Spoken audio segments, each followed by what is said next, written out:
Procedural. Because this is just an advance request, not for adjournment. In that series, I have completed my arguments. The other side is on leg. I have a fixed matter. I'll finish that and come. Just a little accommodation if necessary. Yes.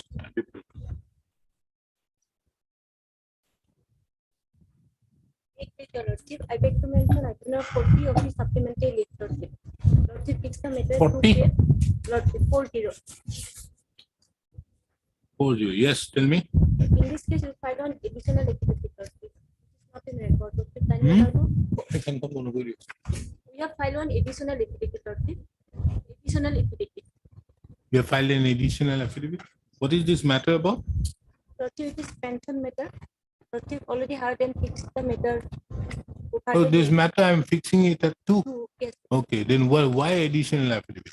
Additional affidavit to bring on some document, Lordship. Regarding what? Petitioner before the college authority regarding Formula Roy petitioner and Formula Roy and Formula Roy, just both are same and one part. Petitioner, that is there's a discrepancy as regard petitioner's name, Lord. Formula Roy and Formula Roy does. Oh, that one. Lord. Sharmila Roy and Sharmila Roy Das. Lord. We Okay. bring some document before college authority. That one to I bring on record. Your Lordship, family pension matter. Huh? Family pension matter, my lord, came up for petition on last 282, my lord, but it was left out. It could not be. It may come up on Monday. Monday? Yes. Today is Tuesday. Tuesday, my lord. You want it on 8? Monday or Tuesday, your lord. 8. Obliged. May please, your Lordship. Lordship, I beg to mention for listing a repetition this week, Lordship, for admission, Lordship. It was discussed last week on Friday, and it was also updated, but matter could not be reached, Lordship. I have been suspended for more than 130 days, Lordship. If they submit memorandum of search, then my matter may become influential. This week, any day, Lordship. Next week? Lordship. That is the matter pertaining to? Karbi Anglong Autonomous Council. I have been suspended. I have been suspended more than 130 days of our Lordship. Not memorandum of search submitted yet, Lordship. If they submit, then my matter we'll have it on Monday, next month. Oblige, your Lordship. Please, my lord. My lord, I beg to mention for listing for writ petition pertaining to pension and other such retirement benefits for orders. Why? Why? All our pension matters. So why should I give you anything, any other special consideration? Why? It may be listed on. Huh? May be listed on Thursday, my Listed on? Thursday. Why? Thursday? My goodness. Tell me. Give me a good reason why. My lord, because Is this is the entire list not pension matters? Yes. Then why should I give you special consideration? Tell me. oh, well, Then everybody can make a mention. All the pension matters should be taken up. So give me a good reason why. Think about it. Tomorrow you mention again. In the meantime, yes, next. For pension and area dues, I'd like to mention. Why? Your Lordship, on the last occasion, we just, the leave encashment sanction order was issued on 18/1 on. From that, there's no any response from the government. Okay, we'll have it on 10th of May.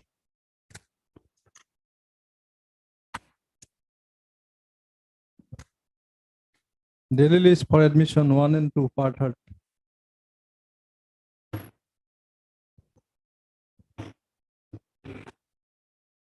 It is that matter.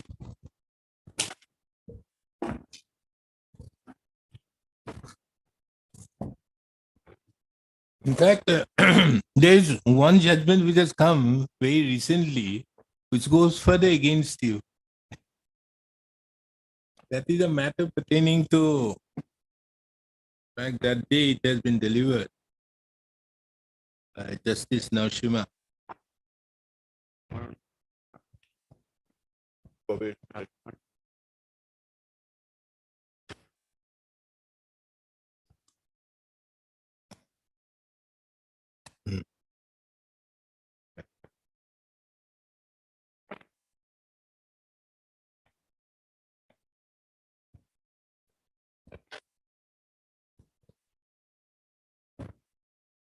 Here the issue was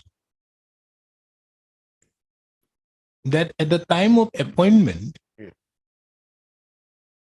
there was a requirement of a further approval, in this case before the Supreme Court. Selection, everything was done. This is a case of madrasa and all. Selection, everything was done, but there was a requirement of an approval from the state authority. Now, these people say that, look here, that approval was a mere formality. And as such, there was no requirement. A vested right had already accrued upon them on the basis of their selection, that select list which was forwarded. Now, when it was forwarded, the rules changed. Now, the authorities returned it back that in view of the change in the rules, because earlier what happened, a person was entitled on the basis of their working in that particular school or madrasas and all.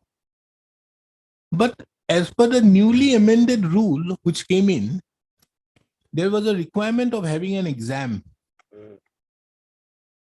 So the issue arose out here as to whether this new rule will come in, because they have already been selected, only the approval was left. Supreme Court says that no, the formality was never completed. The approval was required. And as such, there was no vested right.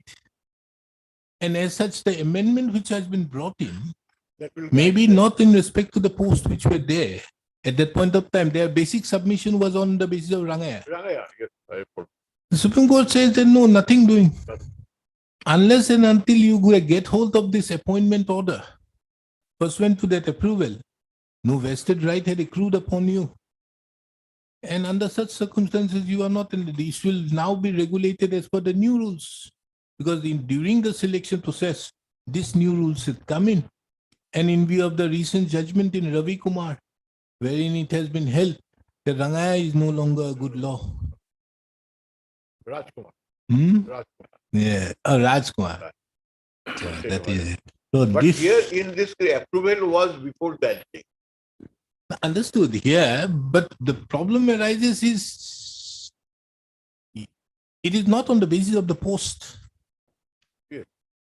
Because the posts which were there, as I had recorded in my last order, was 108 posts or 104 posts. 100. And those 104 posts have already been filled up by those people concerned. Yes. You come below them. Yes. That was not against the advertisement which was held. But the Supreme Court has also said that in excess of the advertisement also the government can make the appointment if subsequently vacancies arose. Understood. Subsequently, vacancies arose. But do you get a vested right on the basis of that? On the basis of the selection, without an appointment? Election of course, my lord. In fact, this judgment goes contrary to the Sanjay Kumar judgment. Yes. The Sanjay Kumar judgment and all the judgment which was relied upon. Sanjay Kumar is the division bench of this court. The earlier judgment was following the Delhi High Court judgment. Delhi High Court judgment and then Uttarakhand High Court judgment. Yes, Uttarakhand. Those were where selection process was held. And it was said that it was because of the delay in these people in issuing the appointment orders. Yeah. But this judgment... But in our case, my lord, your lordship can consider that aspect of the matter. Minus all those decisions, it was no doubt in excess of the advertised post. But if the government can make the excess appointment, because the FPSC is to select the list, forward the list of all the selected candidates, all the candidates who have passed out. Supposing 100 posts are there and 1,000 has appeared, 500 has cleared the exam. They have to send the 5,000, 500 number the appointing of them. Supposing in the meantime, before the selection was made, during the interview process, of course, the APSC will be able to say certain vacancies arose, whether the government will be in a position to make the appointment out of that same advertisement. Understood. But in view of the change in the rules, or change in the judgment of Rangaya, Rangaya, the problem arises out here that how can you take into consideration that as because of the vacancies having arisen prior to 2005, 1 to 2005, it has to be regulated on the basis thereof. that is of course. That is the problem. And more so in this particular judgment, I'll just give you a copy. Itu একটা উলাই দিও, দুটা copy উলাই।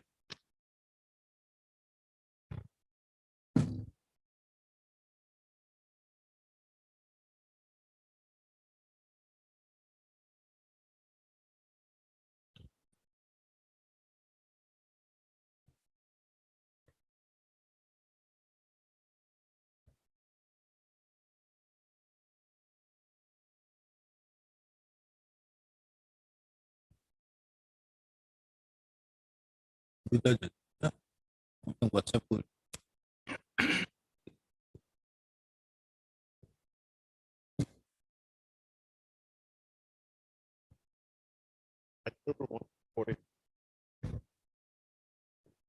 Yes, when the Mr.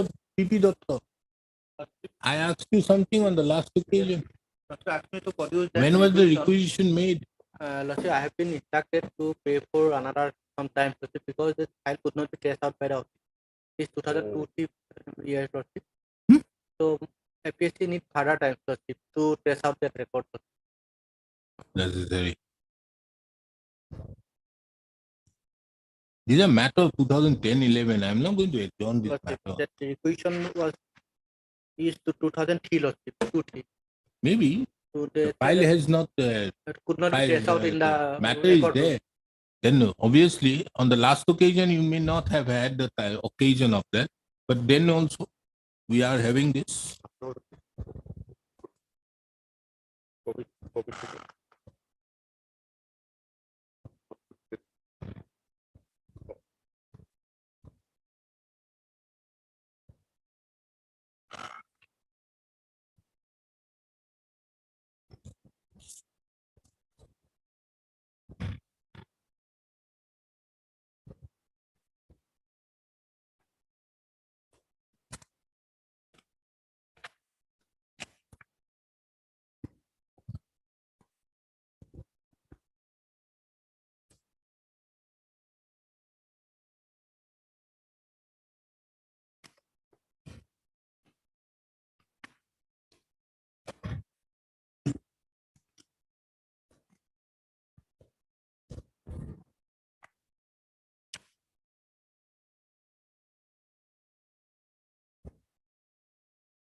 All these people from the IT, why the internet is so slow?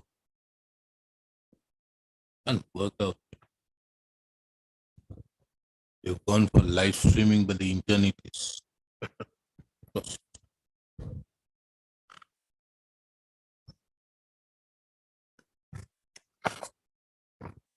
Isn't it?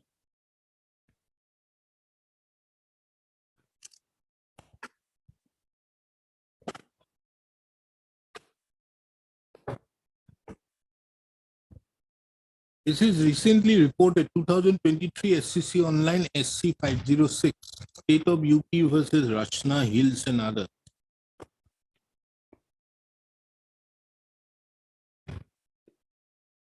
I did. In fact, there were three issues which were framed by the Supreme Court. Whether the selection process concluded and the candidates acquired a vested right to be appointed before the amendment of the regulation, whether the Act read with the rules and regulations made thereunder contemplates deemed appointment if the approval of the DIS is not given within a period of 15 days, because they say that it is a case of deemed approval, as they did not give it within the period of 15 days from the date when it was sent. Whether the post of the teachers could be filled up as per the rules and regulations that existed when the vacancies arose and not as per the amended regulation.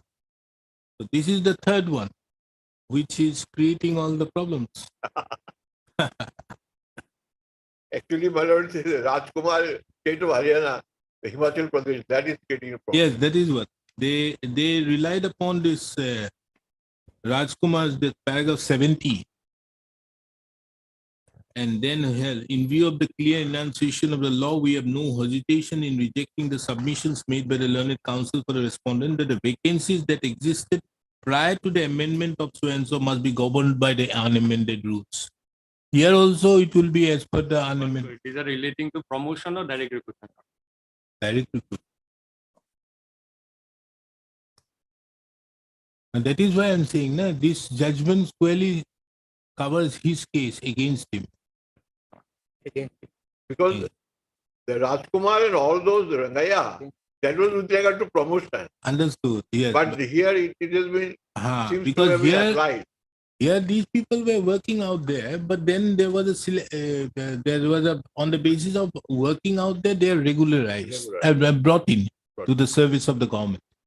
Now, for doing so, there is a particular process by which it has to go. There's a selection being carried out, and after the selection,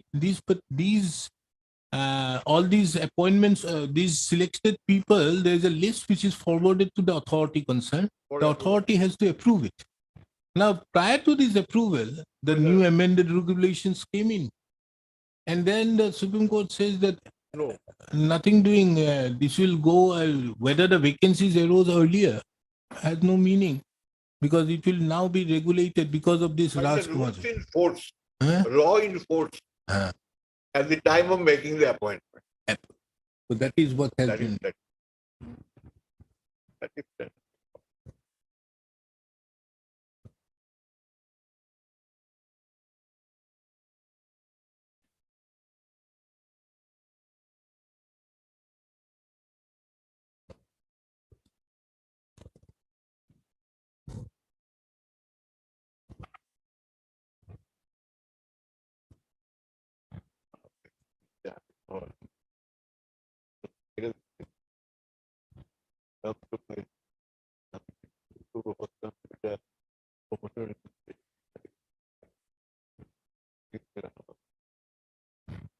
In fact, this is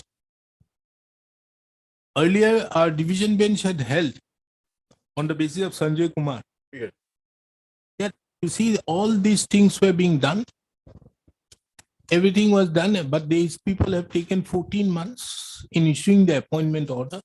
And as such, they will be regulated by the old pension scheme. Because there is no fault of the petitioner. No. But here, whether it has been appointed or not, did you have a vested right to be appointed That is on the that? question. But these questions were not brought or not considered in the earlier case. And then this was all being done by the Delhi High Court, Uttarakhand High Court, and then the matter went.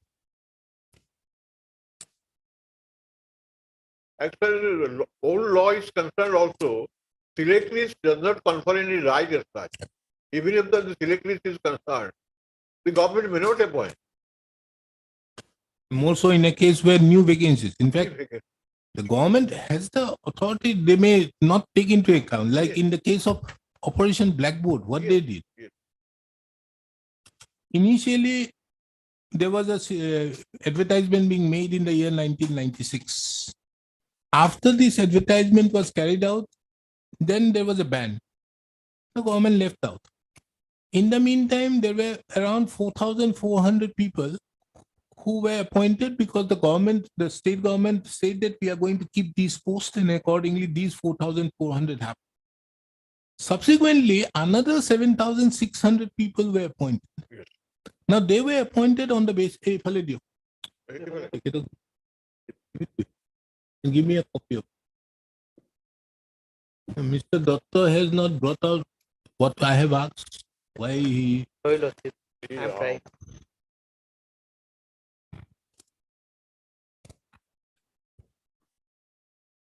You kindly see, if I may see, the schools and intermediate educational institutions in the state of Uttar Pradesh are governed by the Uttar Pradesh Intermediate Education Act 1921, rules and regulations made thereunder. Procedure for selection and appointment of the head of the institution and teachers in minority institutions is provided in section 16FF of the Act and regulation 17 of the regulation. While the detailed procedure for selection is laid down in regulation 17, subsection 3 of section 16FF of the Act mandates that no person selected as a teacher shall be appointed unless the proposal for appointment is approved by the district inspector of schools. In the present case, two minority institutions initiated the process of the selection of teachers and forwarded their proposals to the DIOS for approval. Before the requisite approval was granted, the government amended Regulation 17, prescribing a new procedure for selection. Consequently, the DIOS returned the proposal for compliance with the new procedure. The institutions challenged the DIOS decision requiring the management to follow the new rules by filing petitions under Article 226 of the Constitution. By orders impugned before us, the High Court held that once the management forwards the name for approval of the DIS, the selection process concludes and the proposed candidates acquire a vested right to be appointed. The High Court also referred to and relied on the principle that vacancies that arise prior to the amendment of the rules have to be governed by the rules that existed at the time of such vacancy. The state of UP in appeal before us, supporting the decision of the High Court, the respondents also argued before us that the regulations contemplate a deemed appointment if the DOS does not confirm the appointment within 15 days of receiving the proposal. We have answered all the three. Now, paragraph 4 is, he has come to the finding, then finally come to the facts, paragraph 6.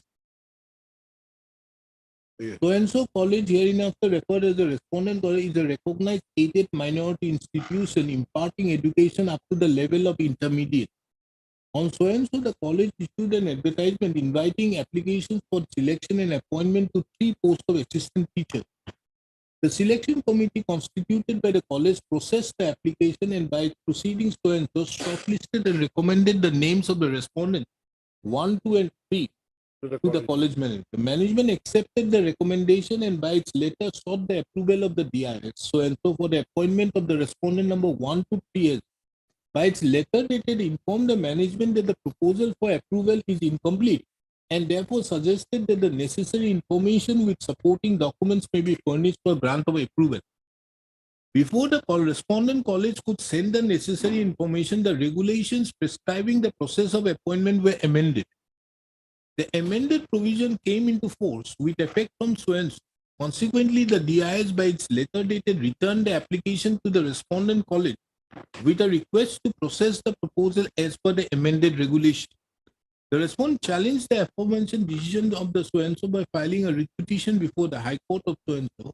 The learned single judge by an order dated set aside the decision and directed the DIS to reconsider the decision on the ground that the amended regulation would not apply as the selection has attained finality. Following the direction of the single judge, the DIS reconsidered the matter and passed an order on so-and-so, stating that the selection process did not culminate in the grant of an approval under so-and-so of the Act, and as such, the selection is not final. The DIS observed that before the appointment of the respondents could be approved, the regulations stood amended, necessitating compliance with the new procedure for selection. This decision of so-and-so was again challenged by the respondent candidates in the writ petition. The learned single judge held that the order of the DIS was in contravention of the earlier directions of the court dated so-and-so, and therefore directed the personal appearance of the so-and-so. On the subsequent date so-and-so, the single judge directed the DIS to comply with the original direction of the court dated so-and-so. The state of Uttar Pradesh filed a writ appeal against the original order of the single judge. By the order impugned, the division bench of the High Court dismissed the writ appeal on the ground of delay as well as on the merits of the dispute. On merits, the division bench held that the selection process with respect to the vacancy which arose prior to the amendment would be governed by the unamended regulation. Accordingly, it was noted that the amendment of Regulation 17 would have no bearing on the request for approval of the DIS. It is against the order dated that the Uttar Pradesh filed the civil appeal number. The connected civil appeal arise out of the subsequent orders of the single judge directing so-and-so to comply. Now, these are all the facts, submission of the parties. Then if you see, these are the three issues, paragraph 15. Paragraph 15, yes. Whether the selection process could concluded and the candidates acquired a vested right to be appointed before the amendment of the regulation. Whether the act read with the rules and regulations made thereunder contemplates deemed appointment if the approval of the so-and-so is not given within the period of 15 days. And whether the post of the teachers could be filled as per the rules and regulations that existed when the vacancies arose and not as per the amended so-and-so. Then if you see review issue number 1, paragraph 18, I have quoted these subs, paragraph 19, paragraph 20, if you see. 20. This court had the occasion to examine the effect of approval by DIS in Rajkumari versus so-and-so. While holding that the appointment of a petitioner thereon was unsustainable and incomplete as the statutory precondition for appointment, that is approval from the DIS was not obtained. It was observed and so. There is no dispute that the appellant did not possess the qualification of being appointed. It is also not disputed that the appointment is subject to the approval of the competent authority under the Intermediate Education Act. It is correct that the competent authority has the power to relax the qualification, but then again, it is not disputed the competent did not relax the qualification for appointment of so-and-so. The appellant ceased to be headmistress on a so-and-so. It was held, my lord, that it is a precondition. Yes. We are of the opinion the High Court had committed an error in coming to the conclusion that the respondent had acquired a vested right to be appointed. Then if you see next issue number 2, as regard deem, we are not concerned. Issue number 3, paragraph 20. Issue number 3, my lord. Yes, page 18. Paragraph 28. The division bench as well as the single judge of the High Court accepted the submission of the selected candidate that the vacancies to the post of the teachers could be filled only as per the rules and regulations that operated when the vacancies arose and not as per the regulation that came to be amended thereafter. We have already held that the approval of the DIS is mandatory and that the Act injuncts the appointment of a teacher without such approval. We have also held that the legal regime concerning the appointment does not contemplate any concept of deemed appointment if the DIS does not decide upon the proposal within 15 days. Under this circumstance, the reference to and reliance on the principle that the rules that existed at the time when the vacancies arose will govern the appointment is misplaced. In any event, it is now settled principle of law that a candidate has a right to be considered in the light of the existing rules, which implies rules in force as on the date of consideration. Yeah. Which was considered in so as so. While reaffirming the above referred principle in the subsequent case in so-and-so, in which we this court noted there is a merit in the submission which has been urged on behalf of the that they had no vested right to be promotion, but only a right to be considered in accordance with the rules as they existed on the date when the case for promotion was taken up. Then in a recent decision in the state of so-and-so, after reviewing a number of the paragraph 70 has been laid down. Yes. In view of the clear enunciation of the law we hold, we have now no hesitation in rejecting the submission So the principle of promotion, has been applied in direct Direct. recruitment. That way I was thinking of distinguishing this fact. this is what has been This made. is what is standing in fact. This was given on 27th of April. Much developments have taken place because of the filing, after the filing of the case. Yes, much.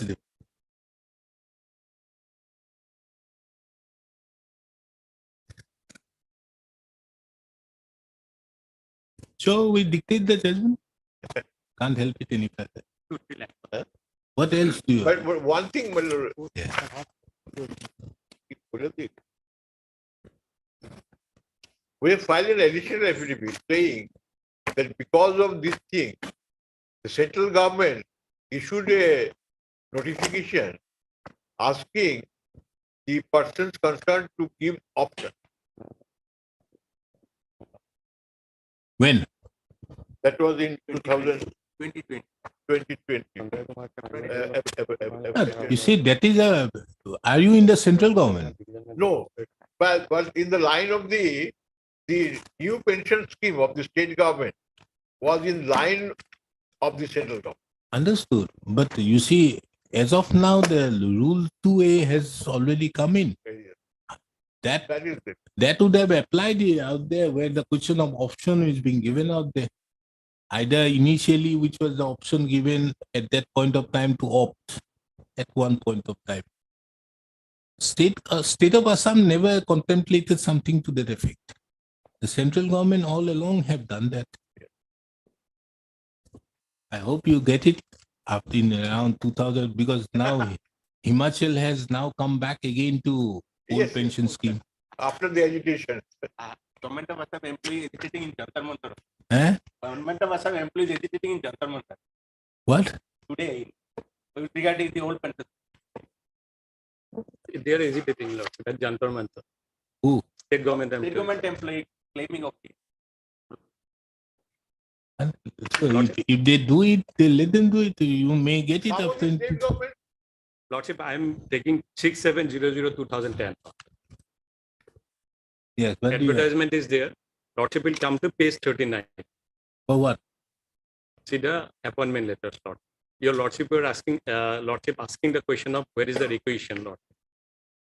Page Page 39. Oh, we can. 6.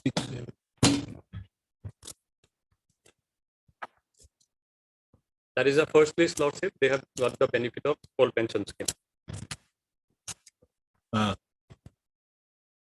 Government of Assam, 30th October 2004, Lordship. Hmm. Lordship will see there, on recommendation of APSC by letter number so and so dated 19/1/2004, 21/1/2004, 13/1/2004. Hmm. So 3 recommendations were there by the APSC. And this first list was notified on 30th October 2004. These appointments are made under what provision? Rules, Lord. Which rules? Junior engineers service rule. We have a Rule look is at not it. in that at that point of time. We are following the rule by adopting the irrigation department service. Let us see that rule. Assam supported engineering irrigation department 1978. Assam supported engineering irrigation department Service code of conduct.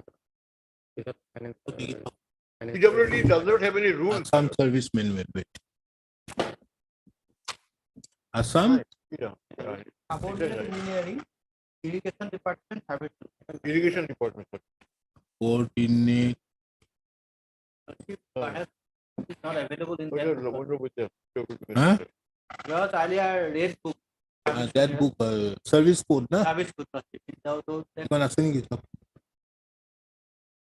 You have a copy of it? I can pass. So at that point of time, that was it. So date is important, Lordship. 30th October 2004. 3 select lists were there. Lordship must have noted the Wait, dates, Lord. Let me. This was the rules which was followed Assam Subordinate Engineering Irrigation Service Rules 1978 Yes, Lordship. for PWD. It was subsequently amended, Lordship. Amended means, Lordship, by the Finance Commission, Lordship. Your pay scale has been enhanced. Designations has. No. We are concerned at that point of time. At that point of time, this was the rule. That you are sure, Mr. Lordship, in Doctor? this rule, junior engineer is not there, Lordship. Lordship will get there as subordinate engineer. Okay. PWD did not have and does not have any rule. But this was the only rule of the irrigation department.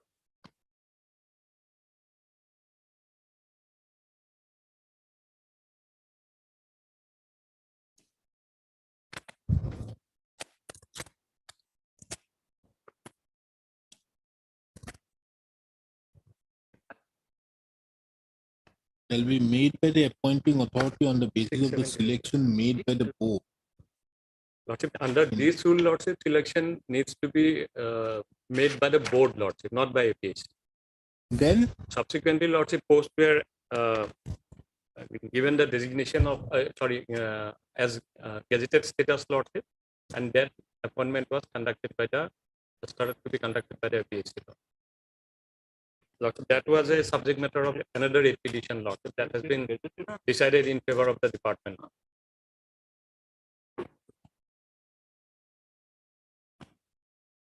Yeah, I go with that. Sure, okay. It was the result, sir.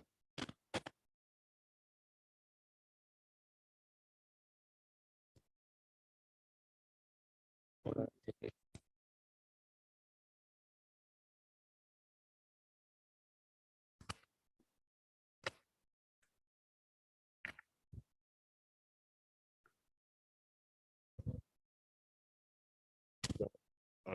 yes, then 30th October 2004, Lordship.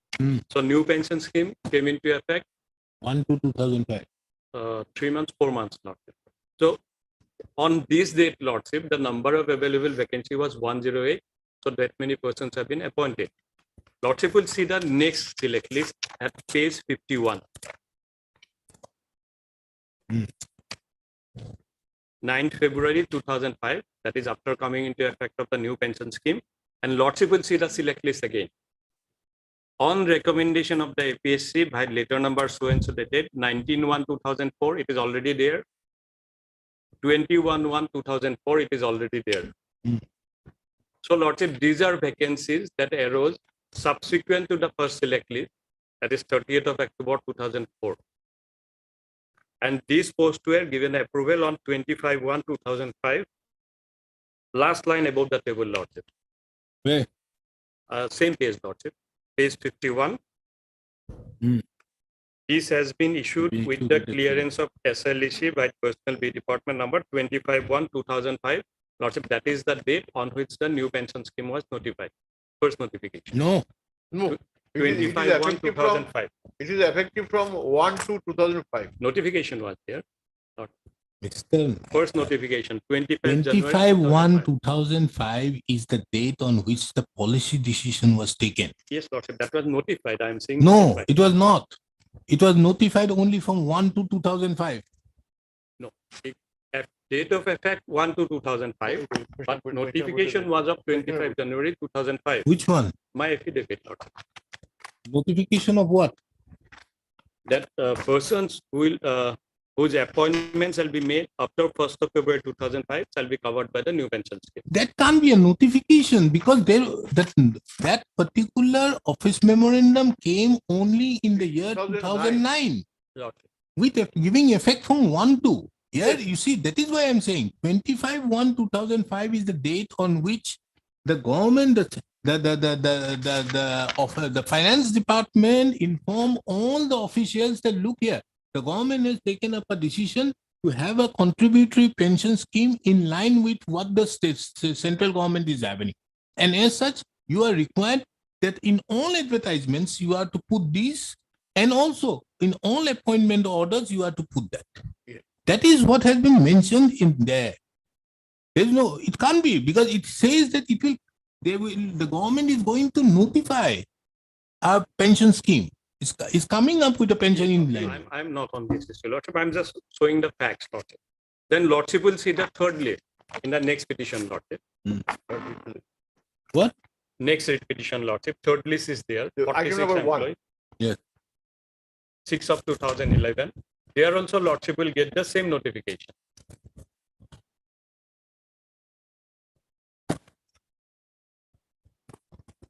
Page 48. Page 38. 48. Lord.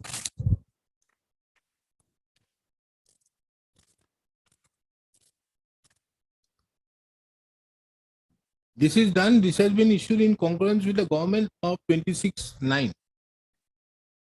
29 September 48, Lordship. Annexure 4. Yeah. It's a third list, Lordship. Understood. It has been done. The government's the SIU approval. Then now. No, I'm not see- coming to the approval is subsequent, definitely, Lord. First, I'm the first two line on recommendation of APSC by Yes. letter number so and so. Same select list, Lordship. 19/1/2004, 21/1/2004. So requisition, Lordship. The question your Lordship posed, Lordship. Requisition was only once for the 100 posts, Lordship. For the subsequent posts, no requisitions were there. There was no requisition. No requisition, Lord. Because the select list are same. So the government took it on its own, on the basis of that, which they did it for Operation Black Book, Lord. something like that. But the APSC is not saying anything about it. That fact we can't assume. In response to the first requisition for 100 posts, they submitted 3 lists. So thereafter, Lordship, APSC has no role to play. So far as So against appointing- 100 posts, how many people are to be given? 200? No. How many? Yeah, I have that. Huh? You have filed affidavit? No, no. My goodness. I have that is total 108 against 108 posts. The recommended is 270. to take 270. How many people you have selected? So On put it in the select list. On 19 January 2004, APSC sent the recommendation to the secretary. Total 270 posts against 108 posts. 270. 270. That is it. So what you are saying, Mr. Naik, is not right. Lordship. He is saying that in this particular notification of 19/1/2004 says about 270 posts. Lordship. So that means it's there. 270. So if it was done in 19/1/2004 But itself. Lordship, we have 3 notifications, 3 select lists, Lordship. Understood. But these communication recommendations were made prior to the new pension scheme coming in. Yes, APSC recommendations were prior to coming in. So these APSC recommendation was in respect of 270 posts. That is what I'm saying. 108. 108 posts and 2070 candidates were placed in that list.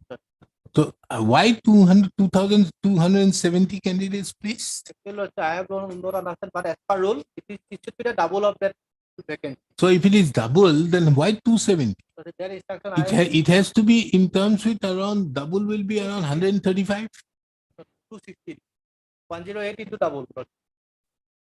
Understood. But if it is 270, then it will be 135 against 135. Yes. And what is the other one on 21/1/2004? But here in this list, the total number of posts is mentioned 108. Okay, very well. Then the next one. So I have only one list. I have. There are 3 lists, my lord. 13/1/2004, 17/1/2004, 19/1/2004, and 21/1/2004. And my lord, it is not the double of the vacancies they are there to recommend. They have to recommend they have to forward the list of all the eligible candidates, whoever has passed out. That is the limitation of functions regulation 1951 says so. That one. Hey, you have that regulation. This APSC regulation, na? Limitation of functions regulation, my lord, 51, 225, 125. Mr. Doctor, this court is absolutely dissatisfied with you. Why after a litigation has been pending for the last so many years, you have not filed your affidavit? Initially, case was handled by another set of counsel, and What is this another set of counsel? I understand if it is a 2022 matter, another set of counsels. Does it look nice of a 2010 matter about another set of counsels? Initial instruction from the APSC I have found in the file that we need not contest this case. Thereafter, after taking the responsibility of the counsel, But are you not supposed to place on record the select list? definitely we should. Then why haven't you placed the record the select list? Just one letter, like first, like finally have a look. You are, Mr. Das, you are referring to the 1951 regulation? 51 regulation, limitation of functions regulation. 51. Page, Whereas clause? whereas after, in my book, of course, after clause 6,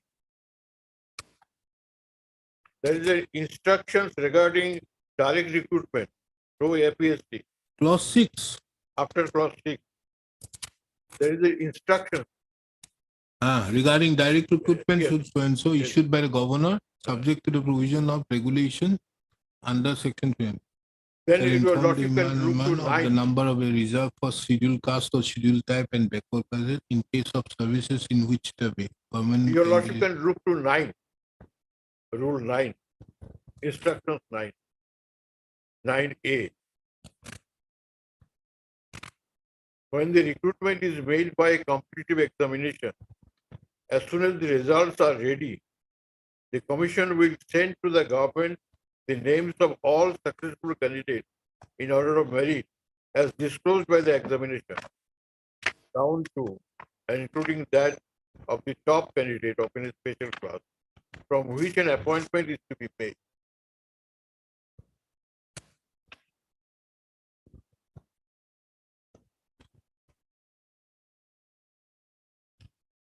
That is what I find. In the absence of any rule for A few more names might be added measurement. if necessary, so as to make the total number of names the nearest multiple of 10. Yeah. I don't follow it. In case of non-gazetted appointment.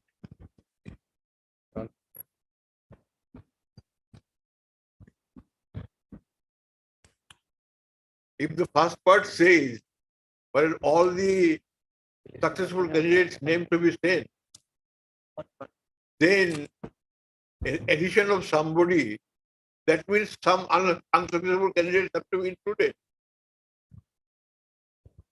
Which means if we just go as per this, irrespective of the posts, Yes, yes, a select list will be sent. yes. That is why they have sent 3 lists, irrespective of the post. It is not the double of the vacancy. Some of the rules say so. Some rules say so. But if you see 1A Yes. of 1A. of the instruction, Yes.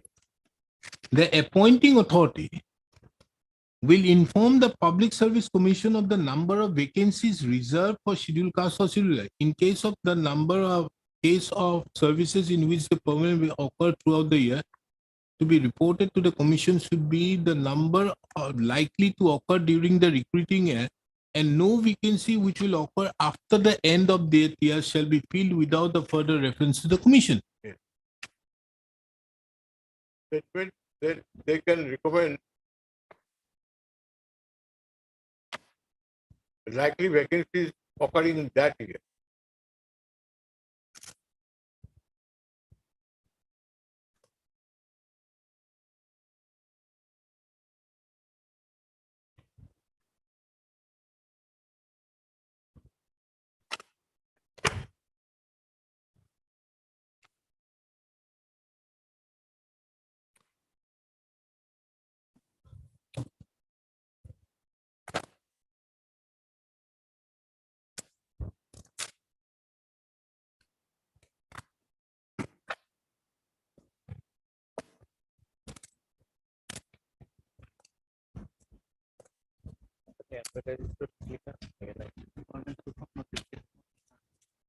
Advertisement.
But your appointment legally saying it was wrong, huh?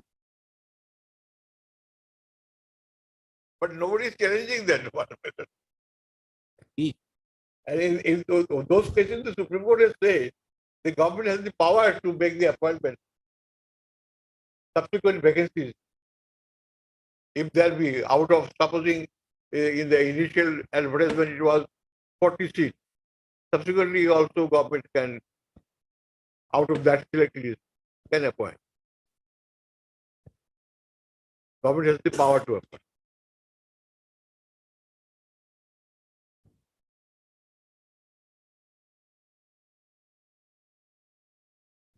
As in when appointments in the notified vacancies is over, select list no longer exists.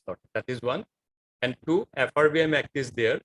Select list has to contain that many names only, that as many posts notified. It came subsequently also in 2005. So that is the settled law as on date law. And that only came, FRBM came only on 4/7/2005. But then also you have given the SIU approval. SIU came into being because of AFRBM. Now, SIU approval is there in the third select list, wherein it's mentioned that on 26/9/2005. One is subsequent.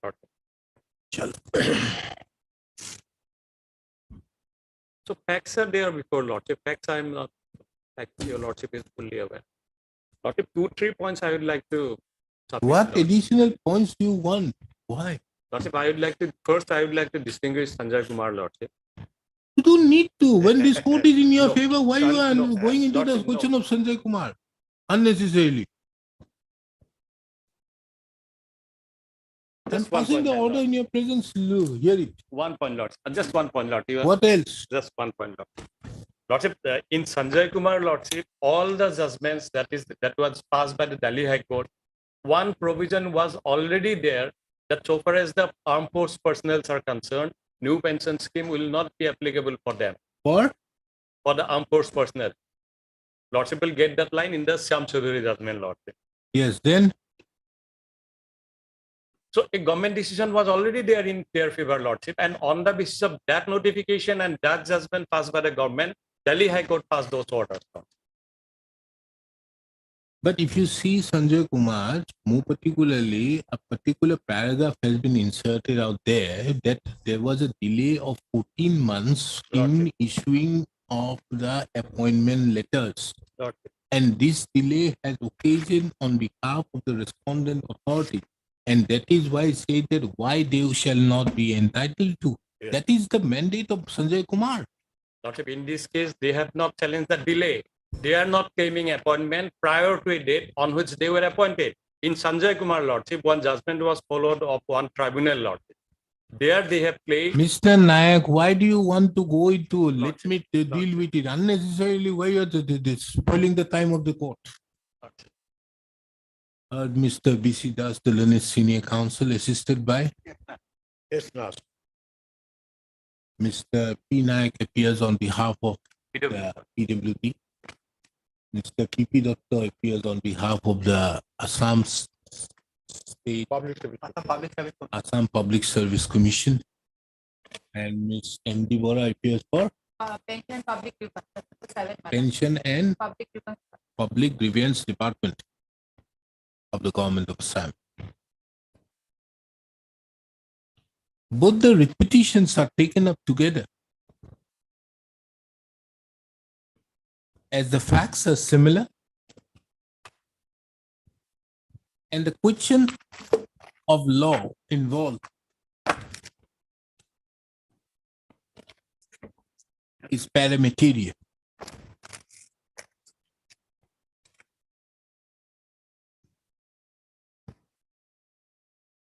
The issue involved in both the writ petitions is as to whether the petitioners herein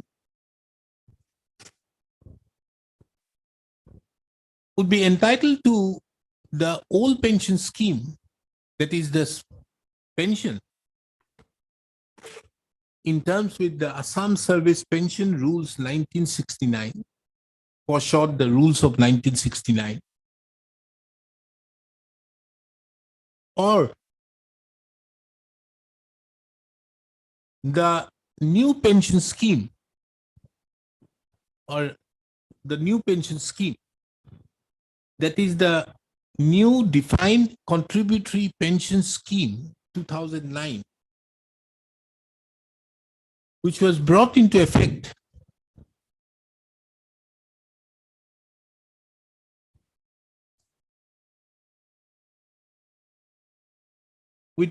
brought into effect from 1/2/2005.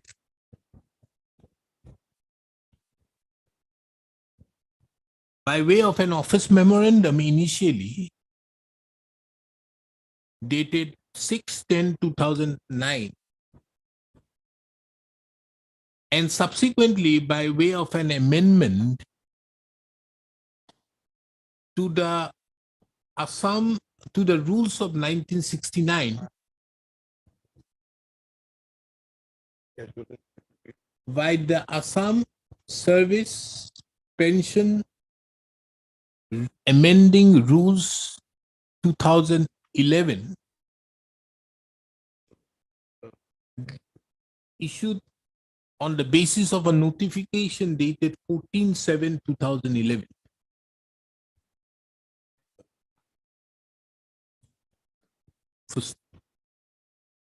The facts involved in the instant case are that the government, that the PWD department, Public Works Department,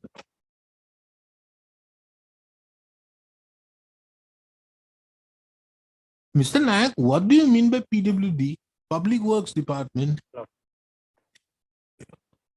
And you also mention it as the PWD department. No, I'm asking. In fact, it also comes to me. I just said, Huh? I just said PWD. You said, but in the affidavit it is mentioned that in regard to the contents of paragraph 5 of the repetition, the deponent begs to state that the PWD department, that the Public Works Department of the government of Assam, by the letter number RBEB 120/2002/1 dated 21/5/2002, requested the Assam Public Service Commission bracket for short APSC bracket close for advertisement for filling up of 100 numbers of vacancy of junior engineer civil. C is civil, I suppose. Civil, no? Okay.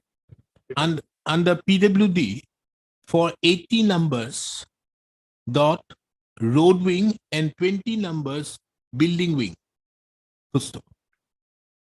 On the basis of the said requisition so made on 21/5/2002, the APSC issued an advertisement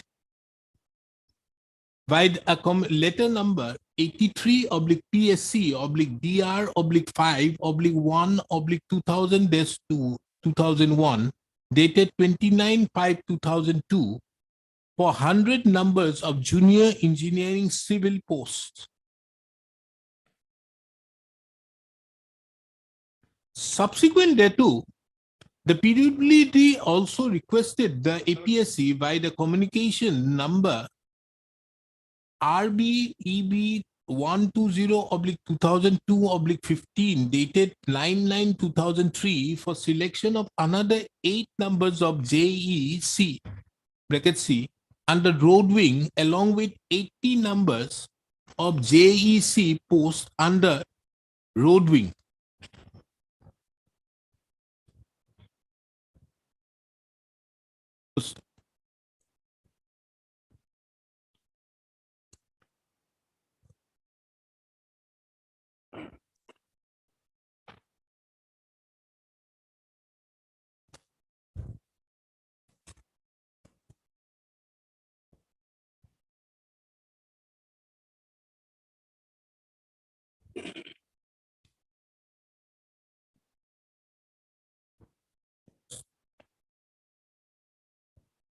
The APSC,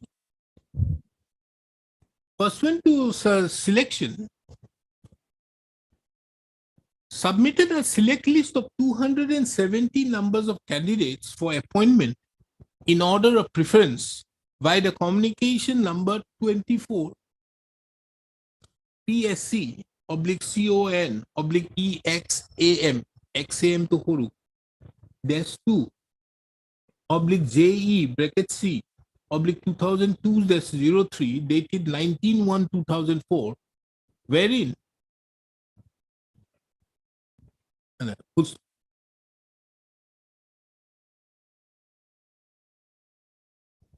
thereupon, on the basis of the said select list,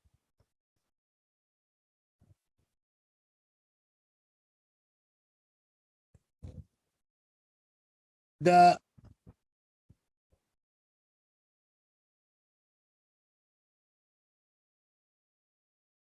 Public Works Department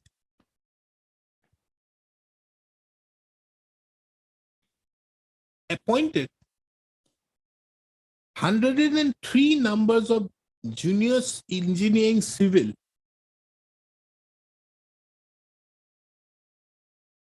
via an order number RBEB 120/2002/65 dated 30/10/2004.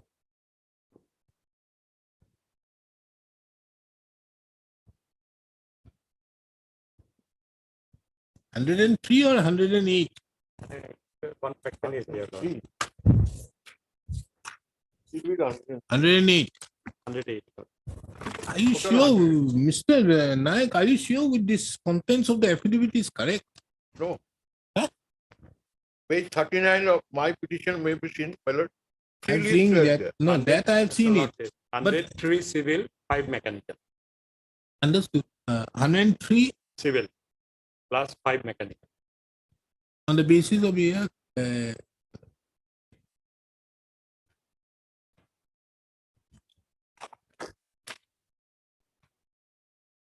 Appointed 103 numbers of JEC by the order dated so and so. By the said appointment order, another 5 junior engineer bracket mechanical were also appointed.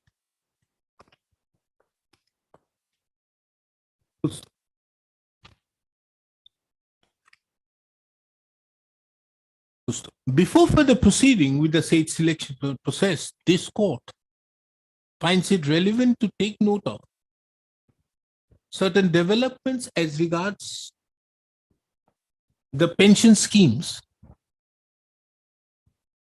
which took place. In the year 2004, the central government launched the new pension scheme, new pensions contributory scheme.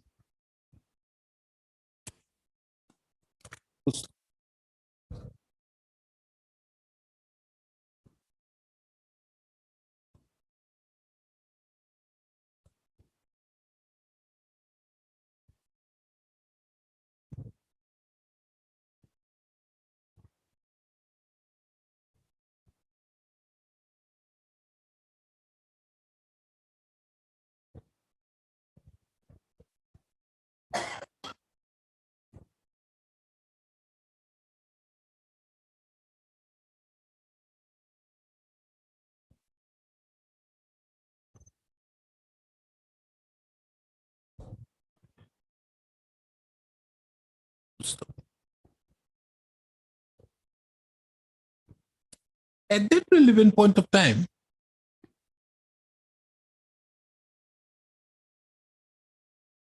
on account of huge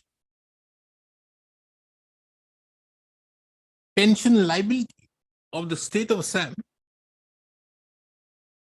and which was rising exponentially,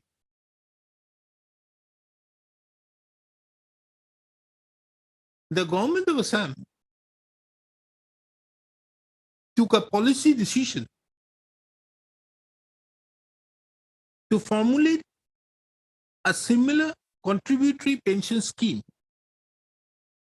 applicable to the future state government employees who join the services and post in connection with the affairs of the state government on or after 1/2/2005. In view of the said policy decision, the Commissioner and Secretary to the Government of Assam Finance Department had issued a circular on 25/1/2005, wherein it was mentioned that in view of the decision of the government to have a contributory pension scheme applicable in future to the state government employees who join the services of the state government on or after 1/2/2005, it was mandatory to mention in all advertisements for filling up of vacant posts under the state government, as well as in the appointment letters of the selected candidates, that they would be governed by the new set of pension rules, which have been formulated in line with the contributory pension scheme announced by the Government of India. Further to that, it was also decided that those fresh recruits joining the services of the state government on or after 1/2/2005 had also to furnish an undertaking along with the joining report to the effect that they would be governed by the new pensions rules and not to be governed by the existing rules of 1969.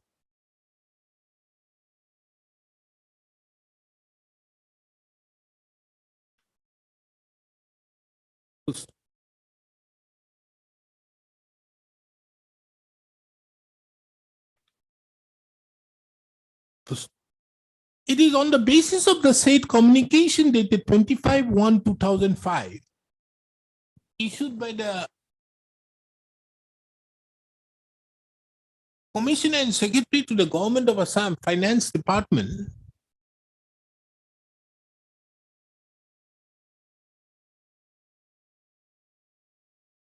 those persons who were appointed to the affairs, who were appointed to the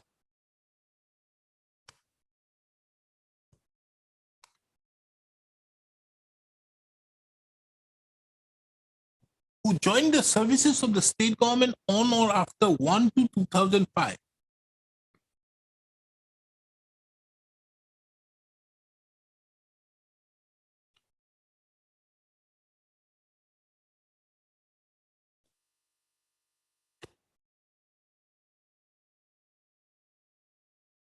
It was mentioned in their appointment letters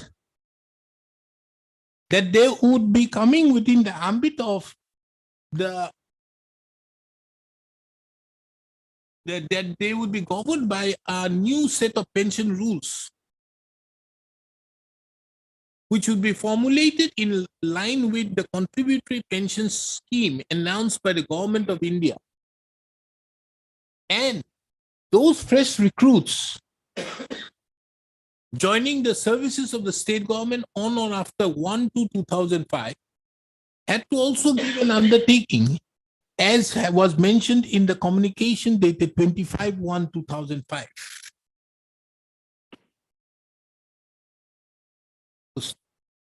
Now, coming back again to the facts involved in the instant case, it would be seen that the petitioners herein were appointed to the services of the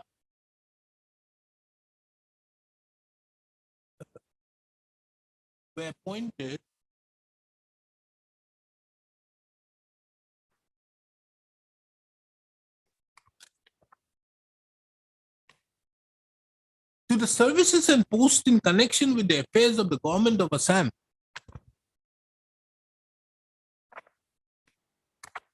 by a notification dated 9/2/2005, and where's the other one?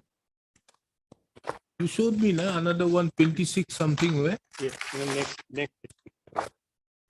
And 29 September 2005. And 29 September 2005. Yes. It would appear from a perusal of the said orders of appointment or notification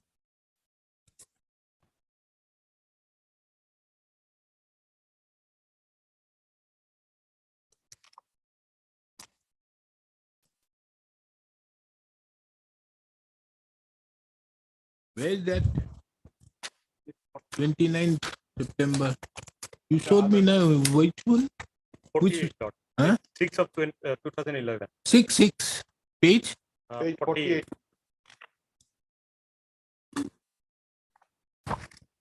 Page 48.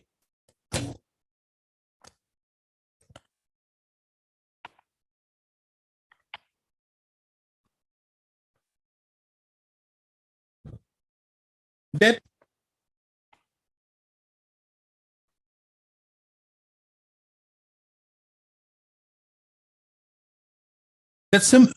in terms of the directions, and to be seen from a perusal of the notifications dated 9/2/2005 as well as on 29/8/2005, that in terms of the directions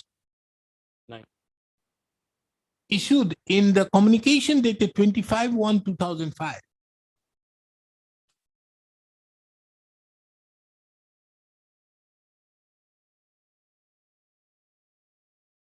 it was mentioned that the appointees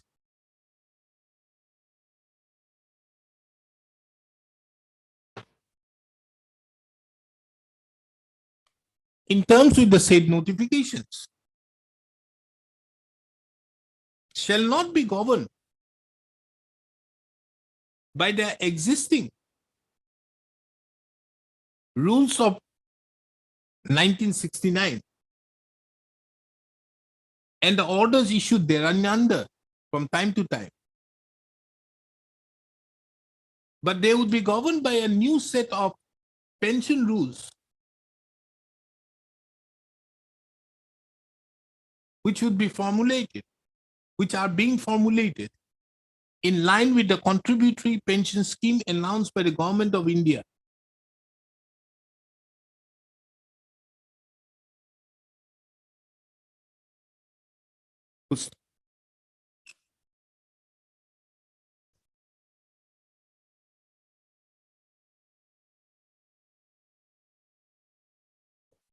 The petitioners in both the petitions were appointed on the basis of the notifications dated 9/2/2005 and 29/9/2005.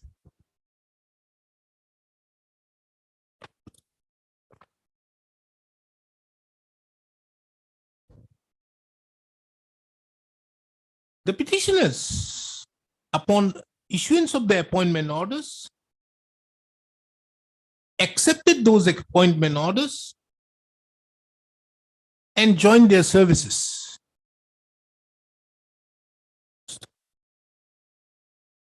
In the meantime, while the petitioners continue to render their services, on 6th of October 2009, an office memorandum was issued by the Government of Assam Finance Budget Department, whereby the new defined contributory pension scheme was notified. For the sake of convenience, the said new defined contribution pension scheme is hereinafter referred to as the NDCPS 2009.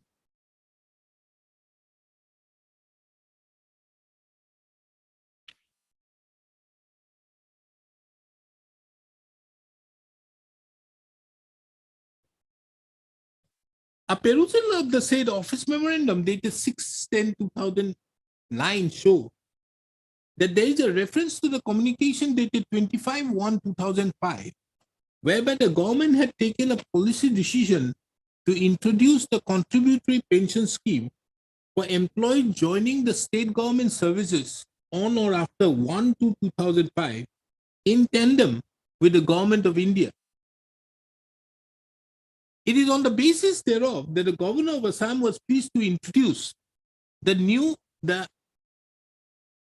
defined contributory pension scheme. It was made clear that the scheme would be applicable to all new entrants joining the state government services on regular basis against vacant sanction posts on or after 1/2/2005. The details and workability of the scheme have been mentioned in the various clauses of the said office memorandum dated 6/10/2009. It is also pertinent to mention that the office memorandum dated 6/10/2009 had the backing of the cabinet decision, which was approved on 4/9/2009.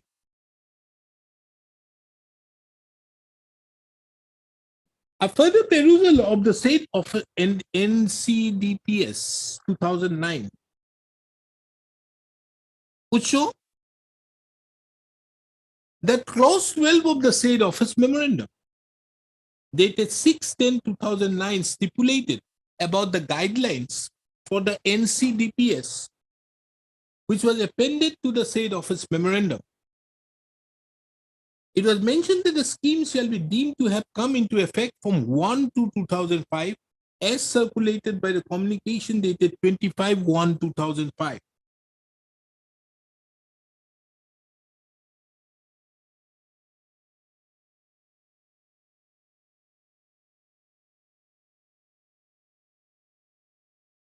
Next.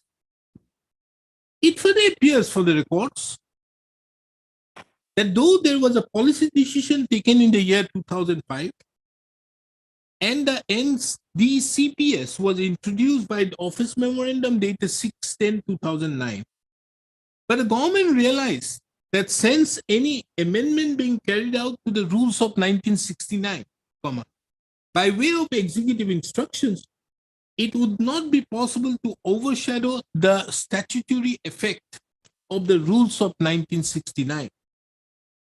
Therefore, pursuant to the approval of the cabinet held on 5/10/2011, the pension and the public grievances department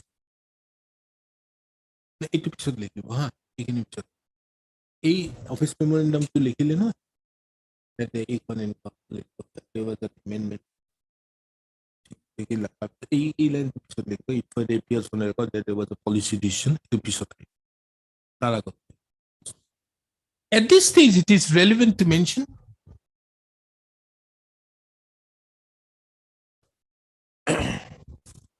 that WBC number 6700/2011 was filed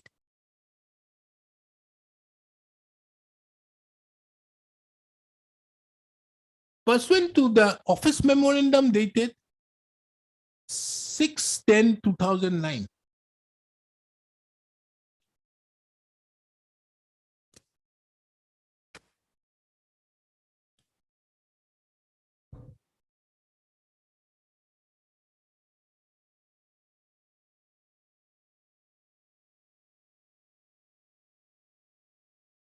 The said office memorandum dated 6/10/2009 was put to challenge.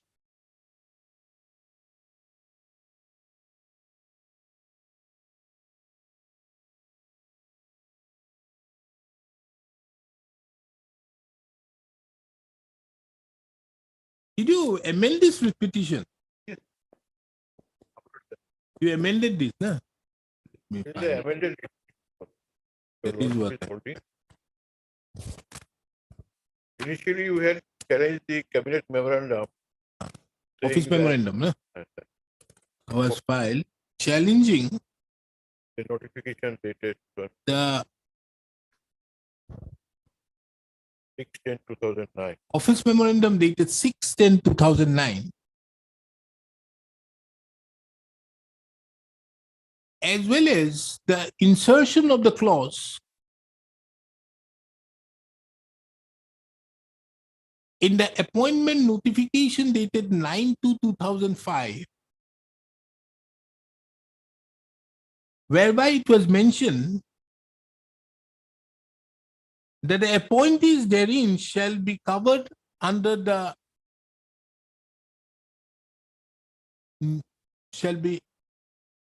shall not be governed by the existing Assam Service Pension Rules 1969.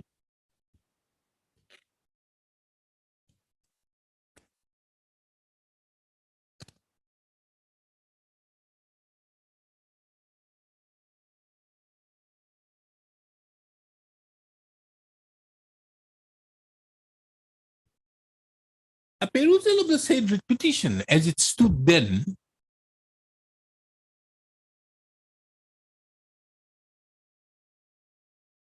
would reveal that the pivotal contention so made was as to how the statutory rule made under Article 309 of the Constitution of India could be amended by way of an executive instruction.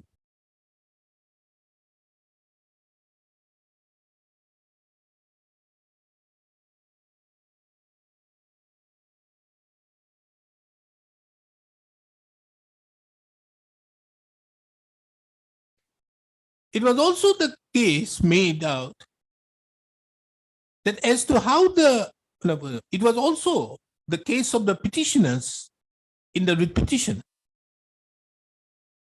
as to how the scheme, how the NCDPS scheme 2009 could be given a retrospective effect from 1 to 2005. That too when the petitioners, on the basis of their appointments made on 9 to 2005,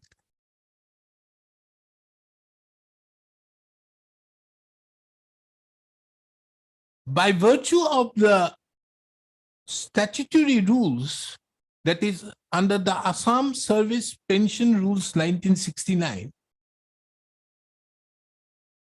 have already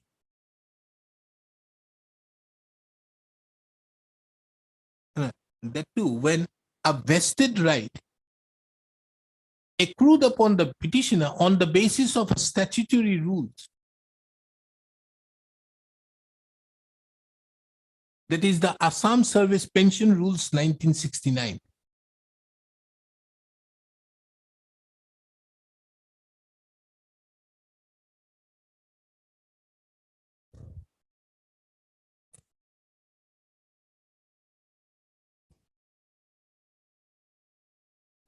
It further appears next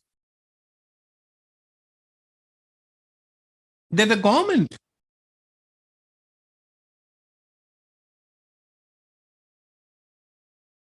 realized that since any amendment being carried out to the rules of 1969 by way of executive instruction, it would not be possible to overshadow the statutory effect of the rules of 1969. Therefore, pursuant to the approval of the Cabinet held on 5/7/2011, the Pension and Public Grievances Department, Government of Assam, in exercise of the powers conferred under the proviso to Article 309 of the Constitution, issued a notification wide number PPG bracket P bracket close 88/2000 0/09/37 dated 14/7/2011, thereby amending the rules of 1969. The said notification dated 14/7/2011 being relevant for the purpose of the instant case is extracted herein below.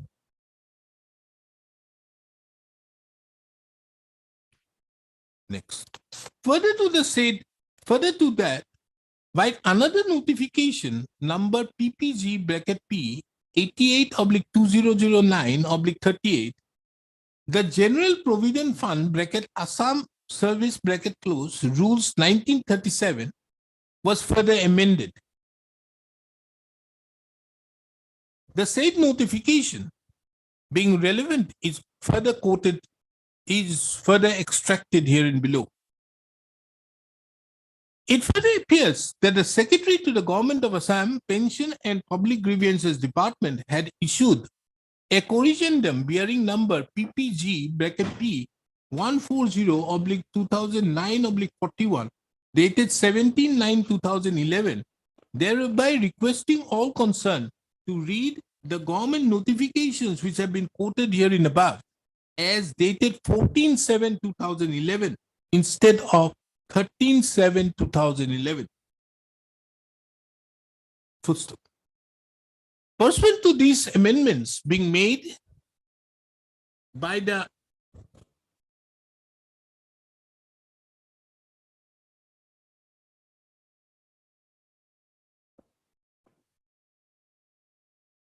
Assam Service Pension Amendment Rules 2011, hereinafter referred to as the amending rules.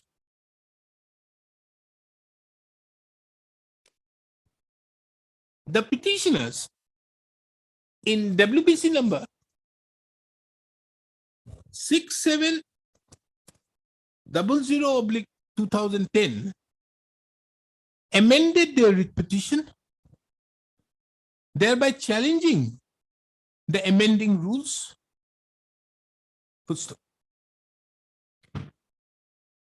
Further to that, the second writ petition was also filed. That is WBC number 6/2011. This is also amended, na? Huh? Both were amended, huh? They don't mention it. Both the writ petitions were filed. Initially, it was a writ variety, and then this comes, huh? Were amended, huh? Thereby challenging the amending rules of 2011.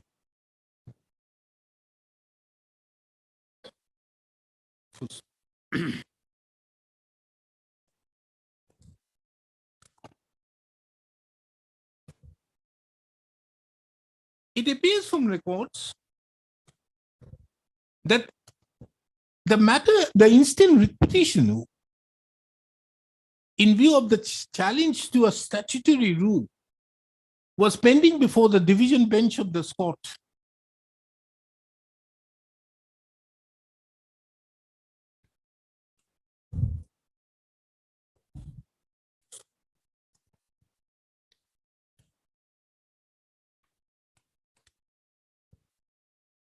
However,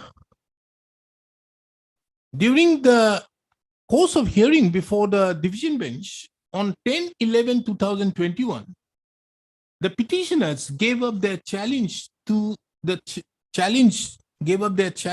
the amending rules of 2011, which was duly recorded in the order dated 10/11/2021 by the division bench of this court. It is under such circumstances that the present writ petition, the writ petitions are before this court.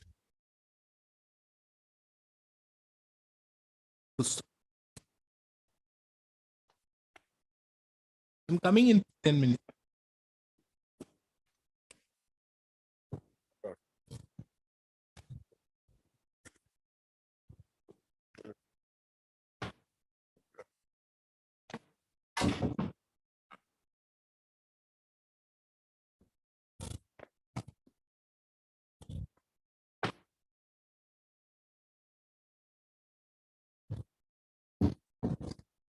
Now, after giving up the challenge to the amending rules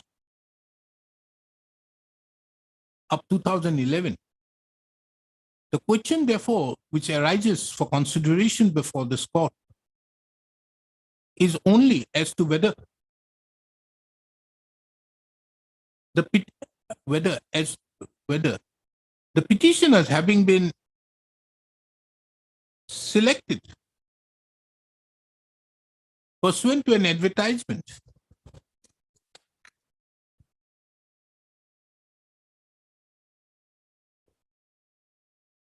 dated 5/6/2002, and they being included in the said select list, would they be entitled to the pension in terms with the rules of 1969, or the pension in terms with the new contributory or pension in terms with the NCDPS 2009?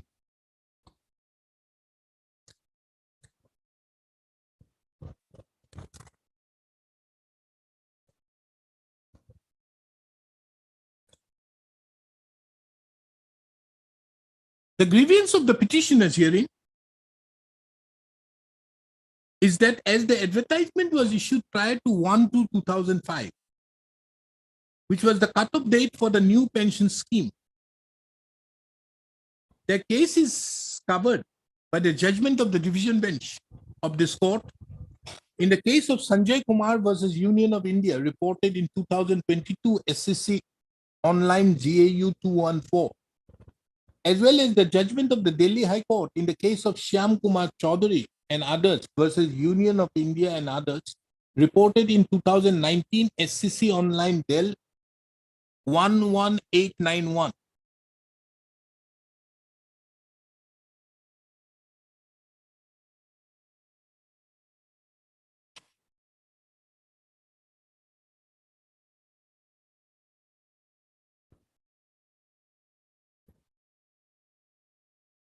To appreciate the said contention so made by the learned counsel for the petitioner, learned senior counsel of the petition, it is relevant to take note of that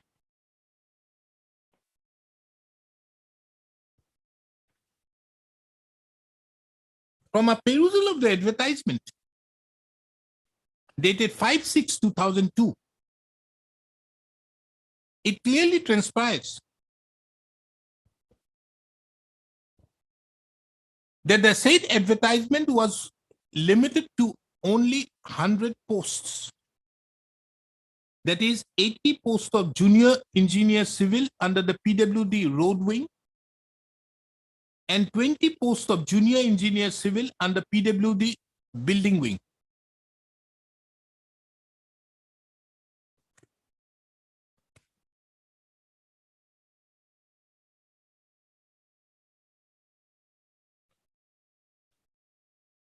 It further appears from the affidavit in opposition filed by the respondent numbers 1, 3, 4, and 5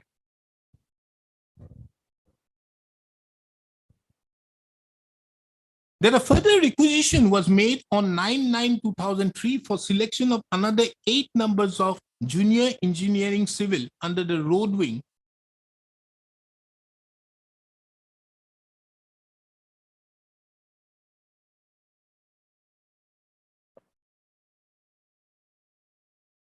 along with another 80 numbers of junior engineer civil posts under the road wing.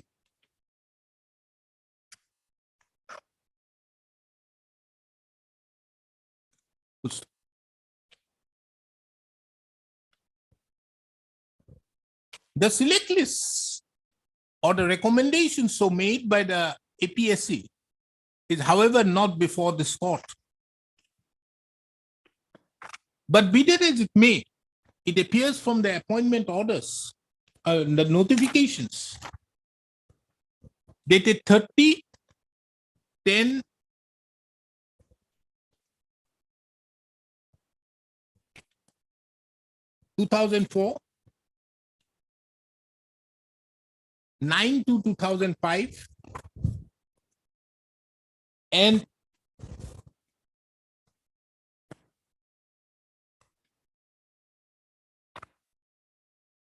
29/9/2005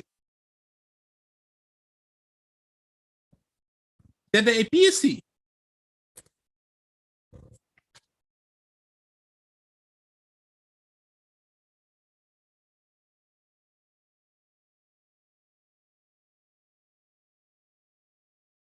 submitted 3 recommendations.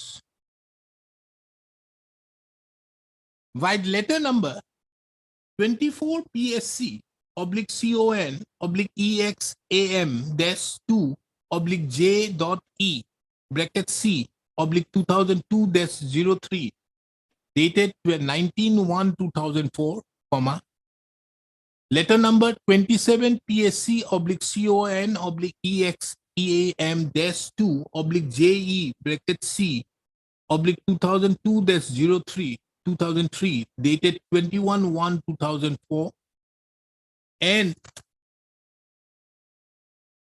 letter number P15 PSC oblique CON oblique E3 oblique JE bracket M 2002-03 dated 13/1/2004.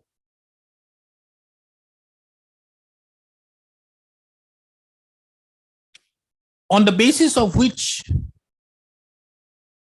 the 3 notifications dated 30/10/2004, 9/2/2005, and 29/9/2005 were issued.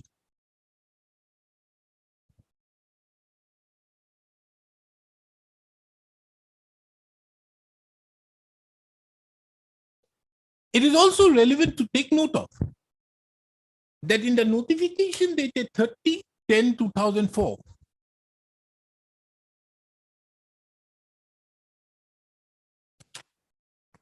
108 persons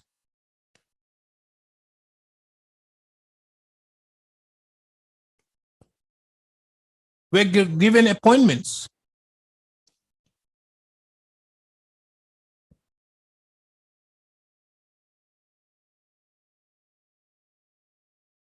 thereby exhausting the posts which were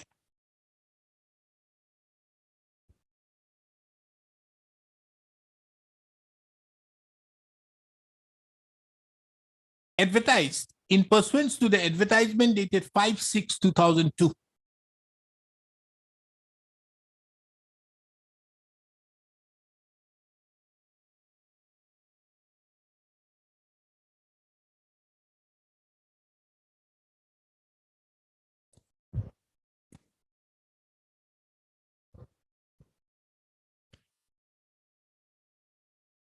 The notifications dated 9/2/2005 as well as 29/9/2005 by which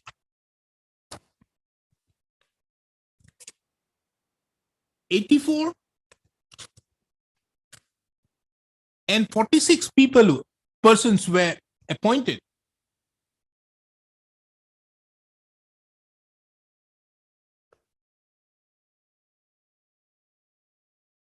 Were not a part of the advertisement dated 5/6/2002.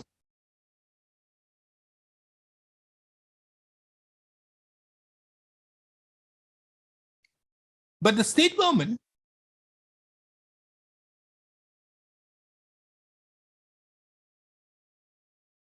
appointed these persons on the basis of the select recommendations so made by the APSC, by letters dated 19/1/2004 and 21/1/2004 referred to herein above.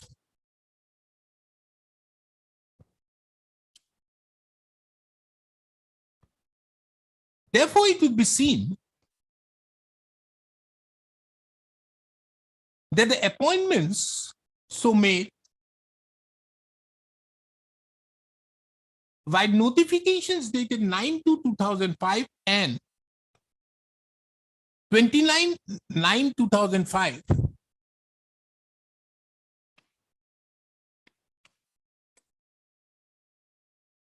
were not on the basis of the advertisement dated 5/6/2002.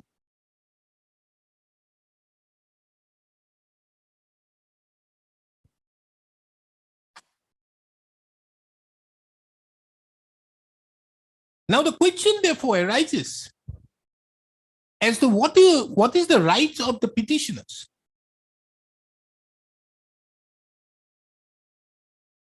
On the basis of their name being included in the select list.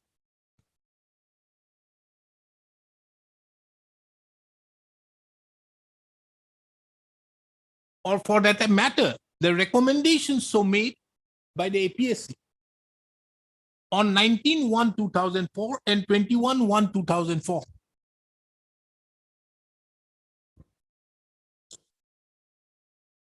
It is no longer res intriga.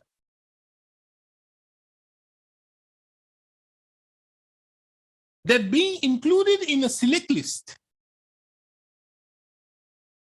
does not confer a vested right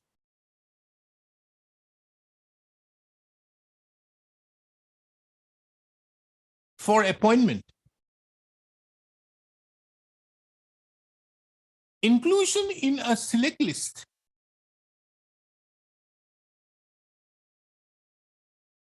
only gives a right to be considered for appointment. Isn't that, Mr. Das? I think I'm right. Only gives a right to be considered for appointment. Therefore, the right to appointment, therefore, it was only upon the issuance of the notifications dated 9/2/2005 and 29/9/2005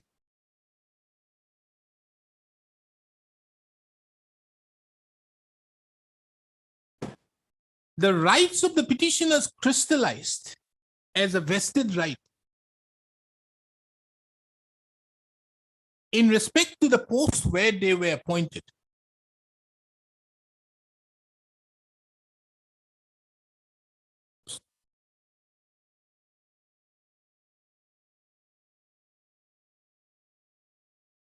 In the above backdrop, therefore, it is relevant to take note of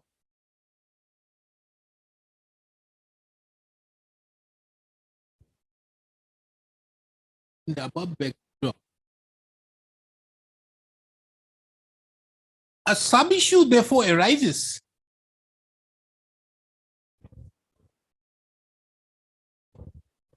as to whether the petitioners whose rights crystallize as a vested right pursuant to their orders of appointment dated 9/2/2005 and 29/9/2005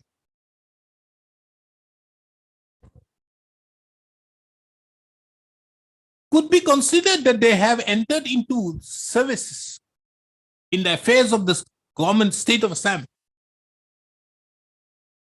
on the basis of they being included in the select list to be entitled in terms with the old pension scheme regulated under the rules of 1969.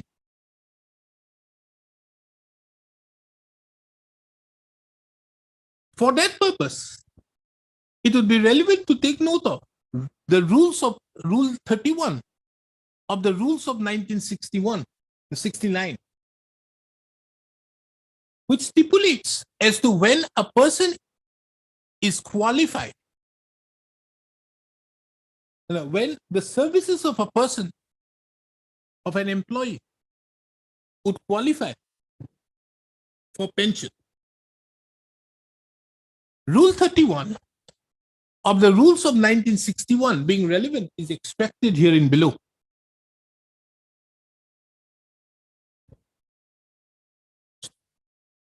A perusal of Rule 31 would show that 3 conditions have been mentioned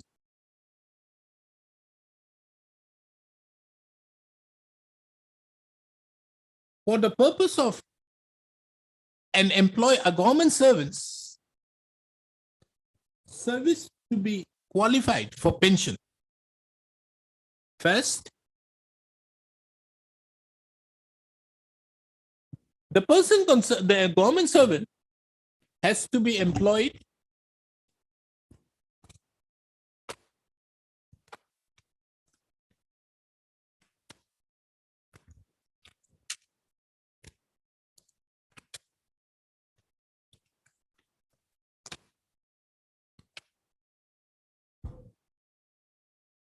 First, the services of the government servant must be under the government. Second, the employment must be substantive and permanent. And thirdly, the service must be paid by the government.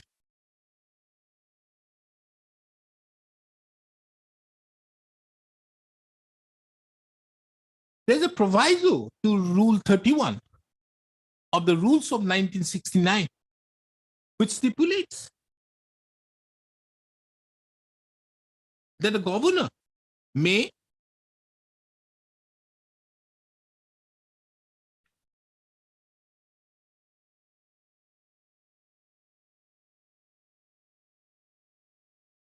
make declarations that any specified kind of service rendered in a non-gazetted capacity shall qualify for pension, and in individual cases and subject to such conditions as he may think fit to impose in each case, allow services rendered by an officer to count for pension.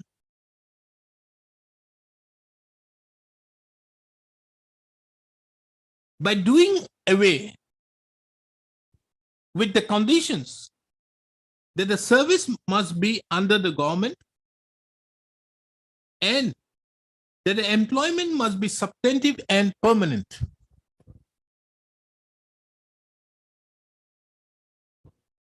However, the third condition, that the services must be paid by the government, cannot be done away with by way of any declaration.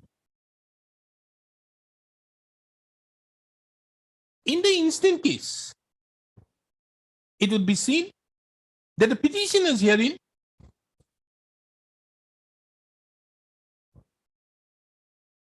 were not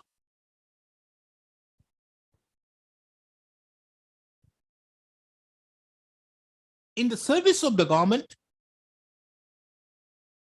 or their employment were substantive and permanent,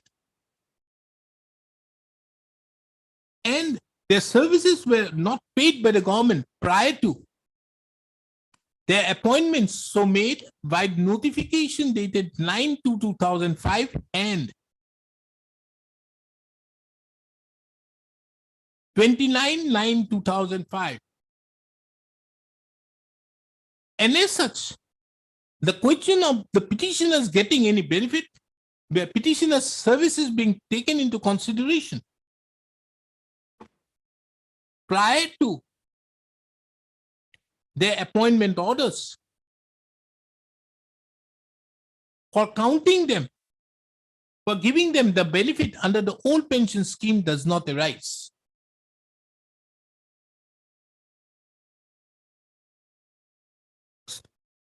A further question therefore arises as to, on the basis of the petitioners being selected in the select list, name being included in the select list,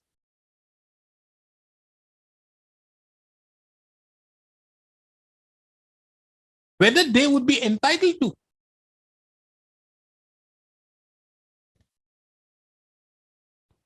the benefit of pension under the old pension scheme, as the vacancies arose prior to coming into effect of the pension scheme, new pension scheme, that is 1/2/2005.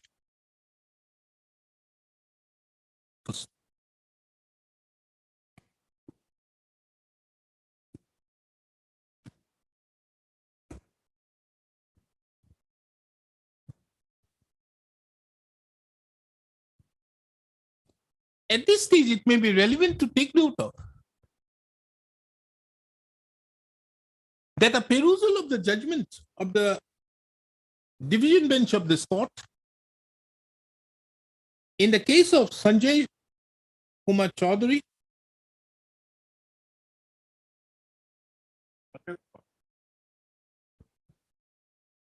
Only Sanjay Kumar. Sanjay Kumar.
Sanjay Kumar, the division. Now coming to the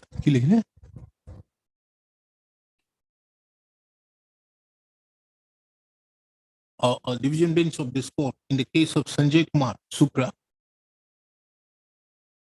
as well as Shyam Kumar Chaudhary Supra,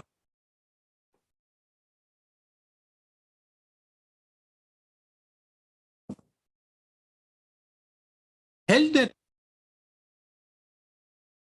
the selection proceedings having been initiated under the old pension scheme, but there was a delay in issuance of the appointment letters for a period,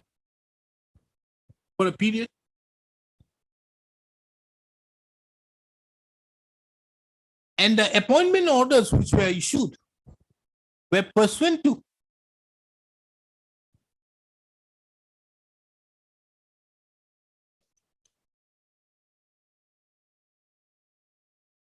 the coming into effect of the new pension scheme.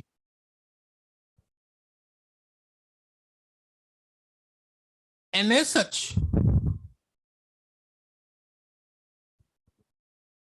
the petitioners therein before the Delhi High Court as well as the division bench of this court would be entitled to the benefits of the old pension scheme.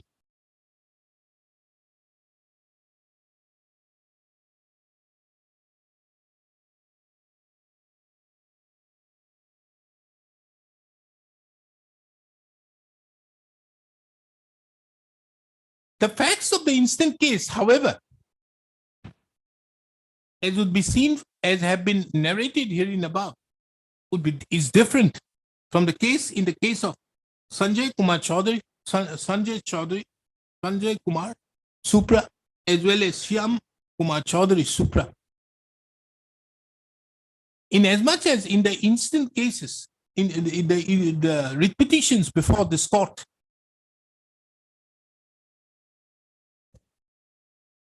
the posts in respect to which the advertisement was issued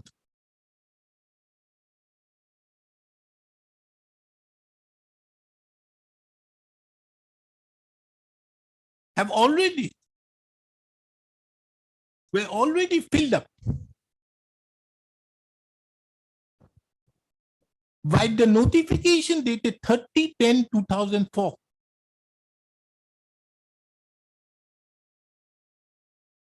And therefore, the advertisement lost its force. Pursuant to the said notification dated 30/10/2004.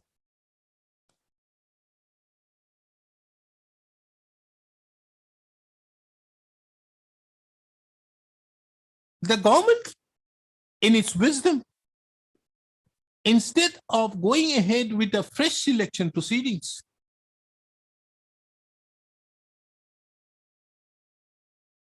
appointed the petitioners herein in respect to other vacancies which arose,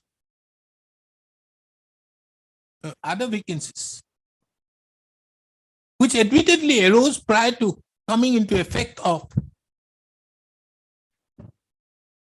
which admittedly arose prior to 1/2/2005.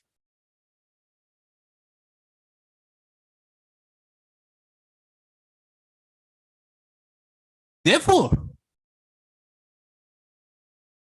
the law as laid down by the division bench of this court in Sanjay Kumar Supra, as well as the Delhi High Court in the case of Shyam Kumar Chaudhary Supra, cannot be made applicable to the facts of the instant case.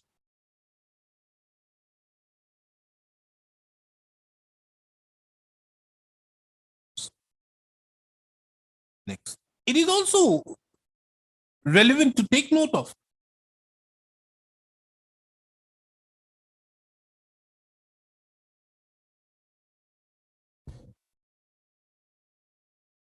that in a recent judgment of the Supreme Court, In the case of state of Uttar Pradesh and others versus Rashna Hills and others, reported in 2023 SCC Online SC 506, the Supreme Court was called upon, the Supreme Court, while dealing with an issue as to whether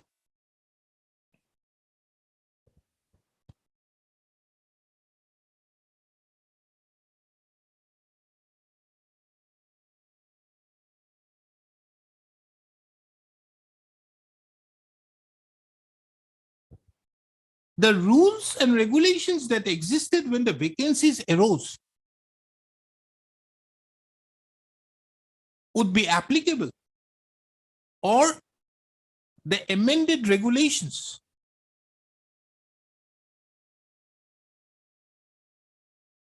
would be applicable, relying upon the judgment in the case of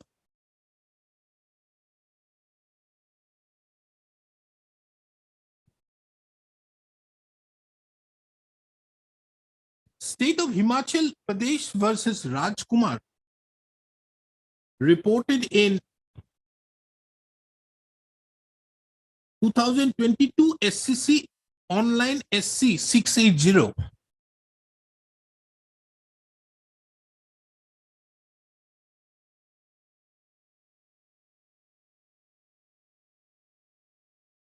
Further imported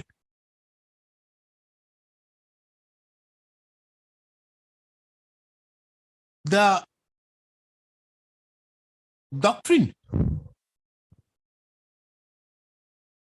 that the vacancies are to be filled up on the basis of the rules existing as on the date in force.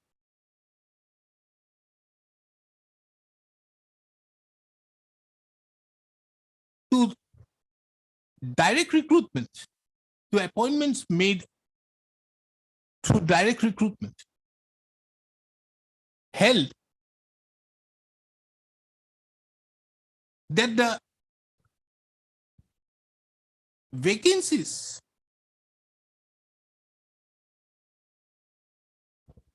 that existed prior to the amendment must be governed by the amended rules.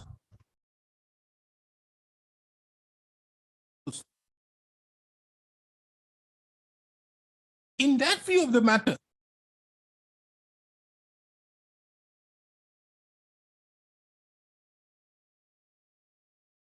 the fact that the vacancies arose prior to the coming into effect of the new NDCPS 2009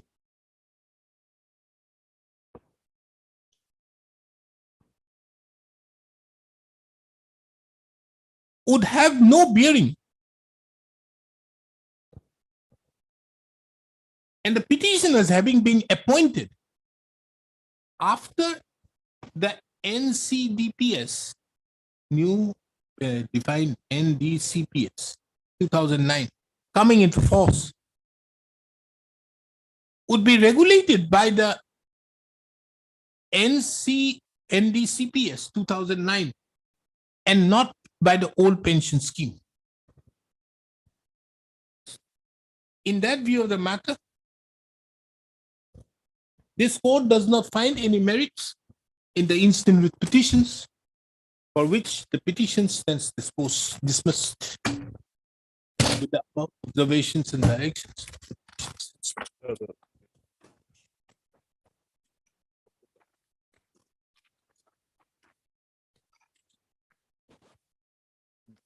DJ.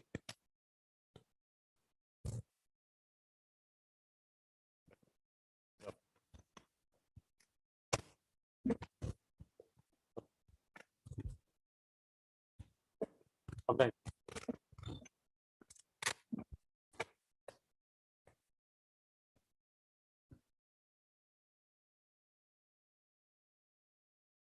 Yes, where is Mr. Katania? Come, File number 3, your matters.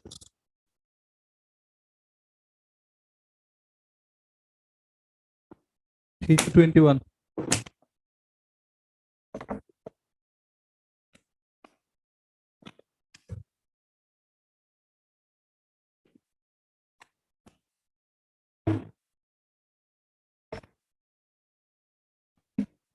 Yes, my lord.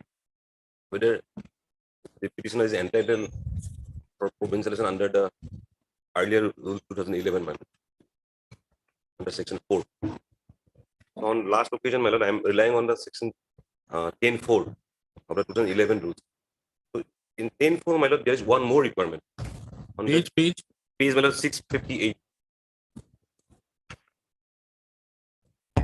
658. 658. Hmm.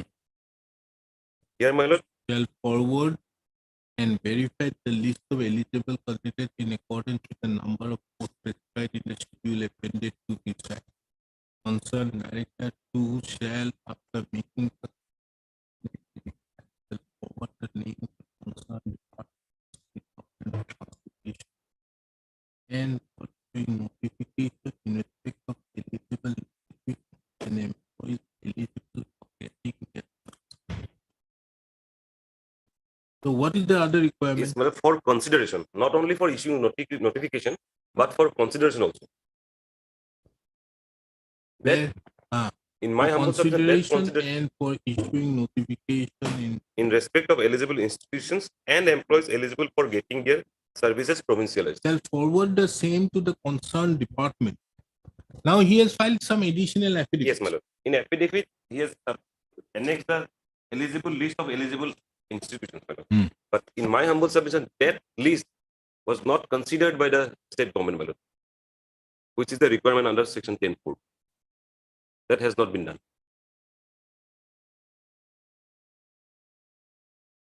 Now what has happened to those two judgments, the division bench, the single bench, the coordinate bench have already held it?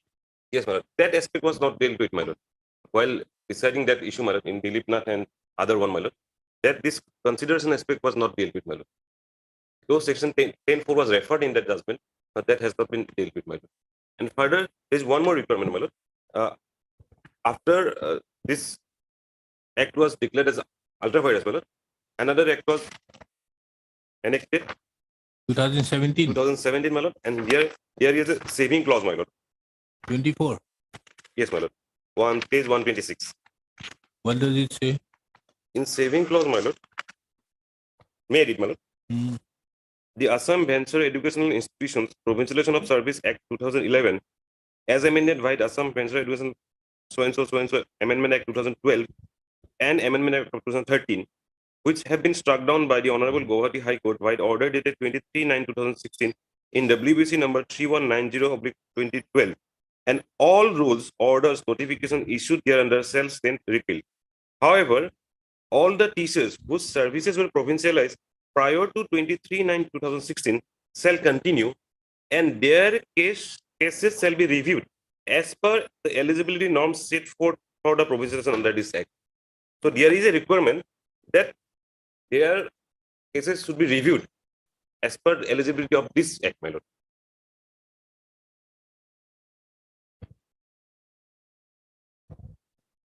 That this aspect has not brought in before the honorable court while the Dilip Nath case was dealt with, my lord. Their eligibility shall be reviewed. Yes, my lord. Eligibility will be in terms with section 4. Eligibility, yes, my lord. Here, eligibility norm set for under this act shall be reviewed under this act. Understood. The eligibility will be under 4 and 6. Yes. Isn't it? Yes. 4, 6, and 7. In the No, yeah. yes, my lord. Here also, my lord. The eligibility of a teacher will be in terms with 4, 6, and 7. 7. So that will be reviewed. Yes. And if he's not, if a person concerned doesn't have the qualification, yes, then he will go in terms with the what you call tutor, my lord. Become a tutor. Yes. And he will otherwise be a teacher. Yes, my lord. So that is only the eligibility which is to be looked into. Exactly, my lord. But his provincialization has to is not touched. You see, his provincialization is not touched. That is why. So Yes, you sir. can't touch on the provincialization in terms with section 24. It will be only reviewed taking into account that if he has the qualification, he will be a teacher. Otherwise, he will be the, because if you see that the judgment of 29-6, Yes. that judgment of Yes. the division bench. Yeah. Yes. Single judgment. No, division bench. Yeah, the 2391. 23 Yeah. 9 2016 one. It's a division bench judgment. So in that division bench judgment, it was found out that it was not workable. The act was not workable because it was not only in interfere contrary to the RTA. right to compulsory education act as well as the various provisions of the constitution, more particularly 21A. So that is why the court struck them. Although initially the challenge was only to 4 and 5. Yes. Be that as it may, but I don't think the review has anything. But the only thing is as regard 10.4. Yes. 10.4 says about who shall, after making such further scrutiny as may be required, shall forward the same to the concerned department of the state government for consideration and for issuing notification in respect of eligible institutions and employees eligible for getting it shall have the power to inspect it. Now, you see, this notification, has it been referred to in any other provisions of this act? No, my lord.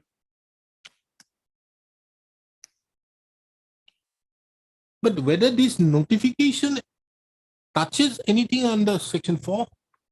Because section 4 otherwise does not say about the notification. No. Then how do you bring the section 4 notification here? Because section 4, you see, that is the difference. If you see section 4 of this 17 Act, 17 Act, 4, you see, subject to fulfillment of the eligibility. it says this has to be in terms with that order. See, the provincialization will be on the basis of that order. Section 4. Read 4.1. Subject to fulfillment of all other provisions of this Act, the services of the teachers and or tutors of all venture educational institutions eligible under Section 3 shall be deemed to have been provincialized on the date of publication of the provincialization order by notification in the official gazette. Now, this is Yes, there's a reference to a notification, but here section 4 does not have that. Yes. So, how do you bring in 10.4? This notification have any bearing on section 4? Otherwise, wouldn't you say that both are contrary? But there is a requirement for consideration, my lord. Understood. The consideration is there. Yes. That, Consideration will be there, but the question is section 4 does not limit it. Yes. Which is otherwise the limiting out there in section 4 in the 2017 Act. But how do you say that? This consideration, no doubt, the question of consideration is there, issuance of a notification is there. But if section 4, which is also the main clause section, does not say anything, how do you take care of it? Read. Because my lord, in section 10, the entire section 10 is related to the procedure, how the eligibility will be considered. First, district scrutiny committee, then it will go to the director, then director will forward it to the state government. So whether the procedural requirement being not completed, it will take away the right under which is the otherwise the statutory mandate under section 4.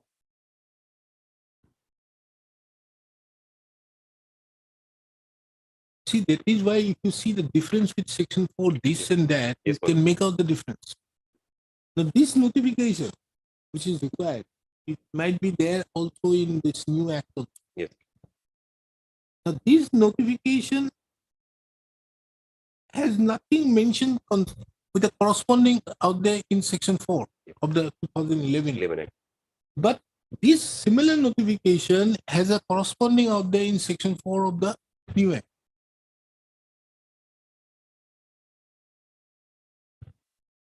Well, that is the reason, man. That's why that has been later on incorporated in the new act method.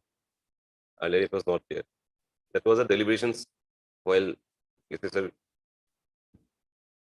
pending under 2011. Now they are asking their provincialization from From 1/1/2013. And basically they are asking provincial under the repeal act. no, they are provincialized. They are not provincialized. Till now, they are not provincialized. Not provincialized. They are not provincialized.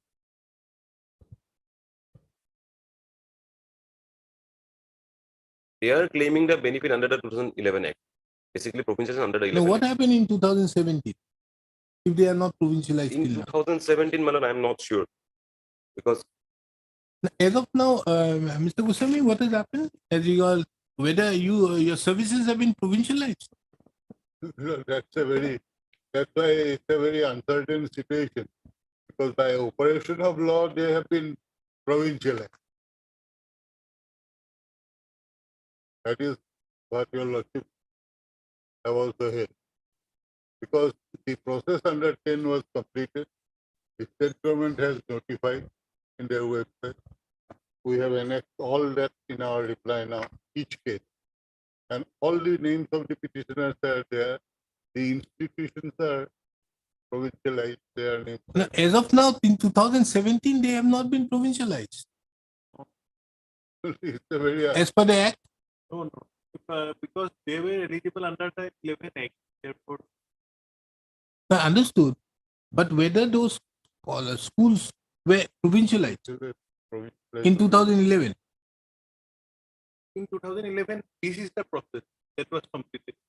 No. Whether the schools have been provincialized or these schools where you are filing the repetition, they have never been provincialized till now. But if our contention is that they are provincialized. Is another thing. But as of now, by way of an official order, have these schools been provincialized or No not? notification has been issued till now. No notification. No notification. That is our case. So we are invoking the deemed provision. As done in the earlier two cases similar of the court. But the schools having not been provincialized, why? But if we have No, annexed a list in the affidavit in effect, below, the schools were provincialized because the process has started and they were found to be eligible for provincialization. And that's why they were provincialized, and that is very clear from their notification itself.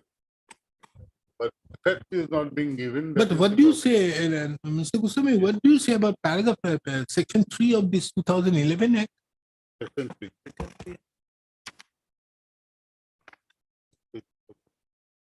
I was under the impression that the schools, everybody have been provincialized. No.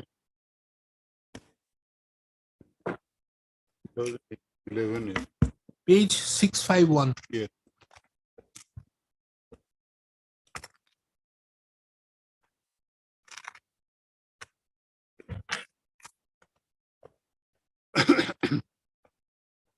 Subject to the provisions of Article 30 of the Constitution of India, the following categories of venture educational institution shall be eligible for being considered for provincialization of the services of its employees.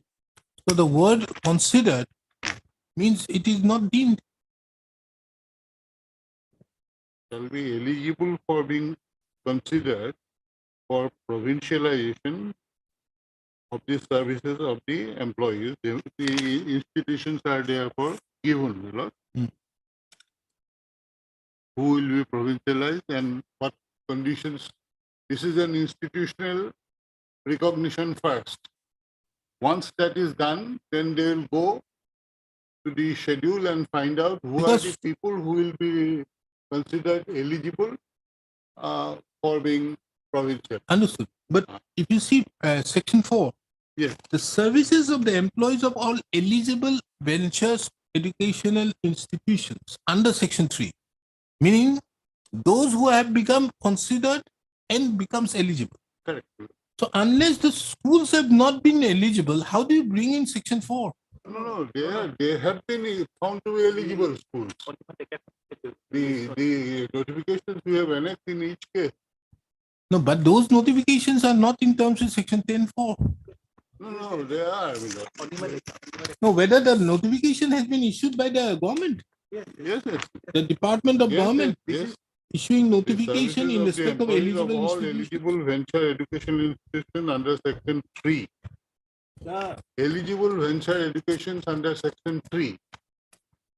So the institutional eligibility which is prescribed under section 3 has to be satisfied first by the institution. Once that is done, then the employees are considered and eligible employees are notified. That is the scheme. What is the list we have annexed? The services of the employees of all eligible venture educational institutions under section 3. Now this additional affidavit which have been Yes, filed if your lordship just have a look at that. by reply by the petitioner to the affidavit in opposition filed by the respondent number 3. Look for additional affidavit.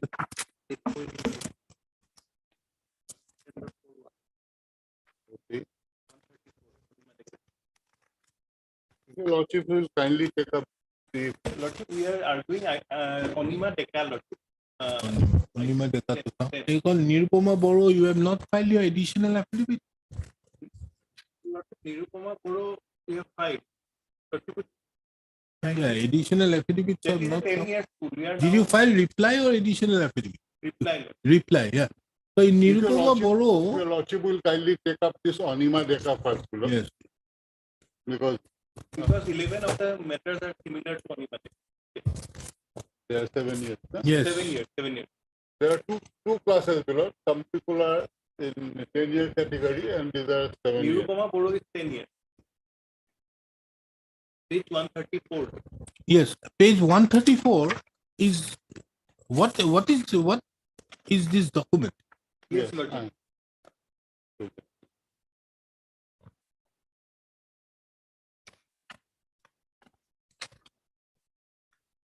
What is this document? First, your lordship will kindly have a look at page 124. Page 124. Yes. 7 years provincialization of venture institute, Tuesday, June 2, 2015. Records of all of 410 eligible venture schools, higher secondary, junior college submitted to government on 1/6/2015 for onward submission to finance department. These are all eligible institutes completing 7 years as per amendment. Now then, your lordship just turn over the page.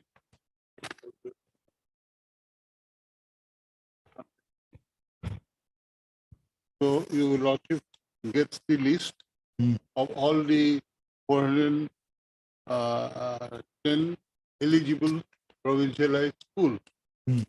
And then, my lord, if your lordship kindly turn to page 134, no? 133. Yes. So up to 133, my lord, the list of eligible institutes are mentioned. And then But what is this document at page 124 which you have just drawn? this is Annexure A. this is published in the website after the 3 stages have gone through.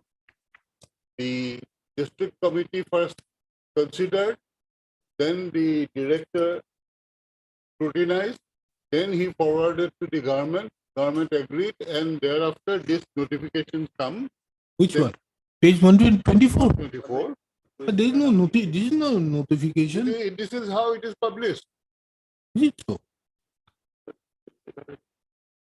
The website also is at the top, your lordship sees. And what is this annexure B? Page 134? Yes, 134 is now the eligible teacher employees. name of the schools and employees eligible for provincialization under section 4(1) of the Provincialization Act, amended 2013. This is relating to Udalguri district. Hmm. And if your lordship kindly see the name of the present petitioner, Page page 138. 138. 9. But that I have found. But what, Polaigaon. Mr. Khatunia, what is this document? This is the list prepared under section 4(1), my lord. Who prepared? Prepared by the department, my lord.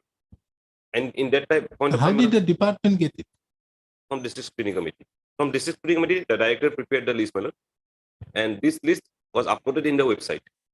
Why do you upload it in the website? During that time, that procedure was followed, my lord. So that uploading in the website, would it mean a notification? No. Then what is the notification?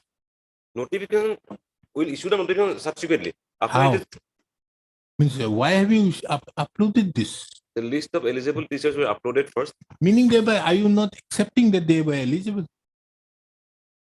You see, this notification which is being uploaded, I would have understood that there are certain notification issued that draft. Yes. That these are the people who are draft, and as such, we are asking for any objections. But the moment you are uploading this within that amount to that, it's a notification to the effect that these people are eligible. Yes, my lord. That I have to admit, my lord, because the list was published. The last column is eligibility. It is says that this In is fact, in the eligible. remark column, it was mentioned Yeah. that eligible. But who has issued this? State government. As could be seen from page 111 or 124. Yes, my lord. You see, this is in the website of www.madhyamik.in news. What is this news item? What is this website? This website, education department. How is this? This website has to be verified. No, you can't give a website in this, Mr. Bora. On the bottom, my lord, education department. That is there, but Education department. Government Mr. of Goswami, this Webs- what is the website from where you have got this? Webmaster, it is mentioned. At the No, bottom. no, no, no. Page Website is on top. It is given No, no, on top. 124 bottom. Just see. 2007 and 8. No, no, no. This is what is given down below, but website is on top, Mr. Goswami. www.madhyamik.in/news/news item so and so Yeah. on top. Yeah. That is the website. Web. No, down below is something, but on the website is on top. No, the document comes to the website through, it can be found through various sites. Suppose this document has been found by this site, that may happen, but this is But this site is some news site. You will explain. It's a news site. Have they questioned this document that they have not done it? Who has questioned? This, how can this document be taken into account? This particular first page, I don't know. No, this is very clearly mentioned. 7 years provincialization of venture institutes to June 2015. Time is mentioned. Records of 410 eligible venture high schools, higher secondary, junior schools submitted to the government on 1/6/15 for onward submission to finance department. These are eligible institutes completing 7 years as per amendment. And they have worked on this.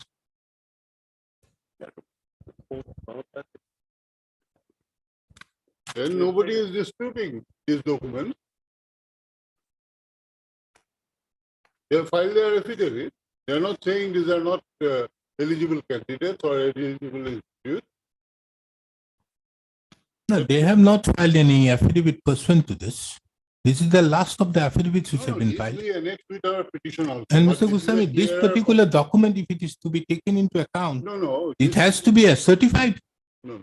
We have. Why should this court otherwise take up this no, this document? Whether they have denied or not, I'm not on the. No. First, for this court to be certain, this You are document not- exists. This document has to be mentioned.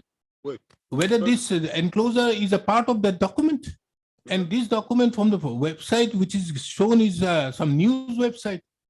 How can this be taken into account? If your lordship, this is a clearer document. We have annexed this very document with our writ petition. If your lordship kindly have a look at that. No?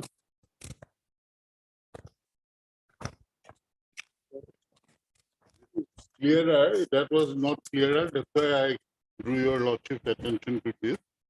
Where is it? Yeah, I'll just show your lordship. It's the full page 15, I think.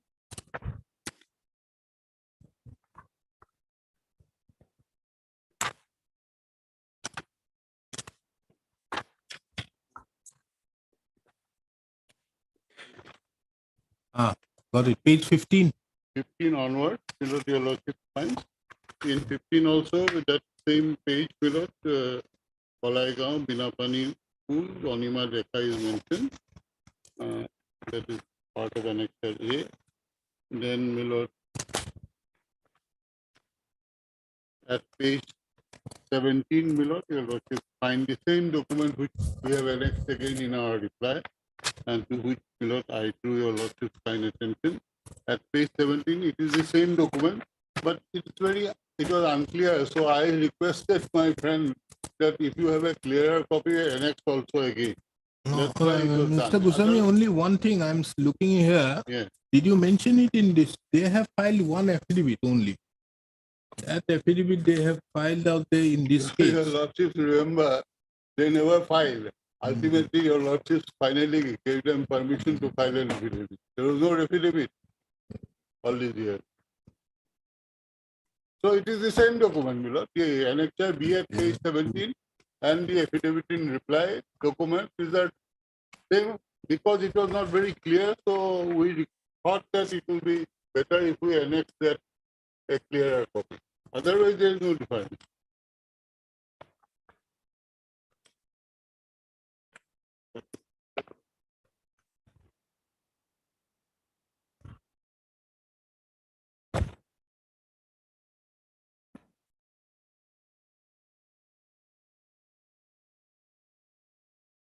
And there are documents, government is not denying all this. This process has gone through. Some schools have been provincialized through this process. They are getting salaries also. That's why the interim orders of this court directed that if you are taking their services, you better pay. We have annexed those to interim orders.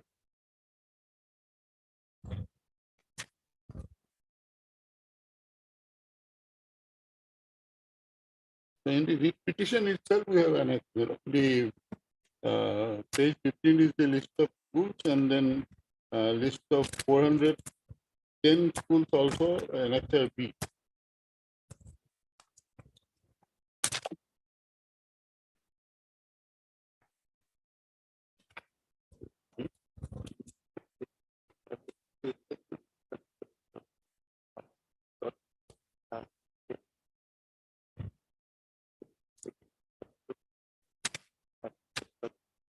So this is not an affidavit filed pairwise. Right. Now tell me, how have you, whether these particular documents which are part of the affidavit in reply, is this particular document at page 134, which you find?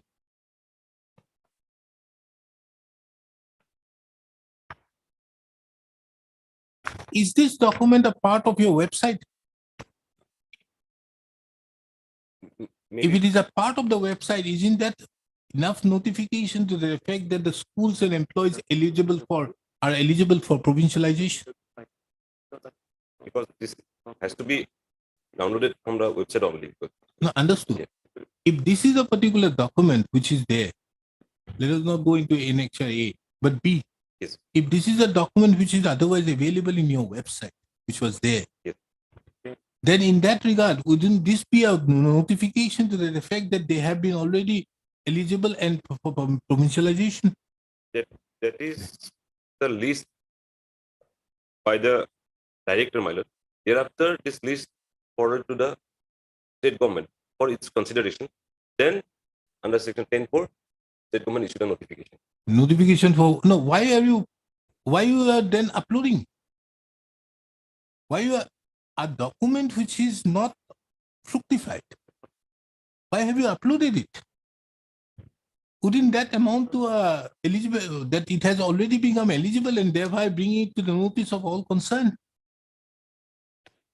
That was the procedure followed that time, my lord. Understood, but when is a document uploaded? Once it has become, unless you are asking for objections, it's a different thing. That these are the people who are there. If you want to have some objections, it's very well. But otherwise, if it is a document which categorically says that the name of the schools and employees eligible for provincialization, meaning you have considered matter is over as on that particular date when you have done it. What is the date? Where did you get it, Mr. Bora, this document? It's available in the. Then actually the process was that after the process is completed, it is website in this manner. We have done other cases also. It is always available in the website in this manner. It was then available. They could now write down also. It was because in 2013, 15, 16, it was available in this manner. This is an. It was available in which website?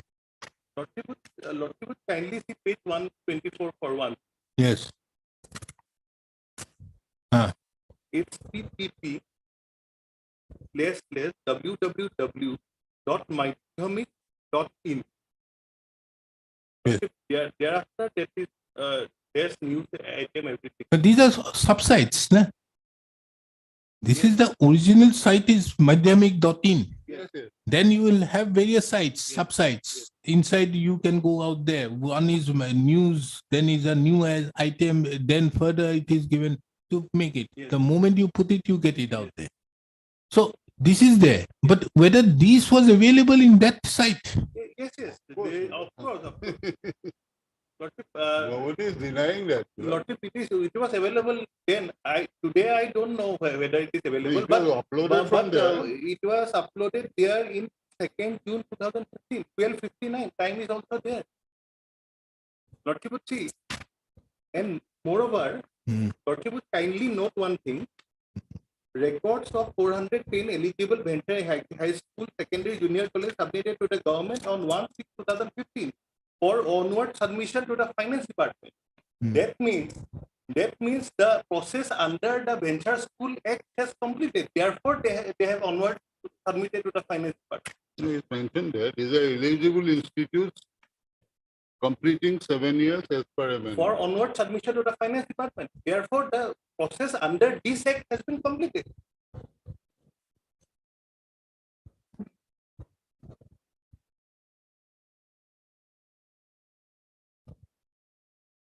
On this You basis, file there an were affidavit. litigations also, below. There were security week. claims and all that on the basis of these documents only.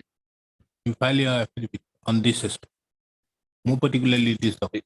Regarding the list uploaded in the website. Whether did, as regards this document, you file your affidavit. And further to that, you see, otherwise, what he is saying is it 10(4) particularly says about making certain recommendations and for consideration by the department concerned. That department, the school education department. Now, if this document has gone to the finance department, meaning thereby the school education department have already considered, otherwise it can't be possible. Which department is this? This secondary matter. And you have not denied in your affidavit as regards, which is there in page 15 of the petition, repetition in Onuma Deka. See, page 15, you have not denied that document. Annexure A.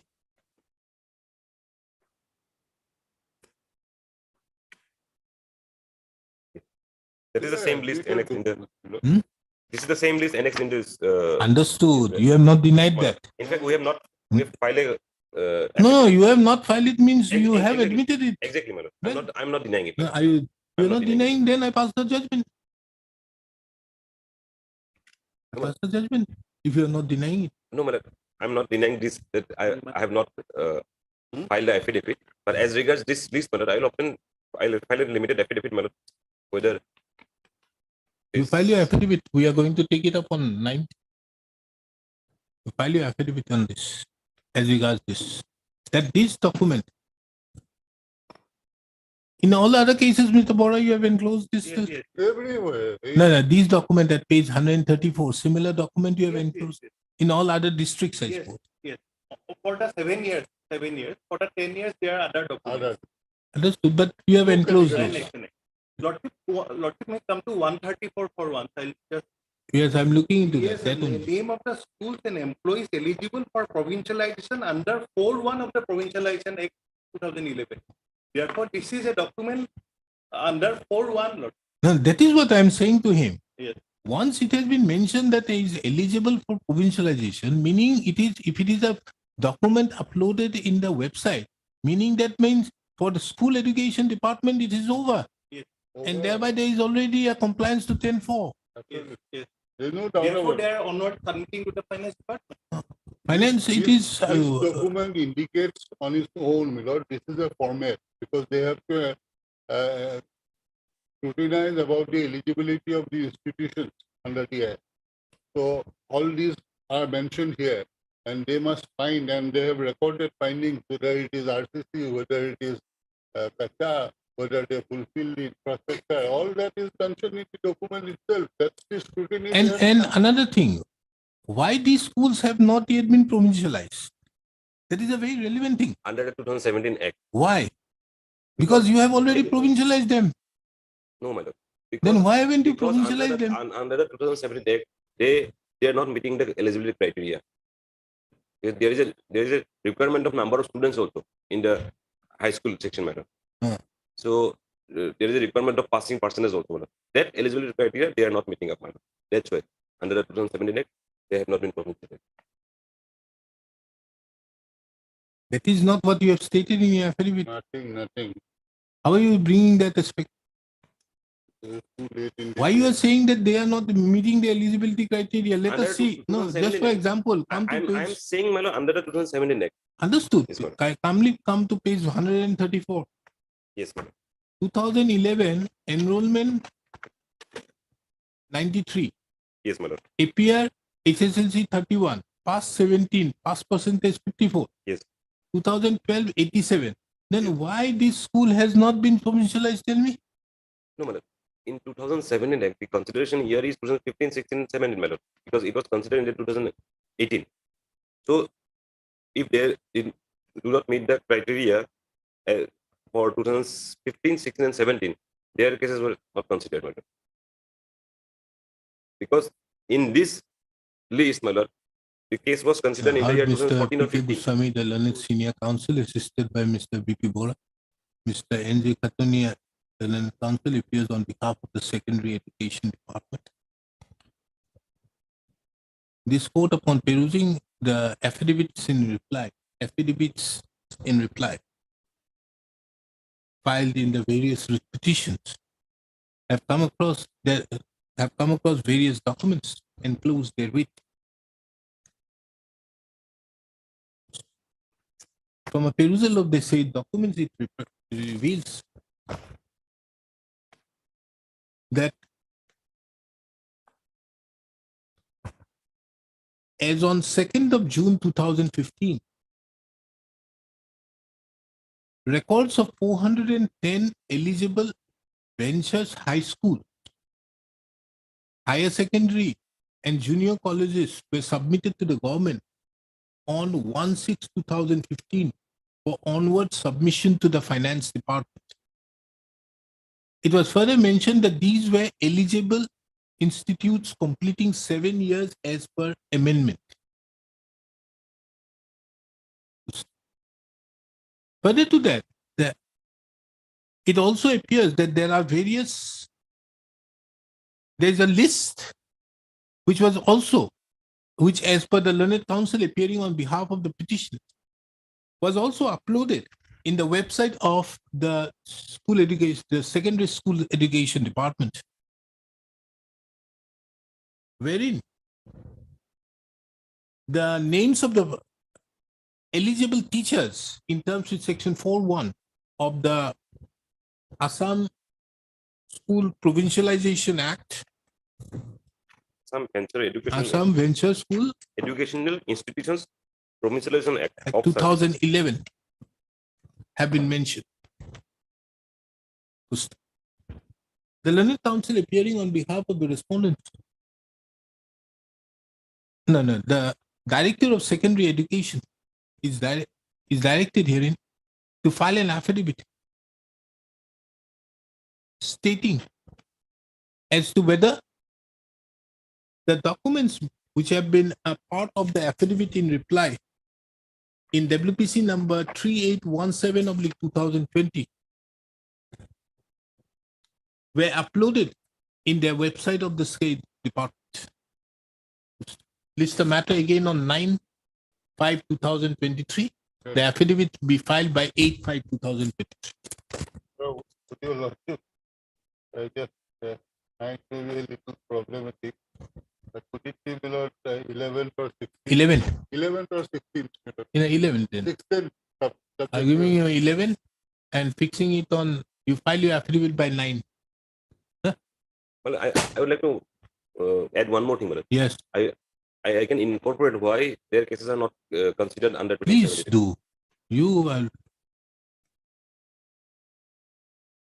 at liberty to. Page 23 of the report.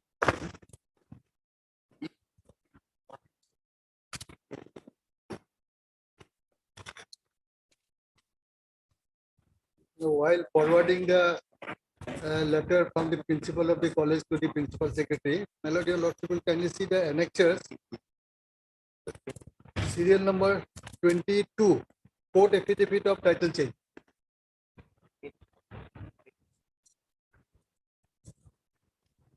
And submission in respect of Mrs. Roy Das. And I have in the additional affidavit, I have shown, my lord, in the account where they have been putting her salaries last 20 years. I have annexed a copy of the, and there here also all the forwarding from the principal of the college shows Roy Das. This thing they don't read, my lord. Otherwise, question of non-payment of the provisional pension doesn't arise. Provisional pension allowed by the government, but they have not paid it in.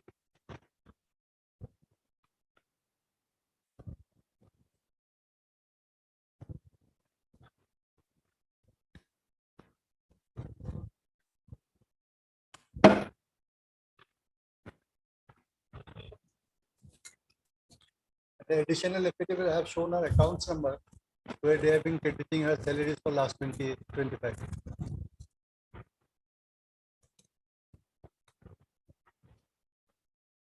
Yes, that day I have asked the higher education department to give me a copy of the photocopy of the service book. Lordship, I have the service book, Lordship, but not a copy.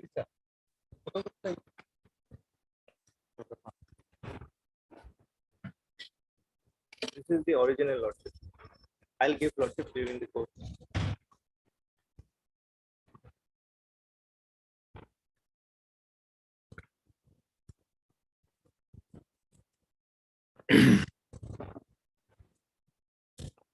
The judgment I am relying, my lord, may I just pass over it again, my lord? What is that? Huh? Here. Which index I have given? I rely on judgment passed by your lordship as well as the state of Bihar. Like B. This calculation.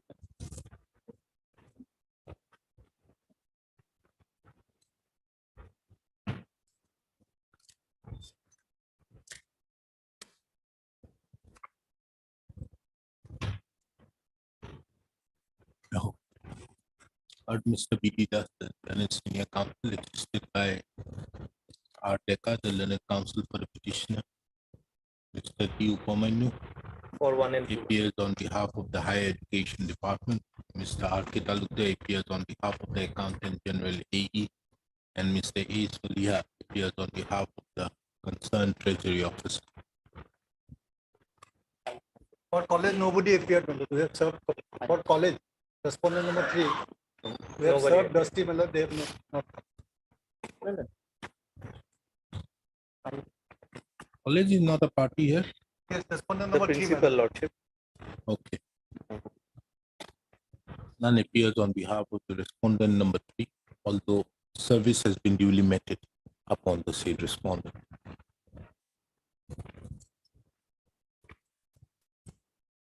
The issue involved in the instant repetition is as to whether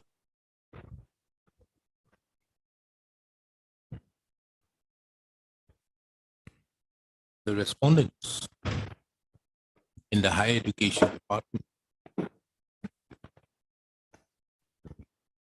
can recover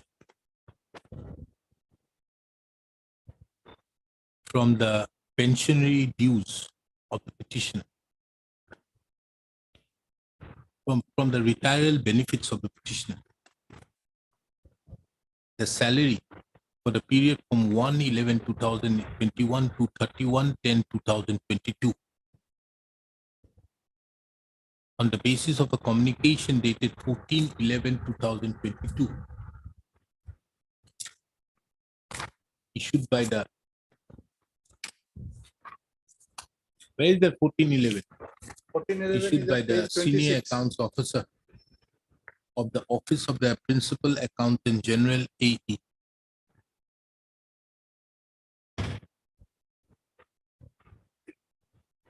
The brief facts of the instant case.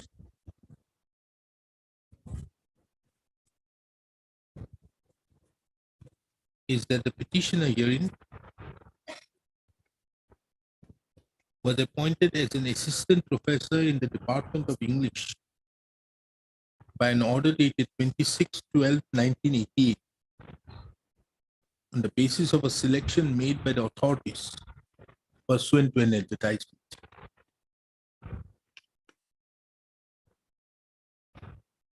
At the time of joining, the petitioner submitted her admit card issued by the Board of Secondary Education, SAM, showing her date of birth as on 1/3/1978 as 16 years, 4 months, 27 days.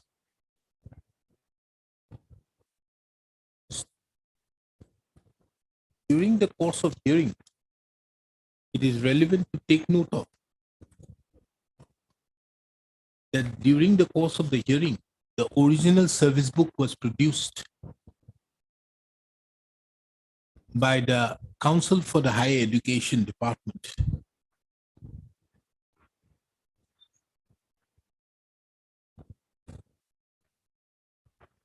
The said admit card forms a part of the said service book,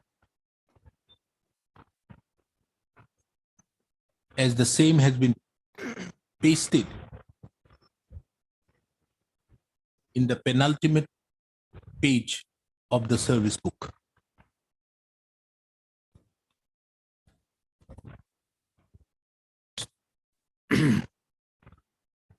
On the basis of the said date of birth, on the basis of the said, on the basis of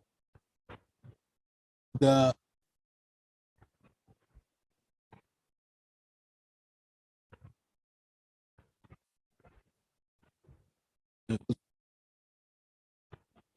it further appears that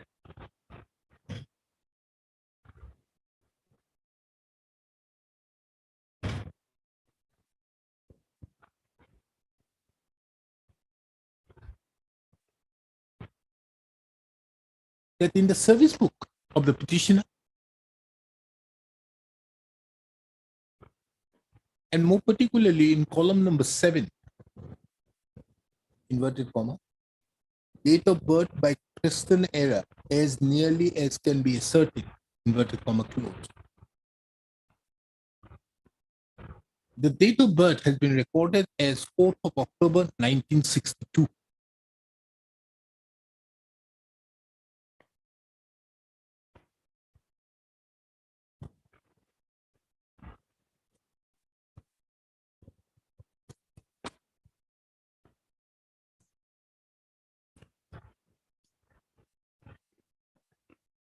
The same,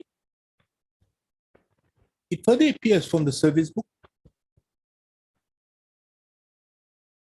that there has been various attestation being made by the secretary,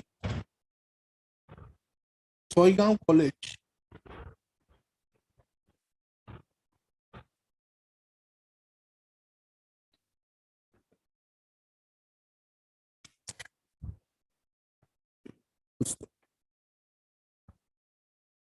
it is also relevant to take note of that in the penultimate page of the first service book,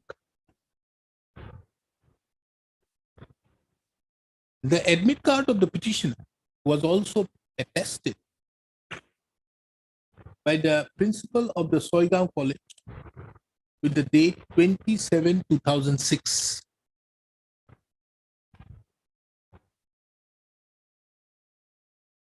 It further appears that on 29/9/2010, the second service book was prepared, wherein also the date of birth was recorded as 4th of October 1962 in column number 7.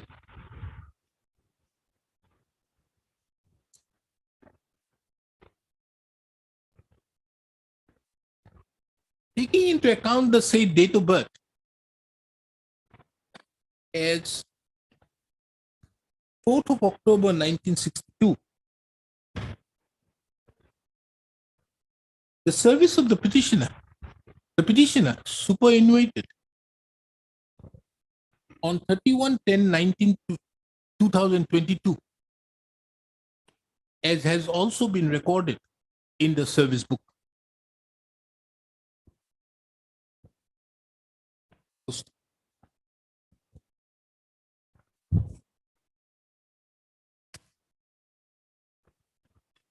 Pursuant to the retirement of the petitioner,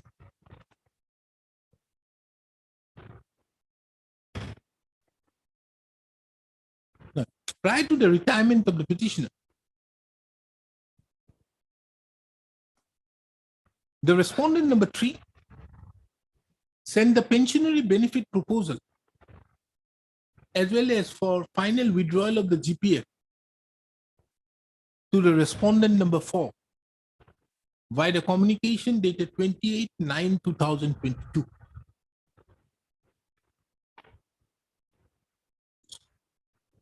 Upon the said communication being sent, the senior accounts officer of the Office of the Accountant General AE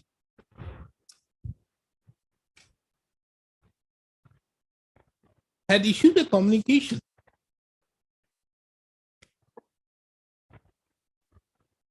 on 14/11/2022 to the respondent number 3, pointing out a deficiency as regards the proposal to the effect that as per the admit card, the date of birth of the petitioner was recorded falls on 4/10/1961.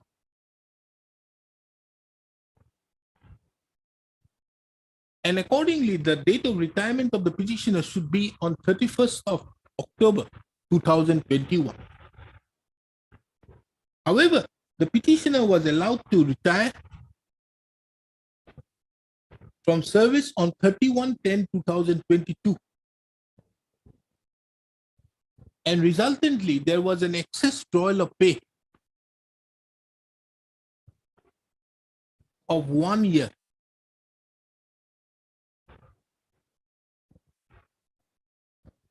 The same needs to be corrected with due attestation. And and a fresh ROP 17 and LPC to that effect should also be furnished along due and drawn statement for recovery of the overpayment of pay and allowances with effect from 1/11/2021 to 31/10/2022.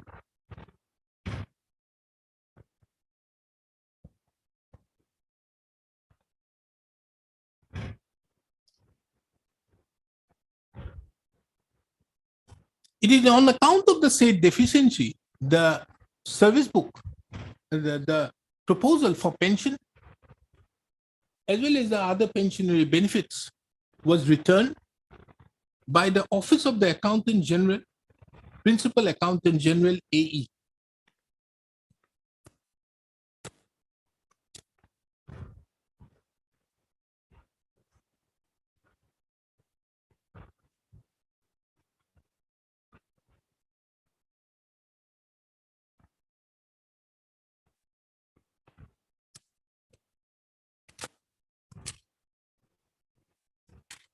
The petitioner, on coming to learn about the said communication, issued a communication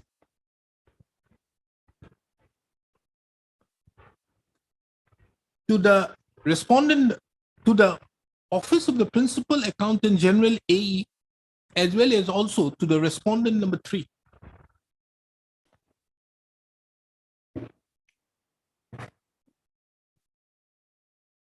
Dated 15/11/2022, requesting not to recover any amount from the salary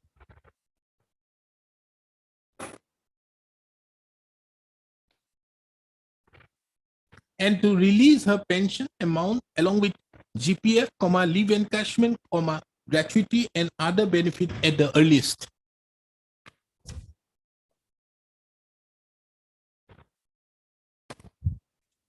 However, nothing was done in that regard,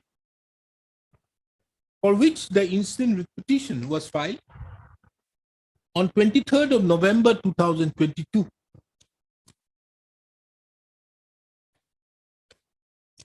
Next. It appears on record that on 25/11/2022, this court issued rule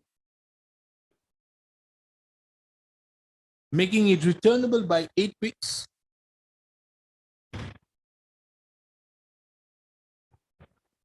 And in the interim, directed that the Accountant General AE, the principal of Soigam College and the respondents in the higher education department shall not recover the alleged excess payment made to the petitioner towards her salary for the period from 1/11/2021 to 31/10/2022 until further orders by this court. It was also made clear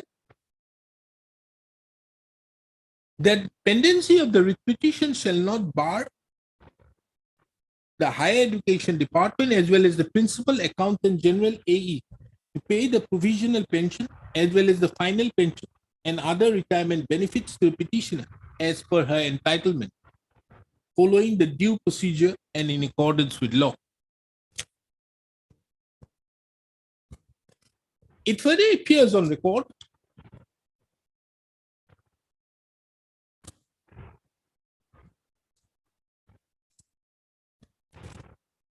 that the respondent number 4, that the respondent number 2 had filed an affidavit in opposition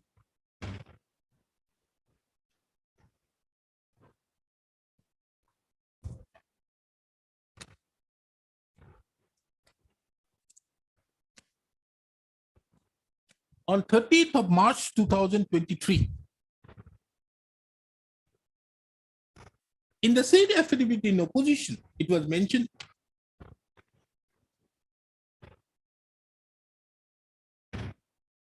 that the petitioner was appointed and she joined on 26/12/1998 as lecturer in the Department of English in Soigam College as per the DPI's approval letter dated 22/12/1988.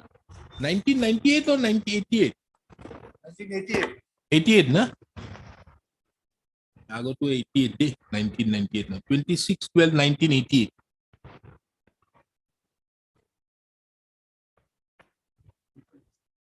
It was further mentioned that the petitioner mentioned her date of birth in all her documents like passport, PAN card, voters list, and Aadhaar card, including her service book, as on 4/10/1962.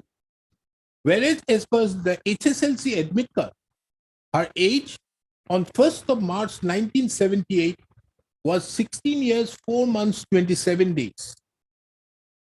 And accordingly, as per the admit card, her date of birth falls on 4/10/1961. It was further mentioned that in the provincialized college, the principal / secretary / the DDO of the respective college is the head of the office and the recording authority to maintain the service book of the employees of the respective colleges. However, in the instant case, the petitioner had wrongly mentioned her date of birth as on 4/10/1962 instead of 4/10/1961, whereas as per her admit card, her date of birth falls on 4/10/1961. It was further mentioned that as per the government notification dated 11/11/2021 and the office letter dated 22/11/2021, principals of all provincialized colleges of the Assam have been allowed to submit the pension papers and final withdrawal of GPF proposal, etc., directing to the Auditor General. Is it Auditor General or Accountant General? Accountant General for necessary action.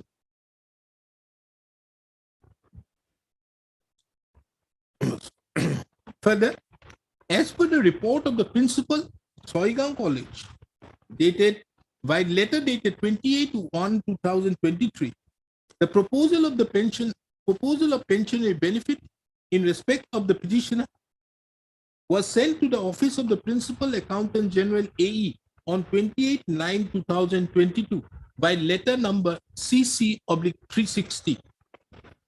The proposal was returned back by the Accountant General by letter dated 14/11/2022 on the ground that the petitioner drew 1 year excess payment, that is with effect from 1/11/2021 to 31/10/2022, as per the records maintained in the service book of the incumbent, especially the date of birth was put by the incumbent herself.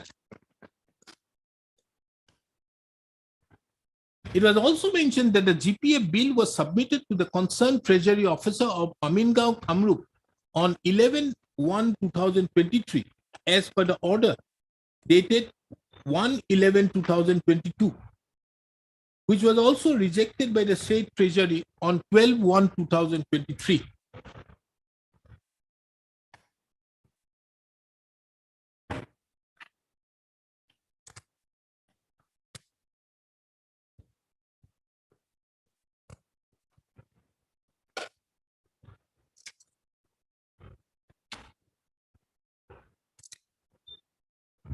It was further mentioned that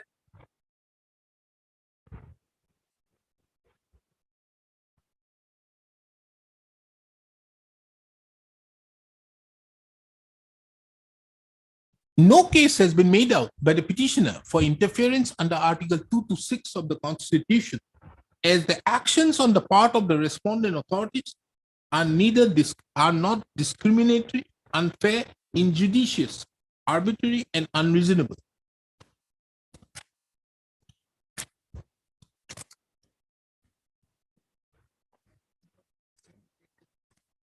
Next, it further appears that on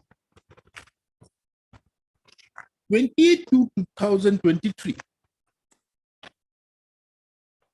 the Senior Deputy Accountant General AE.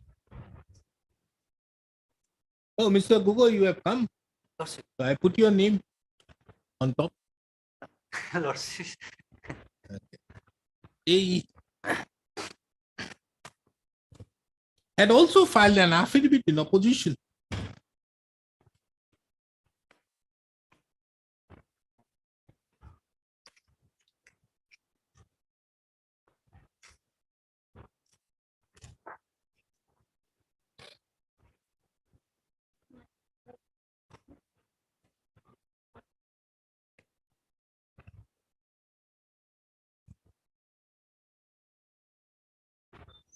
It was mentioned that the date of birth reflected in the admit card, the rate of retirement of the petitioner ought to have been on 31/10/2021 instead of 31/10/2022. Moreover, it was found in the service book that the pay of the petitioner for the period from 1/4/2016 to 1/7/2018 was not found recorded in the service book. As a result, the Office of the Principal Accountant General AE returned the pension papers in original of the petitioner to the respondent number 3, that is the principal, Soigao College, by letter dated 14/11/2022.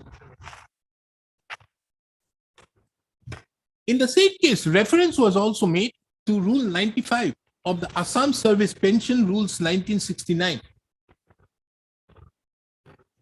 to the effect that a government employee must know his or her date of superannuation according to the age proof document.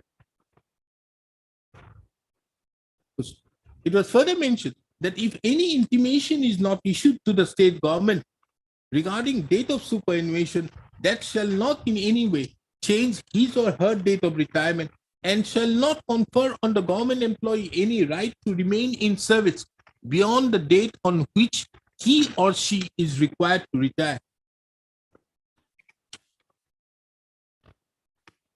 Further to that, drawing reference to our office memorandum dated 1/2/1992, it was mentioned that if no intimation is given to an officer about his date of superannuation, it shall not confer him or her any right to remain in service.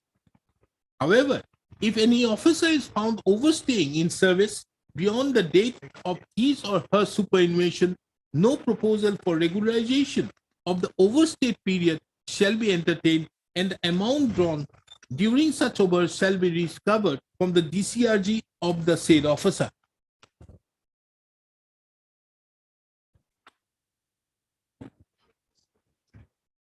Further to that, in paragraph number 10 of the said affidavit in opposition, it was mentioned that whenever any excess payment is made on account of fraud, misrepresentation, collusion, favoritism, negligence, or carelessness, etc., roles of those responsible for overpayment in such case and the employee who benefited from such action should be identified, and departmental or criminal action should be considered in appropriate cases.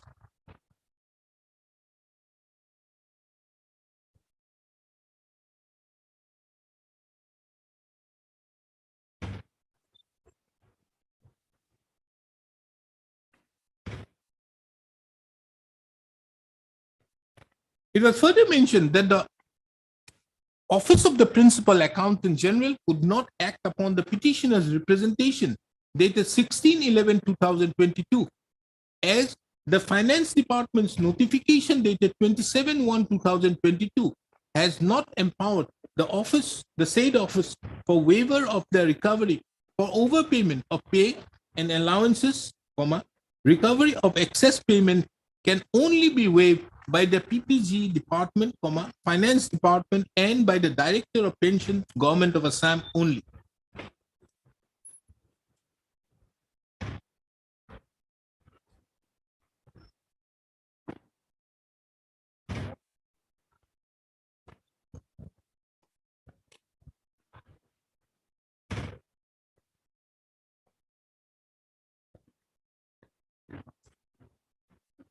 It was further mentioned that the GPF final amount authority, which was issued from the Office of the Principal Accountant General AE dated 17/11/2022, have been recalled from the respondent number 3 and other stakeholders by office letter dated 13/1/2023 for issuance of a fresh authority on available balance. Further, in respect of leave encashment benefit of provincialized college teachers, the Office of the Principal Accountant General AE has no role to play.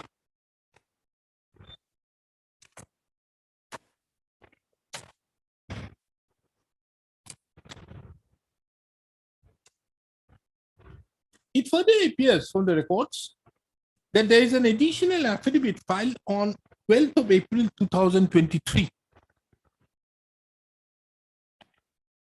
to bring on record the sanction of the provisional pension along with other allowances as admissible under the rules with effect from 1/11/2022.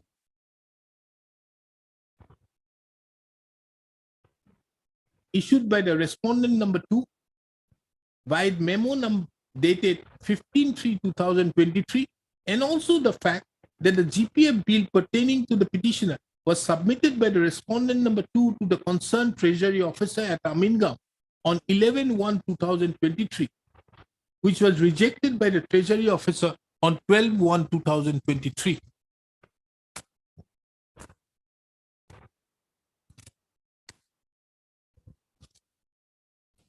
It is also at this stage, it may be also pertinent to mention that the petitioner, in view of the rejection by the treasury officer, Amingam, to pay the GPS, GPF amount and the provisional pension amount. the GPF as well as the provisional pension have filed an application, have filed an interlocutory application being IA civil number 1048/2023 for impleading the treasury officer Amingam. This court, by an order dated 21/4/2023, allowed the said interlocutory application, and the treasury officer Amingam was arrayed as the respondent number 5 to the instant proceedings.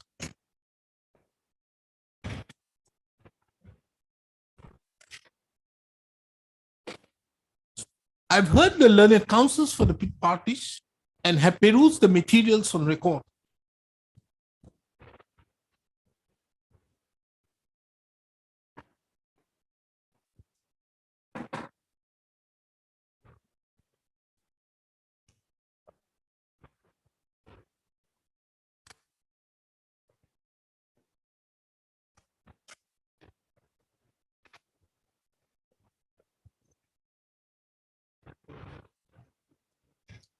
From a perusal of the service book in original, which was produced by the learned counsel appearing on behalf of the Higher Education Department, it is apparent that the petitioner had duly submitted the admit card before the concerned authorities.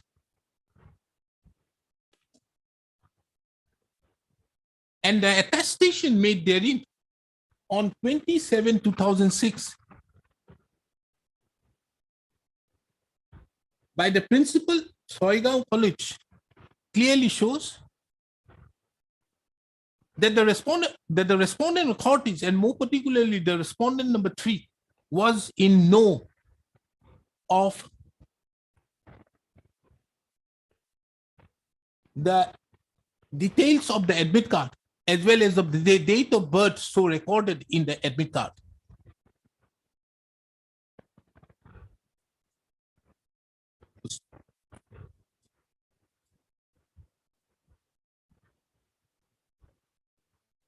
In column number 7 of the service book,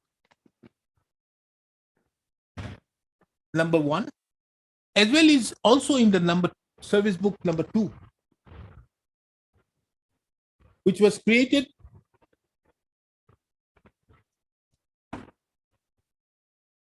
which was reconstructed by the DHE's letter number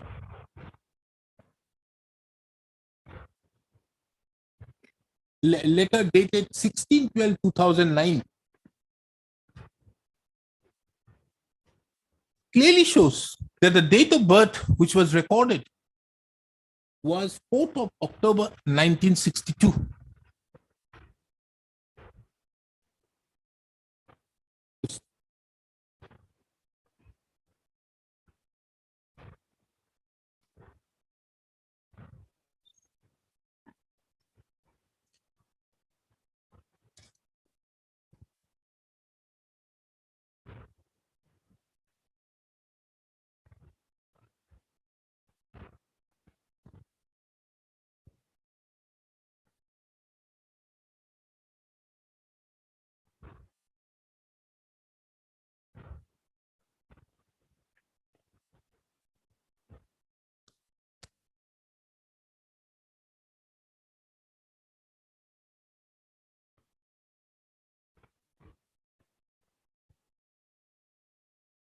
Mr. Gogoi, tell me one thing.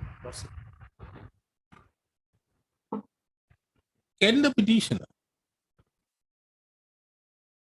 put any date of birth?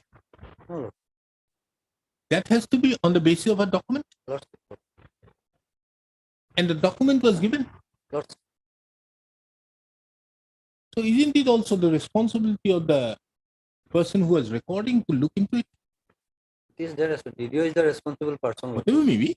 DDO is Isn't the that the responsibility? Because if I put, just for example, my date of birth to be 75, Lordship. it can't be. Because if you see the judgment of Jagdish Prasad, Lordship. probably that particular judgment, Regarding enhancement of age, Lordship, that particular job. a very important aspect is drawn out of there. Lordship.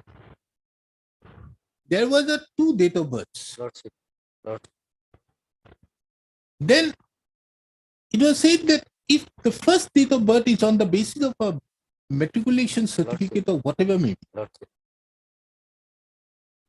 if you want to change it, then also it has to be verified by documents on the basis of which you can come to the figure. Lordship. Lordship. Meaning thereby, it is on the basis of a particular document you have to enter it. Lordship. And this document was very much there. Lordship. So wouldn't it be a case of an honest or a bona fide belief? A person that this was the date of birth which was recorded. One needs to appreciate one thing. Lordship. A person when he was born is a different aspect of the matter. Lordship. A person which the date of birth which was recorded by the authorities initially and the admit card is another aspect of the matter. I think after 1980 or something, 80 or 84, this system was removed. Earlier, this system was there, which they put as so and so as on 1st of March 1970. Lordship. That was now, Lordship, as per the numerical, Lordship. Now it is the date of birth is specifically given. Like in my date of birth, it has been categorically mentioned in the admit card that this is his date of birth. But at that point of time, this has happened. Okay. SR 8, my lord, it shows, my lord, the head of office should record the date of birth in service book of an officer on his initial appointment. That is recorded in some judgment. SR 8. FR SR 8. And another aspect of the matter which I would like to point out, that 2 notifications which show before 24 months prior to date of retirement, they should initiate the process of pension. Let us not burden this case. If that is the point of argument, then Lordship, it is the duty of the petitioners also to Lordship inform the. Let us not go into all this respect because this matter needs to be resolved in this manner and finished it up.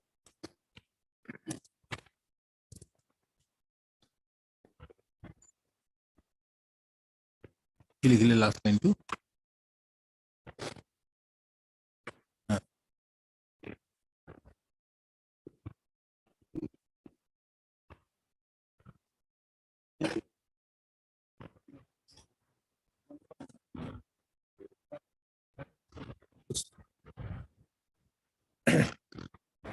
It further appears from the State Service Book itself, as already mentioned,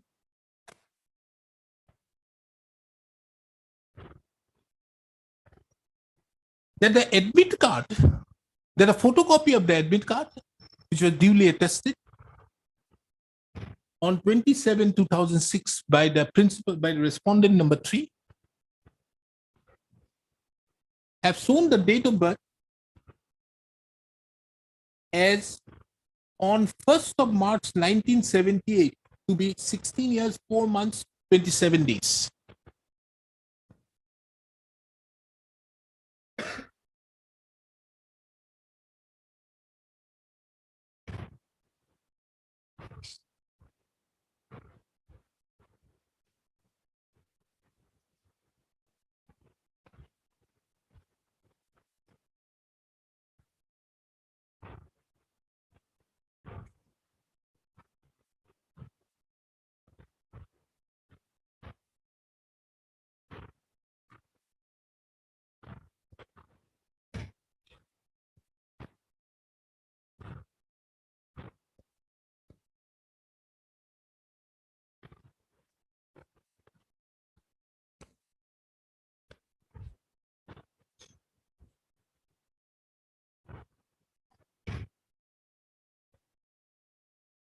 Yes, Mr. Das, you were referring to SR8 for what purpose? No, that head of the department, they should record the date of birth. Where is it?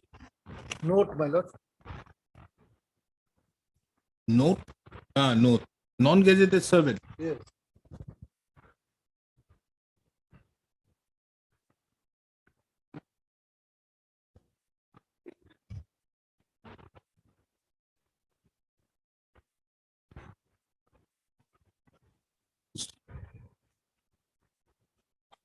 At this stage, if this court takes in note of SR8 of the FR and SR as applicable to the state of Assam,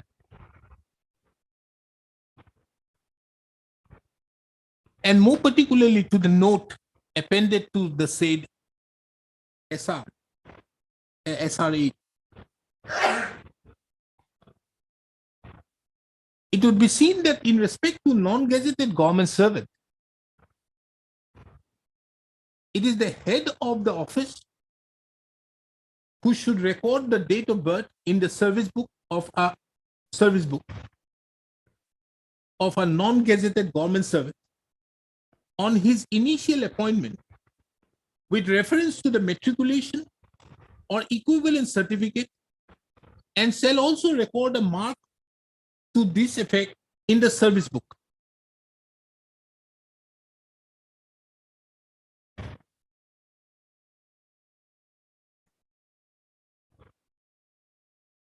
You are non-gazetted, no? Assistant professors are, they are non-gazetted. They are non-gazetted. Non-gazetted? Lordship, in the government college, they are the gazetted officers. Lordship, in the provincialized college, they are non-gazetted. They are non-gazetted here. Non-gazetted, Lordship. It is also relevant to take note of SR8C, which empowers the commissioner and the head of the departments to alter the recorded date of birth in case of a non-gazetted government servant, provided they are satisfied after inquiry that the previous date was incorrect.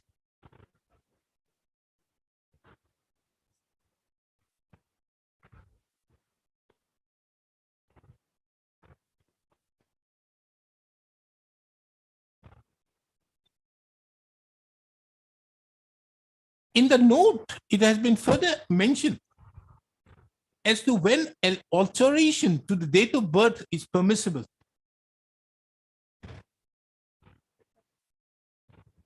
It has been mentioned that no alteration in the date of birth of a government servant should be allowed except in very rare cases where a manifest mistake has been made.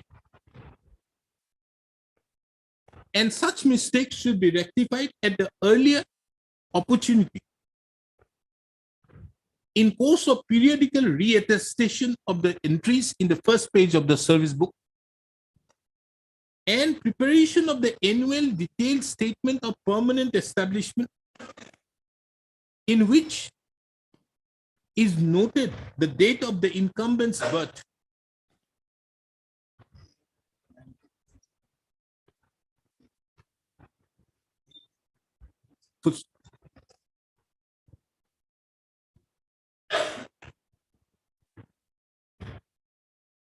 If this court takes into consideration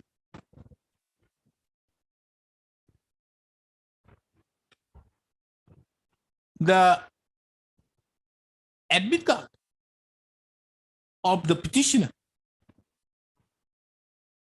and the communication dated 14/11/2022 issued by the Office of the Principal Accountant General AE,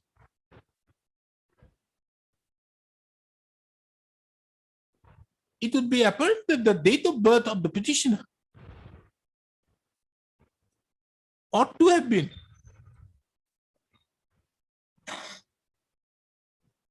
April 10, 1961. However, the head of the department who was responsible, the head of the authority responsible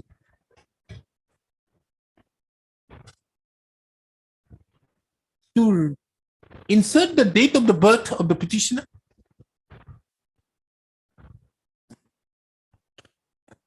in spite of the admit card forming a part of the service book,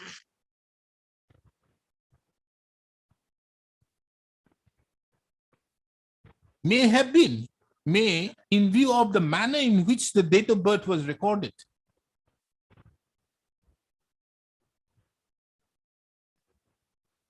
wrongly calculated the date of birth to be 4th of October 1962 instead of 4th of October 1961.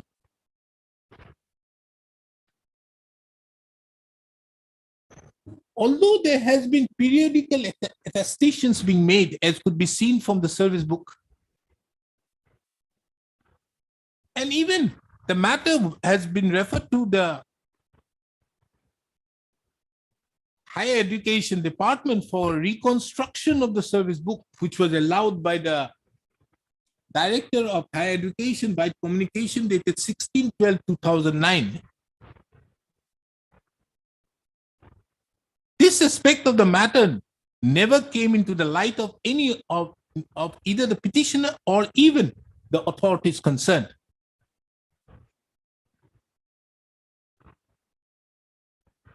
And it is on the basis of that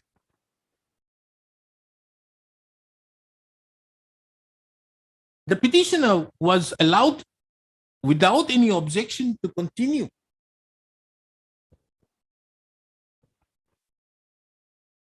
to render service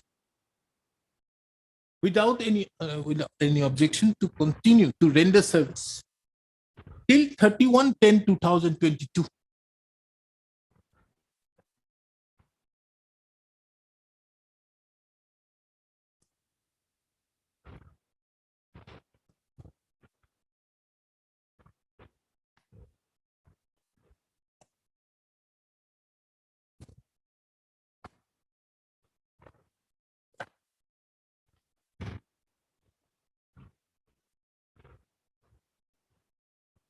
Now the question therefore arises is as to whether in the said facts,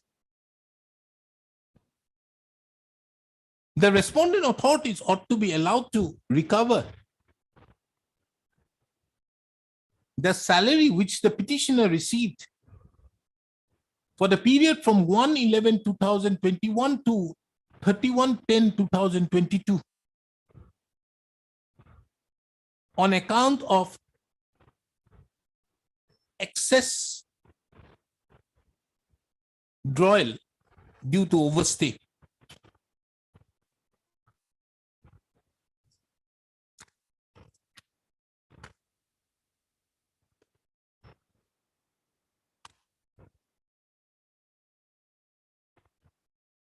For the purpose of deciding the said aspect, this court finds it relevant to refer to the judgment of the Supreme Court rendered in the case of State of Bihar and others versus Pandey Jagadishwar Prasad, reported in 2009, 3 SCC 117, wherein the issue was that in the service book of the employee, which was opened on 14/8/1973, two date of births were recorded. One was 11/2/1944 and the other was 11/2/1946.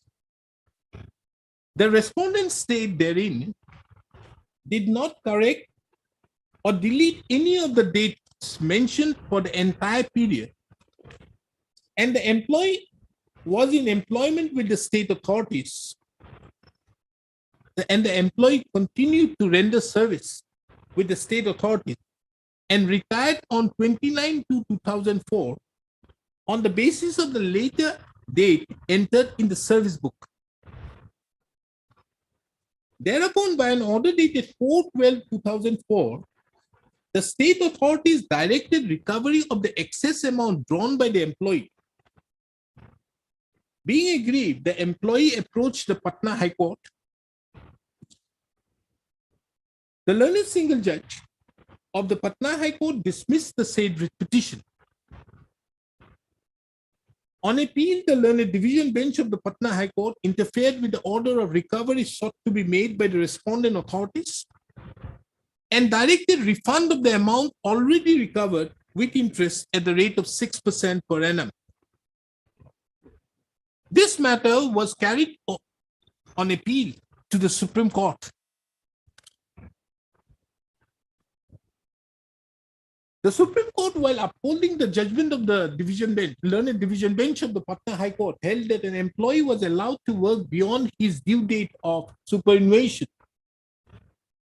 without raising any objection, and in absence of misrepresentation and fraud to be attributed to the employee. The division bench of the Patna High Court was justified in setting aside the recovery of excess amount on account of overstay.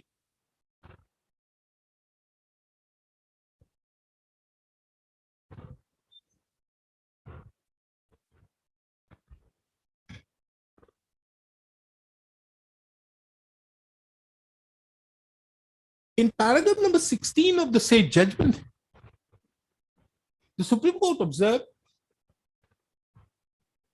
that even if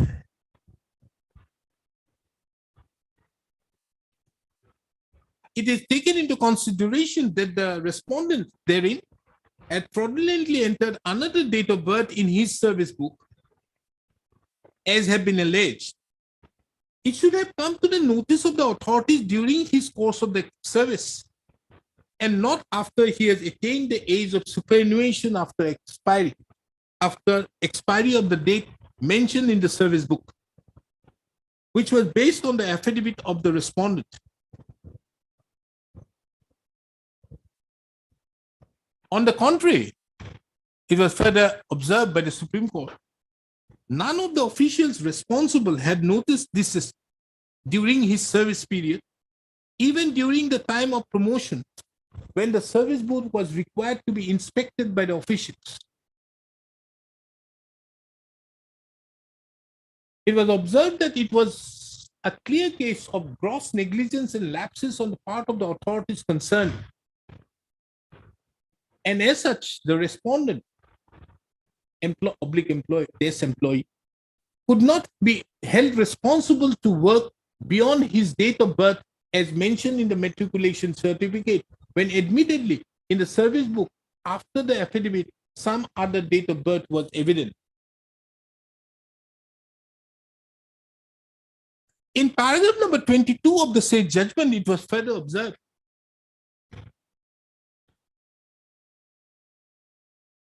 that in the service book of the respondent therein, two dates of birth were mentioned, which was not permissible.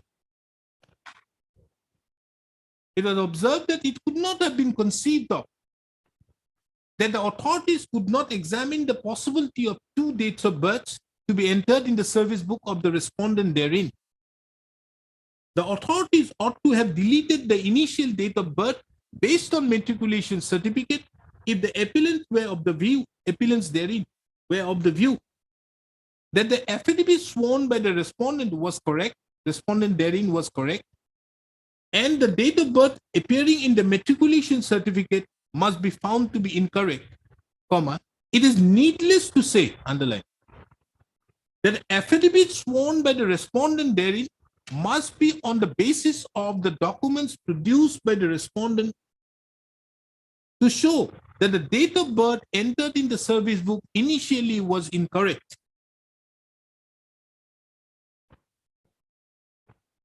This aspect of the matter is a clear pointer to the effect, in the opinion of this court,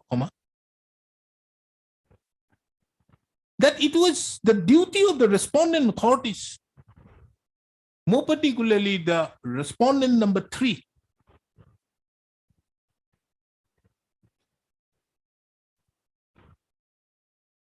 to have correctly recorded the date of birth.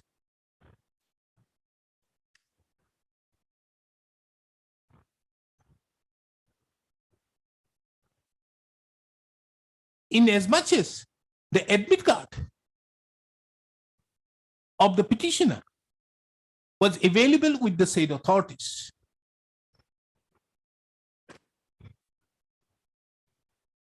This court further finds it relevant to take note of that the said service book was again reconstructed on the basis of the orders passed by the Office of the Director of Higher Education. But then also, none of the authorities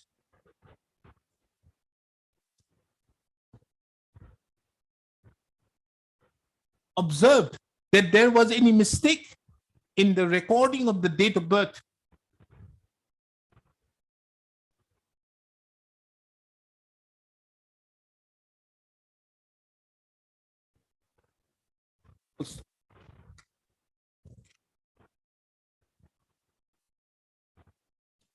In paragraph number next, in the said judgment of the Supreme Court in the case of Pandey Jagadishwar Prasad, the Supreme Court further observed that paragraph number 24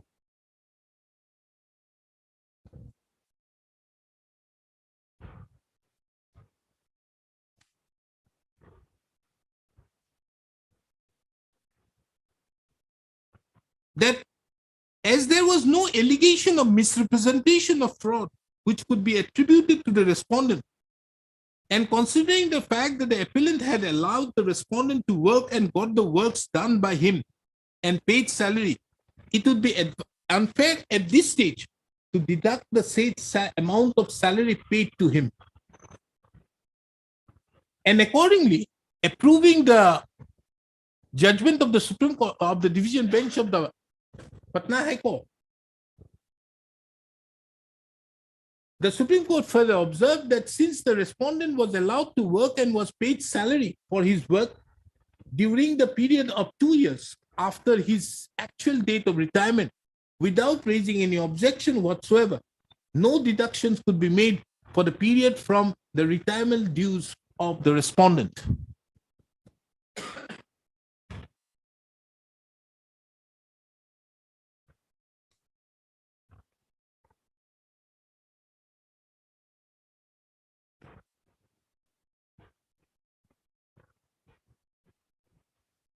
Paragraph 22 to 25. Paragraph 22 to paragraph 22 to 26 of the said judgment of the Supreme Court is reproduced here in under. Next.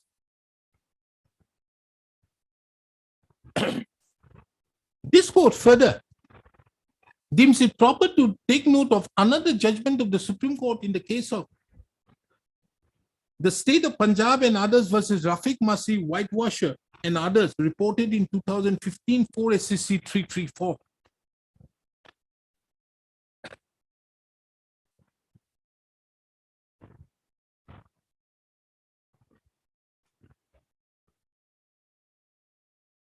The Supreme Court, after taking into consideration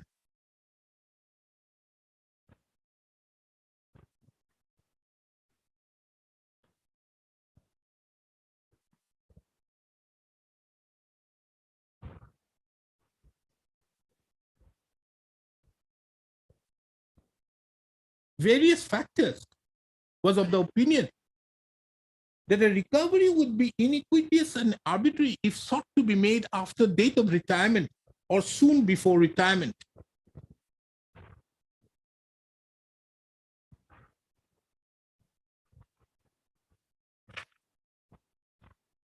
In paragraph number 18 of the said judgment, the Supreme Court clarified as a ready reference the various situations where recovery by employers would be impermissible in law. Paragraph 18 of the said judgment being relevant is quoted herein below.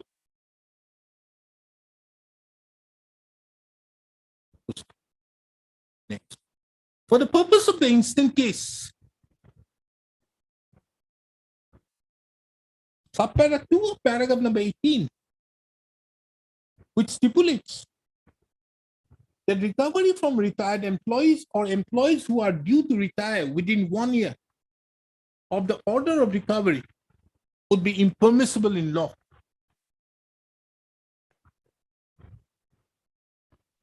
In the instant case, the respondents herein have resorted to take steps for recovery after the petitioner have retired.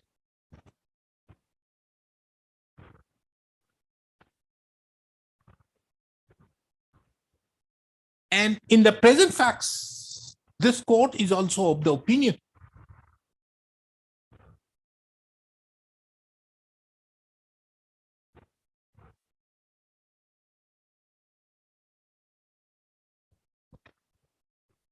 that the case of the petitioner herein squarely is covered under paragraph 18 Roman 2 of the judgment in the case of Rafiq Masi Whitewasher Supra.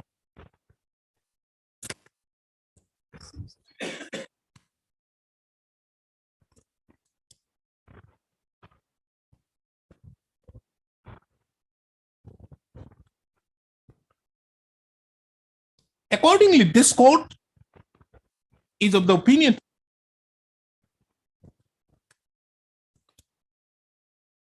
that taking into consideration that the respondent, this court further would deal with another aspect of the matter. This court further feels it relevant to deal with another aspect of the matter.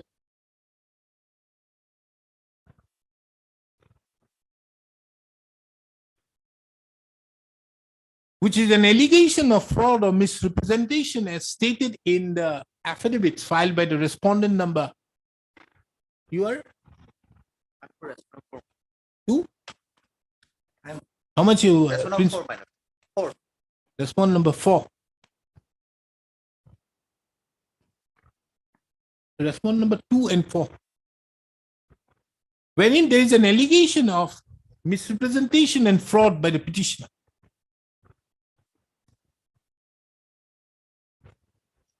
This court finds it difficult to appreciate the allegation of fraud or misrepresentation being made. Fraud and misrepresentation against the petitioner. Inasmuch as the admit card, wherein the date of birth of the petitioner was recorded,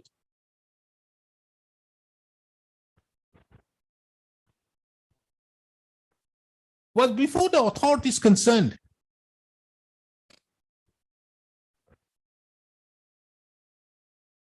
And it was the duty of the authorities concerned, more particularly the respondent number 3, to have inserted the date of birth.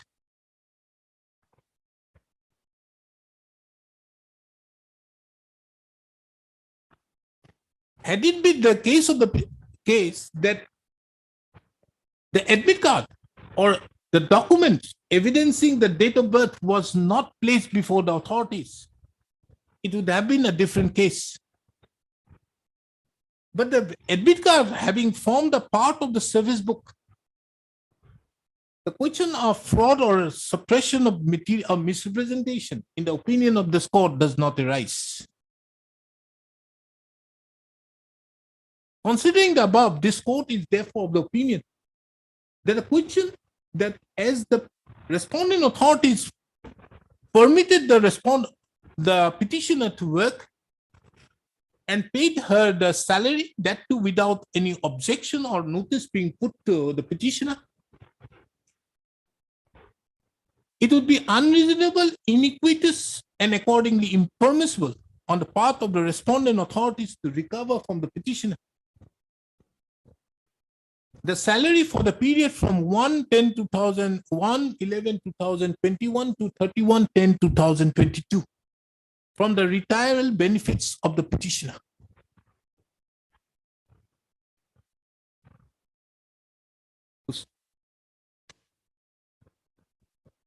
This court, however, finds it relevant to take note of another aspect of the matter, more particularly paragraph 30 of the judgment in the case of Pandit Jagadishwar Prasad Supra, wherein the Supreme Court had mentioned, the Supreme Court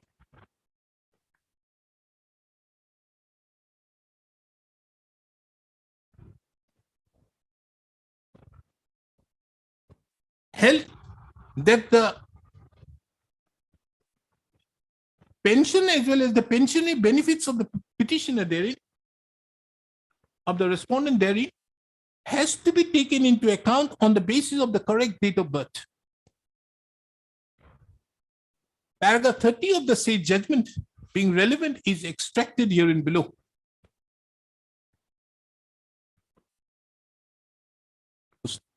In view of the above, the instant petition stands disposed of with the following observations and directions. Number one, the responding authorities are directed not to, he judgment you have that? That day I gave you a judgment. Officer gave it, but I have kept it. Kept in Give it to me. Means giving it clearly in these directions, it will help the petitioners. If I don't make it, it becomes difficult. Your lordship has directed that paid within 30 days, failing which 8%. Where? Oh, that is a different thing. 8 years. 8 years, what they have done. And here, where is the recovery? Not recovery. Prasanna Burman is a case where the amount has already been recovered. That is the reason. Only one aspect of the matter, the treasury has rejected because of Roy Das and Das that your lordship has accorded on the last day. They did not take into consideration the affidavit filed by the petitioner, which was forwarded to the accountant general. Now they will do it. I hope so. They will not read. Last oral, lordship already clarified that position. Huh? Already lordship clarified that particular position. Online maybe. The sense of the number one. The communication dated 14/11/2022 issued by the Office of the Principal Senior Accounts Officer of the Office of the Principal Accountant General AE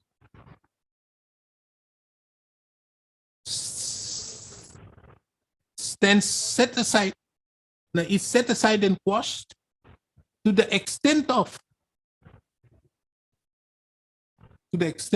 insofar as the recovery of excess amount for the period from 1/11/2021 to 31/10/2022 on account of overstay is concerned.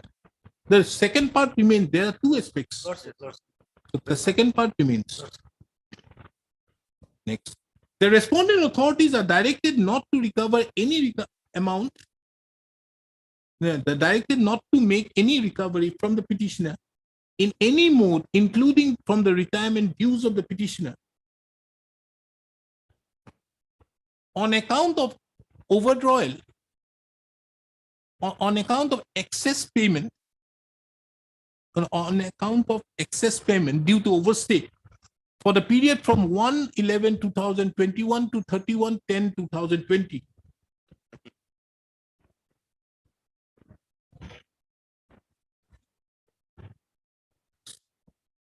The responding authorities, including the Higher Education Department and the Principal Accountant General AE, are directed to immediately process the pension of the petitioner so that the petitioner receives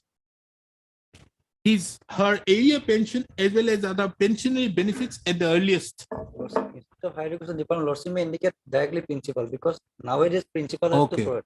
To the direction is given to the respondent number 3. Lordship. And the director of and the principal accountant general AE are directed to immediately process the pension of the petitioner so that petitioner receives her area pension as well as other pensionary benefits at the earliest. The said exercise be completed within a period of 4 months from the date a certified copy of the instant judgment and order is served upon the principal Soigaon College as well as the senior accounts officer of the office of the principal accountant general AE.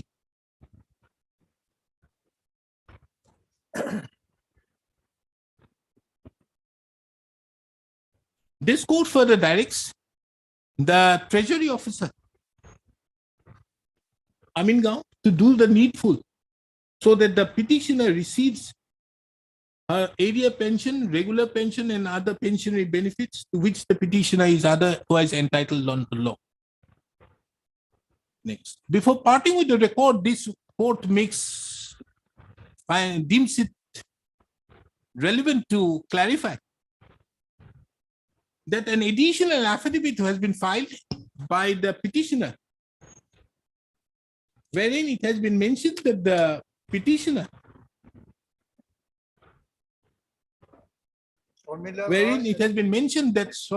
that the petitioner is known as that Sharmila Roy and Srimati, that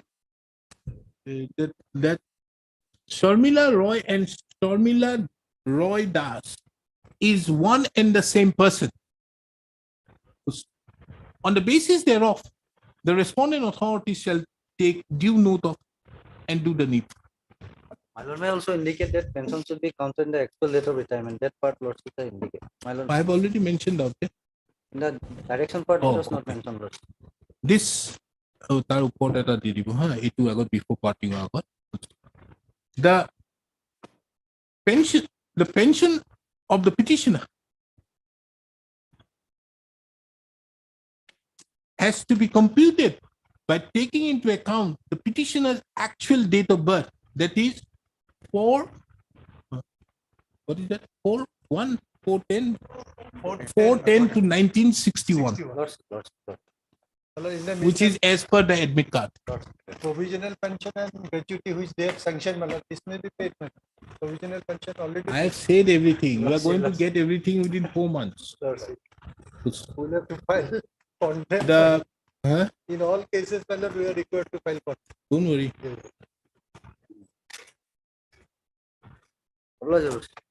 Obliged. You give a photocopy of Lordship, this. Lordship. I can keep it on record, Lordship, Lordship. including that. Last page of Lordship. it is relevant to take note of that. এই ওপৰত লিখি দিব হা এই ওপৰত য'ত দিছো এইটো D Upamanyu and Mr. K. Gogoi and D. Upamanyu for the Higher Education Department had produced the service book এখন দিছো না, a photocopy of which is kept on record and marked with the letter X. X নহয় Y. ঠিক আছে? My lord may also indicate in our order, Lordship, regarding my lord's observation regarding Lordship digitalization of the that part Lordship is indicated. Then Lordship, it is easier for us to Lordship communicate. Otherwise, as per Lordship verbal actions, we have already take action, Lordship. Regarding that part Lordship may Lordship. That will be helpful for us, Lordship. In fact, they have reported as if that I have directed digitalization. I am not. I have Lordship, as per observed. Lordship's verbal order, we have already done first part, I Lordship. have only observed. Lordship. I have never directed Lordship, anyone. Lordship. This is not a part of. Lordship. Lord, as she was appointed after provincialization of the school, Lord, her case was not considered. Now, Lord, she had an occasion to approve before this court by filing a contempt petition, and in that case, Lord, your Lordship will find at page 12, annex at 8. Now, here, Lord, the letter produced by such and such learned counsel for the alleged contemporary is kept on the record. From the order, it is seen that the appointment of the petitioner was made by the managing committee of the school after provincialization of the school, and rightly it has been found by the authority that he is being appointed, that this being an appointment after provincialization, no further benefit can be given to the petitioner, and accordingly the authority refused to give that. Mr. Dasgupta, I have read this order. Doesn't help you. Not yes. Lord, I approached before this court, Lord, by filing a writ application, and now, Lord, my prayer is mechanically looking. Prayer of the writ petition. How can you get pension unless you is regularized or brought into the government service? Well, actually, my claim is not based on the Pension Act or pension rules. My simple condition before your Lordship is that, rightly or wrongly, I have rendered my service more than 30. That too in a provincialized school. That is being so, wouldn't that lead to stargate? You asked for regularization, the single judge out there initially said that your case may be considered. When the matter you filed the contempt court says that your appointment was made by a managing committee after the provincialization of the school and as such. But was said, however, it may take may consider your case. You filed an appeal out there, appellate authority says that we can't interfere with anything except the fact that if any appointment is done, any regularization is done, or any vacancy arises pursuant to a selection, your age should be relaxed. That's all. Now, as of now, you are not in government service. How can the government pay you something? Your Lordship may kindly consider my prayer of the writ petition. That is at page 7. It is therefore prayed that your Lordship may be pleased to admit this petition and issue rule directing the respondent to show cause as to why the petitioner shall not be granted with old age pension. Mr. J.K. Goswami, please come here. In this government, you have an old pension scheme, not this old pension as per these. For old age people, you have a pension scheme. Don't you have a pension scheme for old age people? Yes, Lordship, we have, Lordship. The PNRD department deal with this old pension scheme. It means it is pension for old person. PNRD department deals with this. Is there? Yes. Is only PNRD department? Lordship, no, Lordship. Anyone who is the over age of 60 years, Lordship, those have not within the purview of any pension scheme, Lordship. Then they may acquire pension. Lordship. Where is that office memorandum?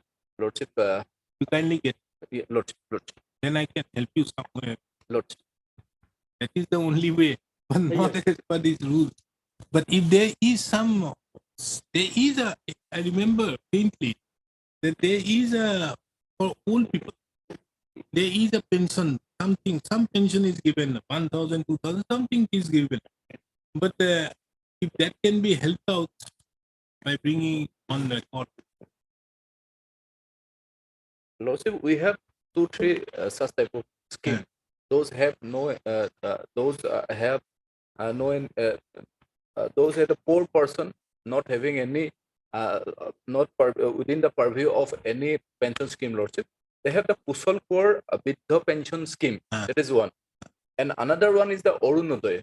Arunodaya for those who have the poor person having no other way for their livelihood, Lordship, then this is the Arunodaya scheme. Maybe he may got the Arunodaya is not for pension. Yes, not for pension. Arunodaya Is not the pension, comes but some 3,000 rupees or something. To Lordship, now presently it is 1,200, Lordship. It will extend for 3,000, Lordship.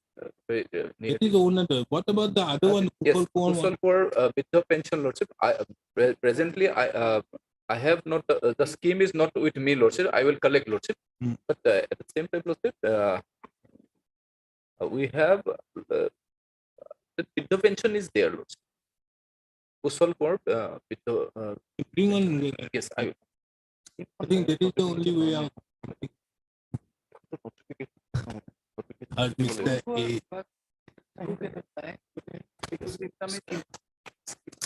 But the learned counsel appearing on behalf of the petitioner. Learned senior counsel assisted by Mr. B. Das. Heard Mr. J.K. Goswami, the learned counsel for the government of Assam. You? D. Rava for accountant general. Mr. D. Rava for the accountant general. You are?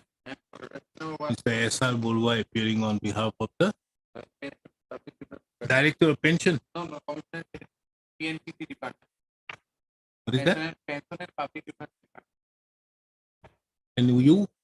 I'm social welfare department. You are social welfare? Yes, Lordship. Respondent number 6, Lordship. Newly. And he appears on behalf and the respondents. And so J.K. Goswami appears on behalf of the Social Welfare Department. This court, taking into account the limited prayer made in the petition, inquired with Mr. J.K. Goswami, the learned counsel appearing on behalf of the Social Welfare Department, as to whether the government of Assam has any pension scheme for aged persons who is not getting the benefit of the pensions given by the government of Assam. The learned counsel appearing on behalf of the Social Welfare Department submits that they would apprise this court upon instructions in that regard. Let this matter be listed again on when 9th. You can get it on 9th for further consideration. We get that aspect so that we can give it. And if you can get hold of that, kindly give it to Ms. Bida so that you can bring by way of an additional affidavit. It becomes easier for this court.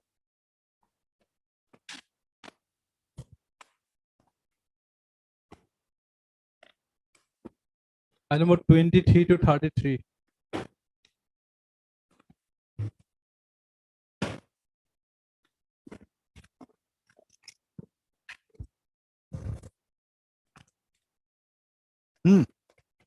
Lordship, I asked for instructions. The department has informed me that the notification which was issued earlier, that was supposed to be in force till the entire amount of ad valorem levy and VAT is paid by the petitioner. None of the petitioners have paid the ad valorem levy and the VAT levy. As per the notification, they were supposed to pay the entire amount of ad valorem levy and VAT as calculated by the joint verification team. That amount has not been paid. I have specific instructions. Till now, it's not been paid. Those amount? That amount. As per the joint committee? As per the joint committee. There is a proof I have annexed with the petition matter. There is a report from the superintendent of excise that no that is only in one matter. No, in entire batch of petition matter, we have paid as per joint name. That is our categorical statement in the petition matter.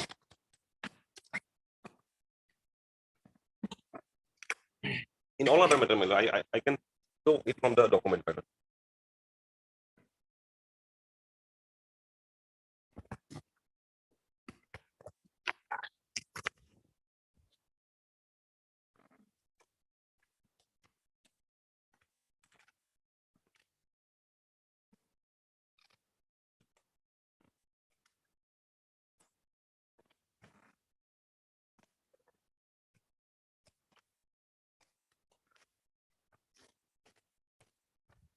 In Barak House. Yes, ma'am. Barak House. They say the total amount is 102 crores 65 lakhs 14 102 crores 10 crores 26 lakhs 51,481. Baraka. What is the demand? Demand page 26, 10 crore 26 lakhs 51,481. How much you have paid?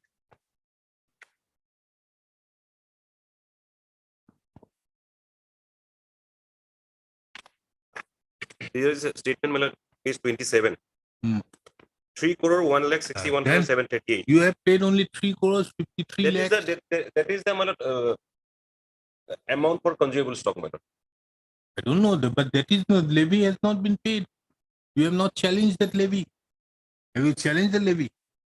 No, my lord, because it was there.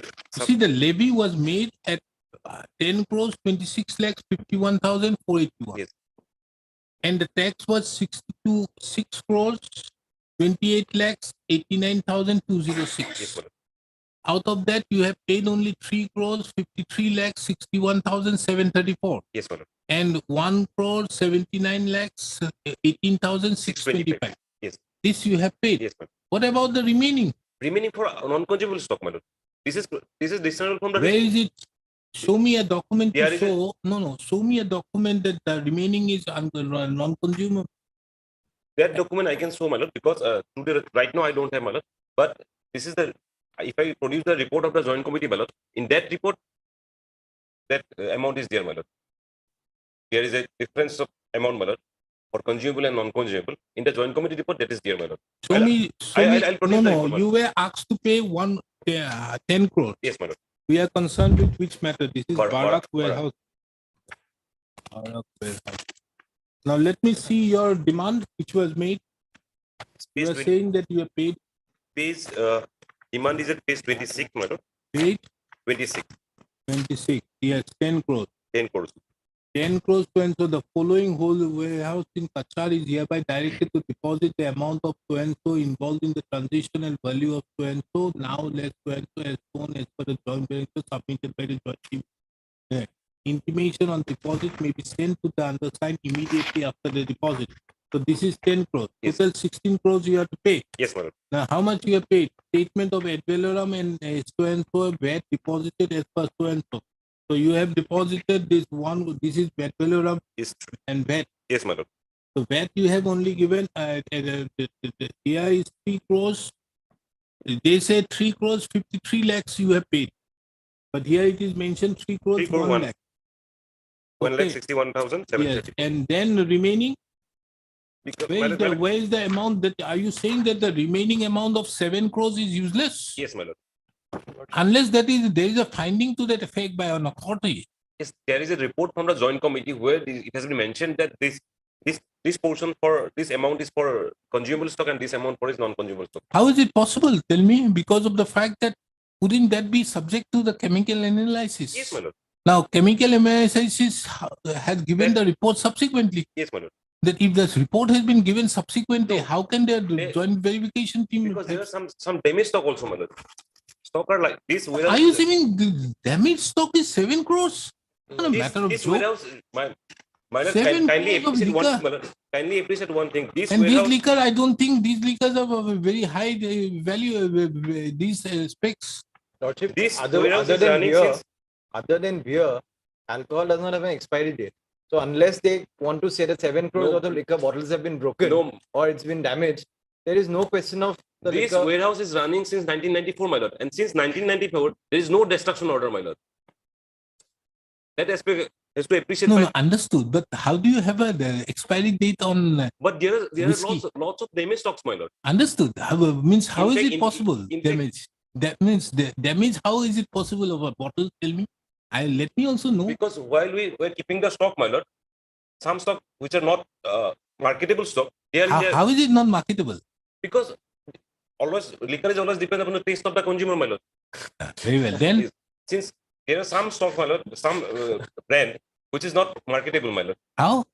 Because earlier it was Because that accepted by company the has closed. No, earlier it was accepted by the public, but later on, my lord, there's some new brand come into the market. So some brand, my lord, they are not marketable. So while we keeping How the is it stock, possible? No, that brand is not marketable means? well, people doesn't want to consume it, my lord. Very simple, my lord. Yeah, for that You see, are you saying that people doesn't want to consume makes the liquor non-consumable? Well, because No, no, it I'm can't not be. saying I'm not saying Non-consumable I'm it not means saying that, my lord. it is not fit for consumption No, by human. No, my lord, I'm not saying that, my lord. I'm saying that, my lord, people doesn't want to consume it. That's why they are stock lying since 1994. Maybe. Maybe because of that, my lord, due to wear and tear, my lord, most of the that stock got damaged, my lord. Not damaged due to not because of chemical this, my lord, but Chemical. not because of it's not fit for human consumable, but all the stock were broken, my lord. Means, are you saying 7 crores of? Not Yeah, 7 crores, my lord. Part some. we are concerned with this first case, 7 crores. Yes.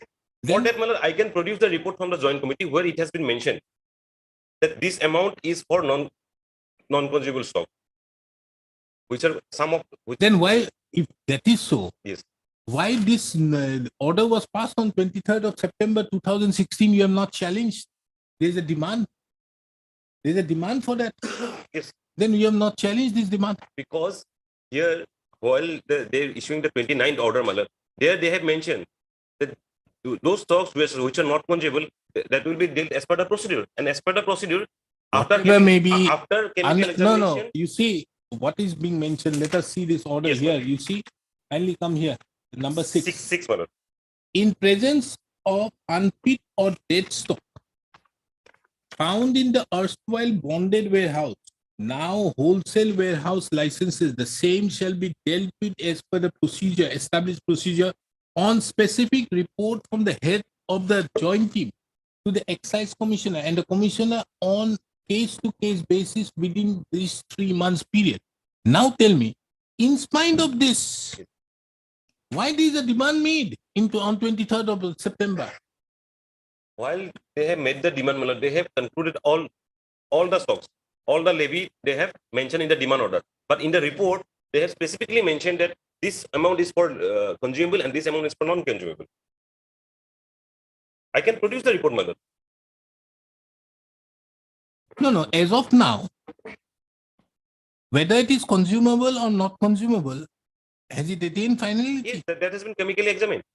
All When? the stock later on that has already. Now, when was it chemically examined? Later on, my lord, after. Then how could the authority say that this is not consumable without a chemical analysis? That is what? And that is precisely we followed the report of the BIO. Yeah. There's something there. I think better you keep on paying this. No challenge to all these things. This is a fit case for dismissal. I would have understood. If you are saying that you have beer of 7 crores, it's a different thing. My lord, And that in- too from in fact, in the 1994. report, my lord, It was 20 my lord, rupees. my lord will see in the report, it has been specifically mentioned that these are the non-consumable stock. And this is their report, my lord. This is not my report. How can it be non-consumable unless there is a chemical analysis being done? Now, chemical analysis happens subsequently. My lord, after They are found it of processing the batch, my lord, they No, have. Mr. Khatoni, unless and until this document of 23rd of September is not put to challenge, where is the question out there? Or there is an exoneration to that effect. Otherwise, you have to pay. Obviously, my lord, if It is the mandate of Rule 9, that till the amount is not paid, this happens. But in clause 6, it has specifically mentioned that, my lord, whatever the non-consumable stock, that has to be dealt with as per the procedure. And as per the procedure, after chemically examine the thing, if it is unfit for human consumption, then they have to destroy Now it. you are still maintaining those Yes, my lord. unconsumable. Yes, my lord, we have to keep it, my lord. Without the order of the commissioner, my lord, we cannot destroy it, my lord. Now, have you mentioned anything? Why are you keeping it for such a long time?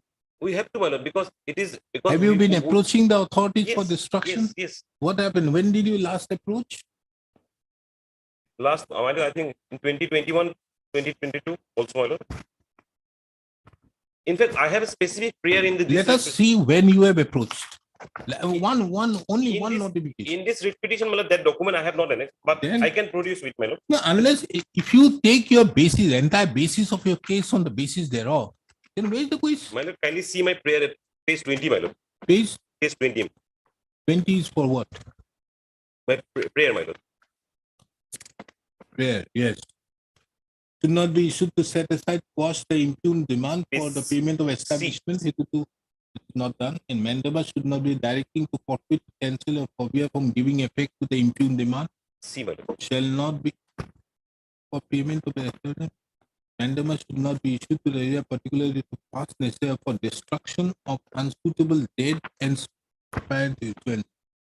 Now, what has happened? Where is your representation or any application so submitted that these are That I discharged? produce, my lord. That can I produce. That is not your basis of your petition, and this petition was filed in the year 2021, and you don't have, you are enduring a stay. Then vacate the stay. Keep on paying. No, my lord.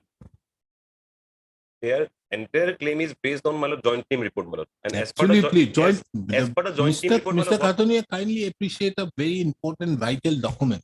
That is the document at Annexure B, page 26. Yes. You have not challenged this document. So Because- till because- this document, no, till this document is not set aside by due course, this is the amount which you have to be paid. Matter instead. because my lord, we are not disputing, my lord. Whatever. No, you have that- to say. That, No, you that have to say document- that this demand, Yes. because you see, this is the demand on the basis of which you are to pay. And this has a correlation with clause 9. Clause 9 says that the amount which is being asked for has to be paid. But this Now has, you say that this amount shouldn't have been there. It should have been less. this has also a relation to the clause 6 also, my lord. Understood clause 6. And this, in fact, But in spite of there being a clause 6, then also this demand is made. but in fact, in the joint team report, they have categorically mentioned, my lord.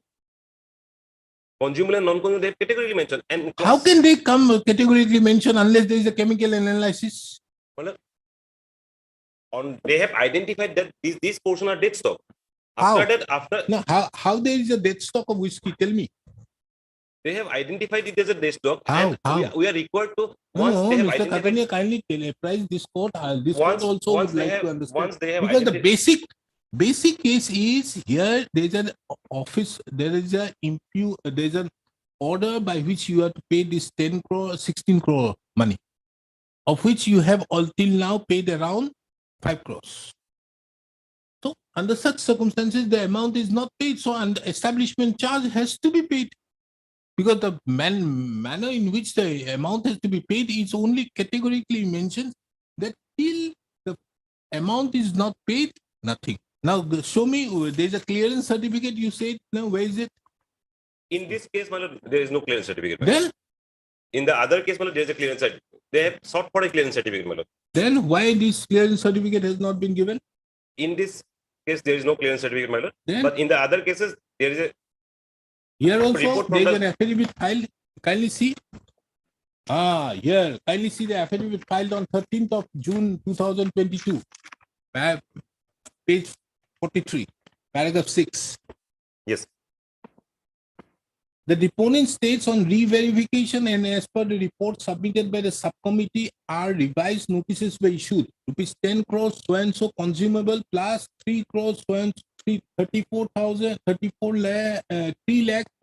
3,41,518 non-consumable. That is minus this as ad valorem. The license is yet to pay 7 crores so and so on consumer and rupees so and so on non-consumable. Similarly, is yet to pay the VAT. Now, this aspect of the matter has been written in the affidavit out here. Now also you have no reply out here. Then why My lord, this this court is- at all should my take lord, into this- consideration that this aspect was taken after this non-consumable thing has been taken. This is a subsequent one committee was constituted, my lord. I have made payment also, my lord. After this subcommittee report, my lord, I have made some payment, my lord. That I can produce on record, my lord. No, you have not paid this 10 crores. You are regular to pay the establishment. How much now? After How much? The establishment charge. Lordship, that will depend on the number of personnel they have because depending on the size of the warehouse, I believe. it's Because due to they know what the establishment charge is, your lordship. They know. because due to their non-issuance of destruction order, my lord, we are paying the You see, that amount has been found by the subcommittee as only 3,41,000 to be non-consumable. It is absolutely not understood. How can 7 crores be non-consumable? Yes, and another aspect will matter, even if it is non-consumable, your lordship, the notification only says provides for destruction as per establishment here. It nowhere says that you are exempted from paying the excise duty on consumable stock, because excise is on manufacturer, lordship. And in fact, the matter went up in the other matter. The matter went up to this case, the government for not paying that amount. Yes, your lordship. Then the government said nothing doing. Yes, your lordship. In view of the COVID, you have to pay. Excise is a levy on manufacturer, lordship. that is because of Manufacturer COVID, my lord. has happened. Nothing else, but Because it was lying in You have not challenged that order. That is the decision of the finance department that no. Understood. You have not Because challenged. we have not challenged. My lord. So that against we have paid also, my lord. During the COVID, my lord, they have generated revenue from excess only, my lord. The government. What do you want? Should I reserve the judgment today? No, With my a dismissal on regarding my lord, this product, my lord, I can produce, my lord. What product? I will This is produce, my lord. evident from paragraph 6 of the affidavit. I will finally reply to this, my lord. Paragraph What 6, my lord. reply? This matter was Because- filed in because, my lord, 2022. this is for subcommittee. You my knew lord. it. When In this the- court in was the putting up 29 order, other there is- questions, you were happy enough. You see, the last order when I passed, you were so happy. Today also I am When I happy, my put a lord. question to Mr. Pathak out there, how is it possible? My lord, today also I am happy, my No, lord. no, you are not happy. Because my lord, today. When he my- points out that you have not paid, kindly see, when I put what instruction I have asked Mr. Pathak to take. Mr. KP Pathak, the Learning Council on, you see, yeah. The issue involved in the instant petition pertains to as to whether the petitioners would be liable to pay establishment charges as imposed upon them by various notices in terms with clause 9 of the order dated so and so. It is the case of the petitioners that the establishment charges which the petitioners are required to pay in terms with clause 9 is only till such time the amount payable in terms with the reports was submitted by the joint verification team and on the basis of which the excise commissioner passes orders are not paid. Once the said amounts are paid, the question of further imposing upon the petitioner the establishment charge does not arise. It is the specific submission of the petitioner that the petitioners have duly paid the excise duty so assessed by the excise commissioner pursuant to the report submitted by the head of the joint team.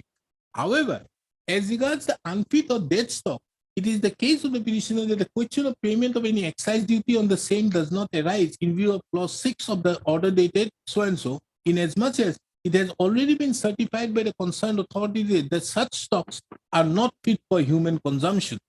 The Learned Council further submits that the entire amount of area ad valorem levy and VAT as mentioned in here is only in respect to the orders being passed by excise commissioner upon such reports being submitted by the head of the and not in respect to the dead stock. So it was clear. Now, Mr. KP Pathak, the Learned Council, appearing on behalf of excise, submitted that although a perusal of the order dated so and so shows the amount so directed by the excise commissioner in terms with clause 3A and 3B of the order dated was liable to be paid within a period of 3 months. But from the records as mentioned in the petition, it would be seen that the petitioners were afforded the benefit of installment and as such the question of payment of establishment only for a period of 3 months does not arise. He further submits that he would like to take instruction as to whether there has been any further notification, thereby extending the requirement of payment of establishment charges as mentioned in clause 9. Yes, This order was passed on the presumption that you had said that all payments were made. exactly, my lord. Now, Because where is the here, my question lord, of in that order, my lord has categorically mentioned that joint team, and this paragraph 6 reflects that their subsequent committee, this is subcommittee, they have submitted another report, my lord. Because this order is based on Mr. the, Khatonia, kindly understand a simple issue which I have been telling you. Unless and until that order of the commissioner is not set aside, or there is no stay to that, you are liable to pay that amount. Whatever may be. That is the amount which has come. Finally. There is no way out. but my lord, I am relying on 29. They are You are relying on 29, 29/8/2016 notification, my lord. understood. That notification mentions out there that they 3A there will be an excise commissioner's order. And excise commissioner's order is of this particular amount of 10, say 16 crores. You have paid only 5 crores. Matter ends there. Here, You my are lord, liable to pay establishment charge. Forget about the other amount. We are not concerned with the others. here, my lord, in this case, they are relying on a report of the subcommittee. But this, Forget about the subcommittee. The subcommittee came later on. There is an order of the commissioner. Unless that order is not set aside, you are not in a position not to say I am not going to pay. Why wouldn't you challenge that order? You should have challenged the order then and there. Your basic submission is, look here, I have paid the entire amount. I have now no payment left. There is a certificate also being given. Madam, you are appearing for that matter, Pranbora. There was some certificate being issued. Have you paid the entire amount? No. That first day when I heard the matter, that was the contention that look here, I have paid the entire amount. Isn't it? Yes, we can. So,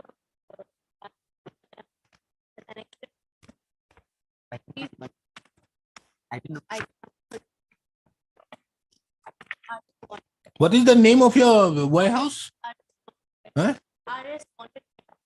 RS bonded warehouse. Yes, the total amount is 7 crores 64 lakhs and 4 lakhs 94 crores 94.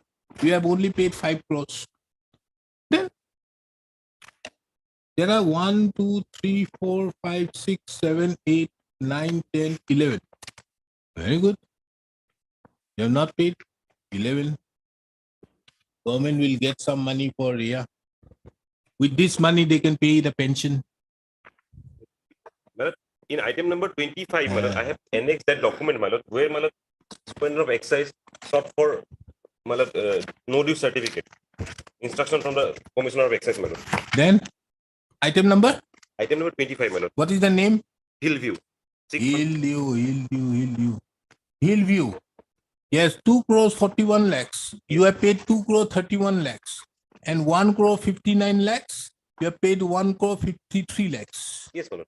So only not much, 10 lakhs and another 6 lakhs. These are the non-consumable part. So that is understandable. That amount is understandable, but not at all others. Yeah, other ones, my lord. No, 7 crores it is not understandable. In Barak 7 crore, my lord. In other matters, my lord. No. Here is the KDC is 50 crores, 50 lakhs. Then North Eastern Enterprise is 66 lakhs. Yes, my lord. These are non-consumable. That's not non-consumable. The notification of 29th August 2016 does not say anywhere that they are exempted from paying the excise duty. Unless you challenge it. On the non-consumable. And you have not challenged the They have not decision. challenged the notification. They have to pay the excise duty on the non-consumable stock as well. CAV, No, my lord. dismiss right away in your face. Which one? My lord, kindly appreciate one thing, my lord. I won't appreciate. I have Because- found out everything. Because, my lord, Your clause entire 6 case was based on the clause wrong 6 is premises. Clause 6 is specifically states that, my lord, they have to deal with the non-consumable. Are you saying 7 crores is the amount? My lord, in case of Barak, it's okay, my lord. I can produce that document and I can produce the subcommittee report also. You my have lord. not done it. That order of the commissioner still survives. Until that, you have not paid. 1 rupee also, if you have not paid, you are liable for establishment charge. Matter ends there. Unless you challenge clause 9. Are you going to challenge it? There is no, in fact, in Hillview and other cases, my lord, we have already paid the entire amount of advance levy and VAT, my lord. Okay, don't worry. On 4th, I'll dismiss at 2. You come up with whatever you want any further. But 2 o'clock is the final date of these matters. Heard Mr. My lord, Kutipa- heard Mr. Not on 4th, my lord. I want to bring it on record in case of Barak, my lord. I want to bring up a record, my lord, regarding this. You failed to do so. That happened long time. On 7th of June 2022, affidavit in reply was filed.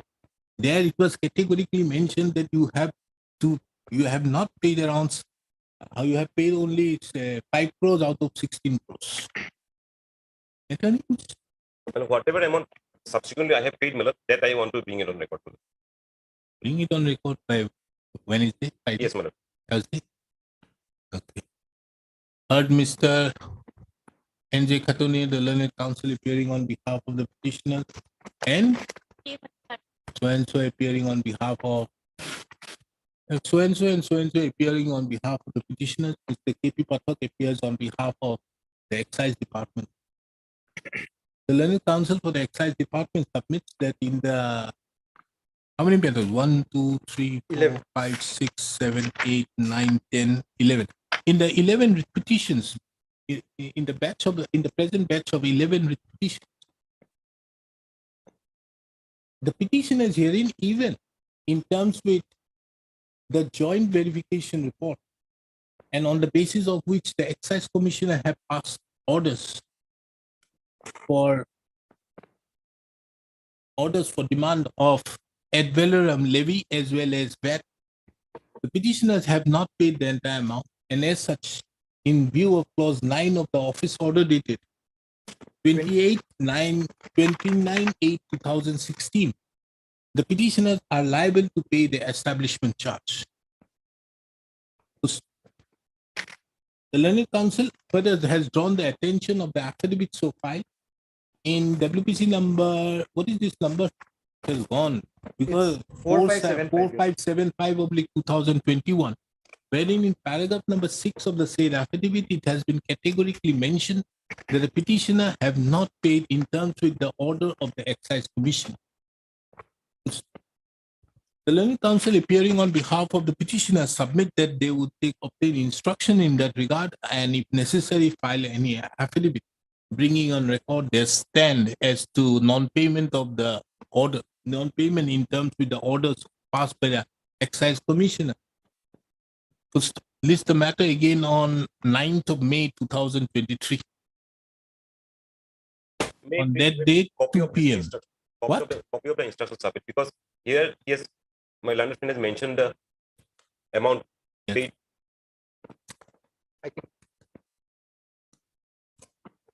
You have an extra copy? I have extra. Yeah. During the course of the hearing, Mr. K.P. Pathak has also placed on record a set of instructions received from the Additional Commissioner of Excise, Assam, which is kept on record and marked the letter X. Is the matter for further consideration. So and so at 2 p.m.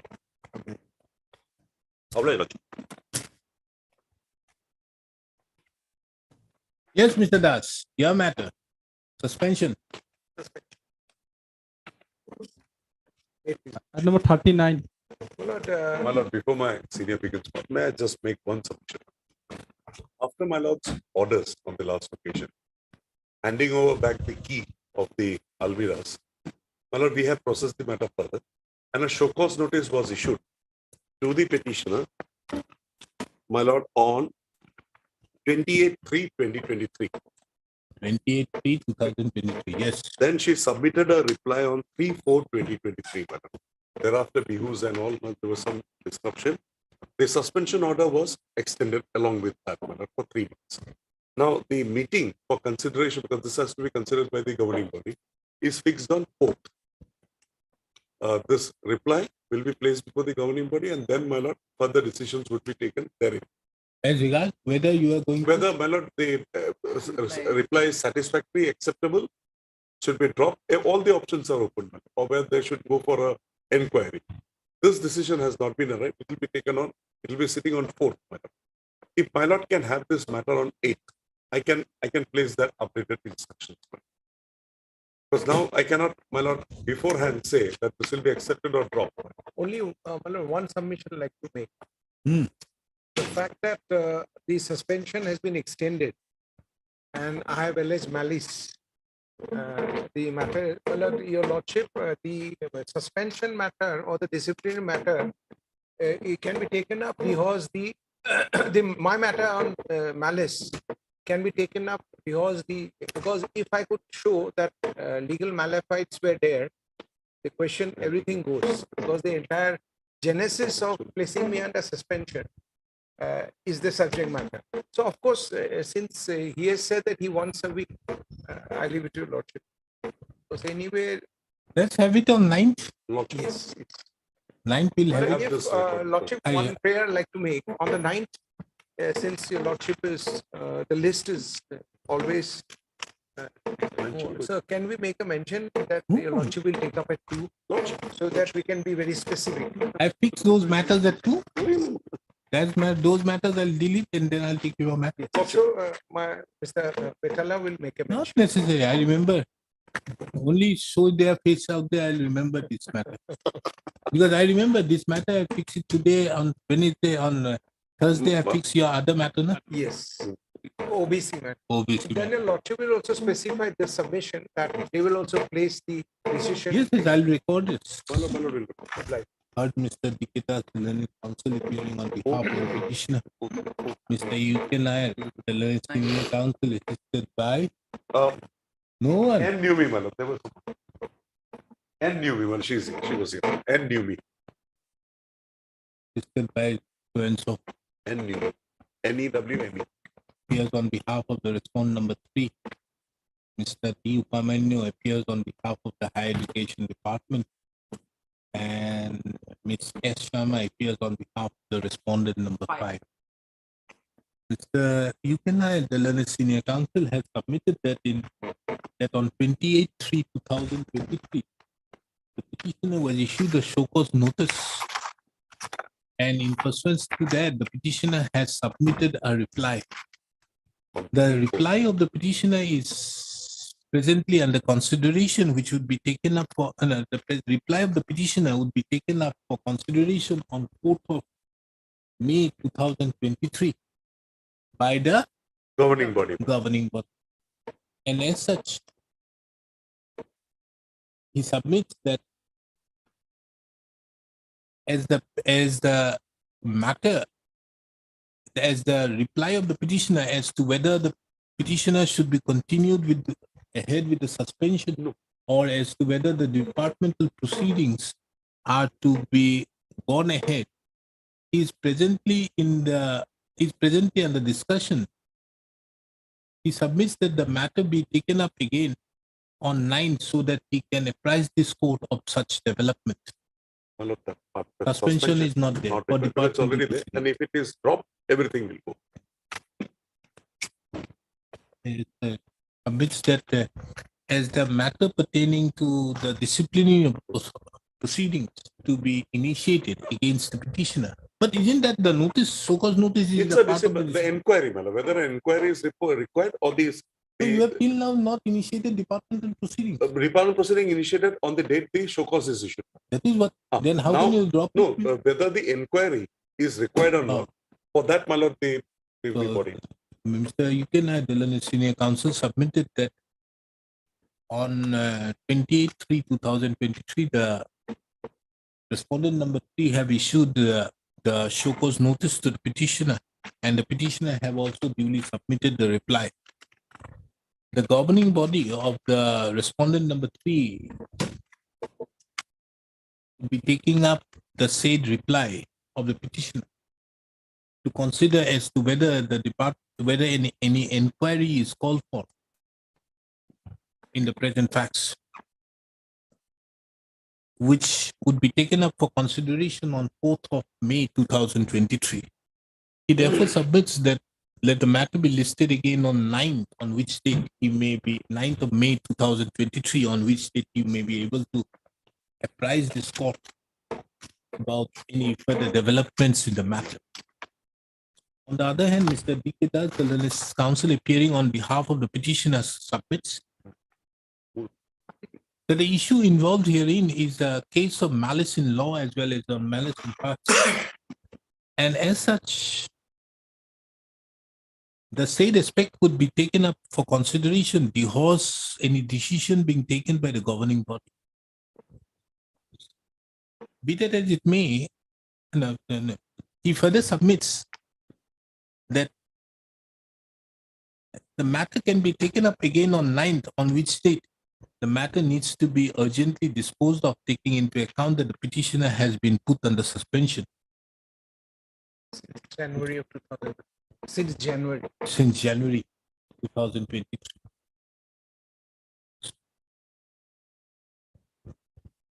taking into account the same, this court finds that as the matter is present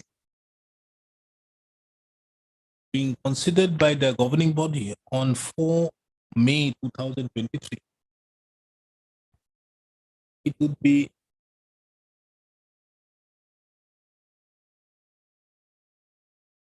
in the interest of justice to adjourn the matter today to 9/5/2023.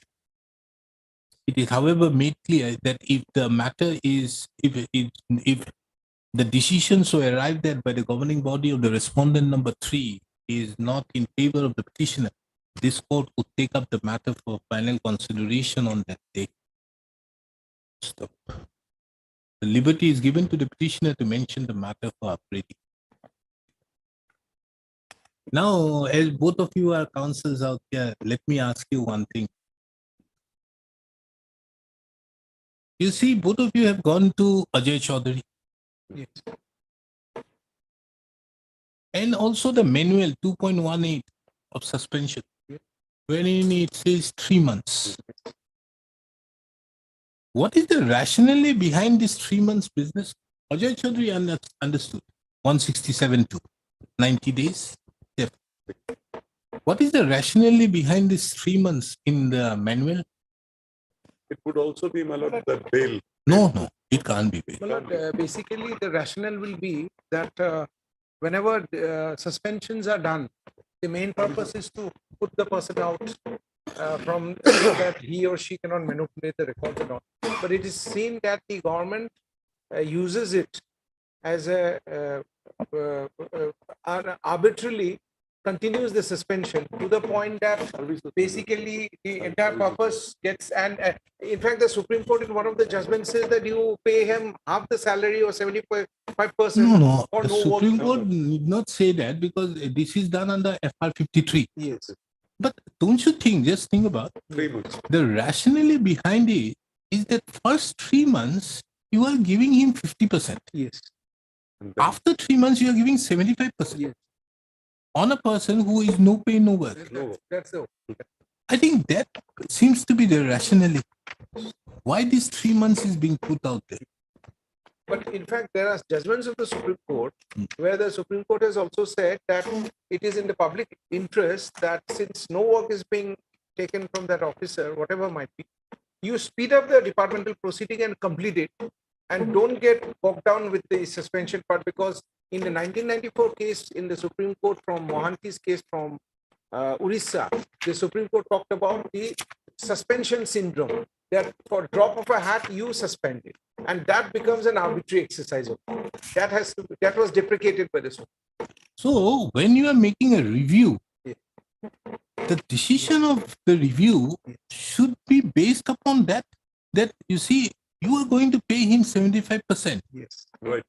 Although he is not working, not on the basis of the fact that he is going to tamper with the evidence or anything to that effect. Yes. But I think it is based upon that a no pay, a person is not working, then also it is a government revenue you are paying. Yes. For not getting any work. When the periodic review is taken. 50% is okay, but 75% is a huge amount. In fact, so I think this has a rationale with that. Yes.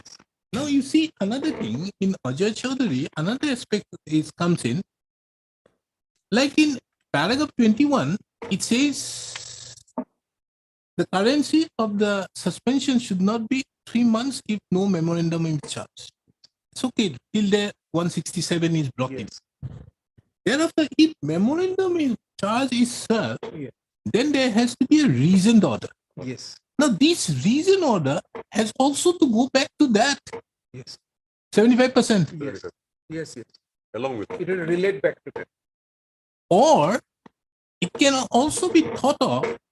Now, if you see Rakesh Pal's judgment, where 167(2) has been taken note of, it says that a person is entitled to default bail if within this period, mandatory period of 90 days or 180 days, whichever may be the case, the FIR is not filed. Or 60, if it was filed on, a charge sheet is not filed on the 61st date, or he's entitled to. But if he misses the deadline, by not filing the default application,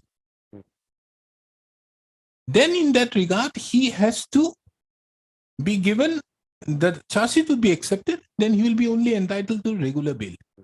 Now, if you read paragraph 21 with 22, now what does the Supreme Court say? Now, look here, in this case, now the memorandum of charge has been already given.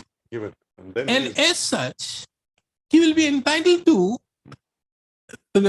challenge this as per if it is arbitrary.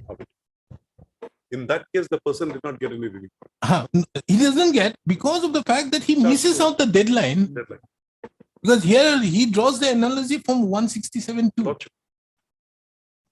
And therefore, I think that is why paragraph 22 comes into the scene and says that in that case, once the memorandum has been given, then on the matter.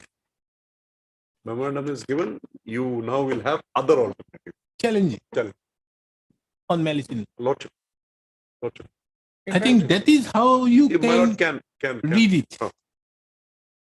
And therefore, recently, if you see a division bench judgment, it was dealing with the question as to whether requisition, which says deemed suspension, Ajay Chaudhary duly applied, says that no, the law is okay, it is not required. However, if the authorities feel they can exercise under 6.1 of the rules of 1964, meaning thereby, the same analogy comes in that a person, if you see the again the case for, a person gets the default bail, but he may be again, if you see the last line in Rakesh Paul, but he may be again arrested on some other reason for which he can again come and challenge it. If you see the last paragraph of Rakesh Paul, I'll do that. I think you have to, this is how it is. Reconcile. We have to find out. Because something has to be reconciled. Reconcile, Because yes, every time there is I'm thinking with suspension matters so much, and every day I'm being put under it. So I thought that when both of you are there, dealing with so Ninth, I'll satisfy. Eh? Ninth, I'll come back with that. I've done some work. I'll come back with that. Yes, because and that aspect, my lord, has thought about 75%. It's a vital consideration. That has not gone into, my No, lord. no. That has not been gone. I think that is the reason why. And if you see 2.18 further, that it is not in the interest of the employee as well as also of the government. Yeah. Yes. To keep a person under suspension because they lose the work. Yes, that's the one. I call it paid holiday. I call it paid holiday.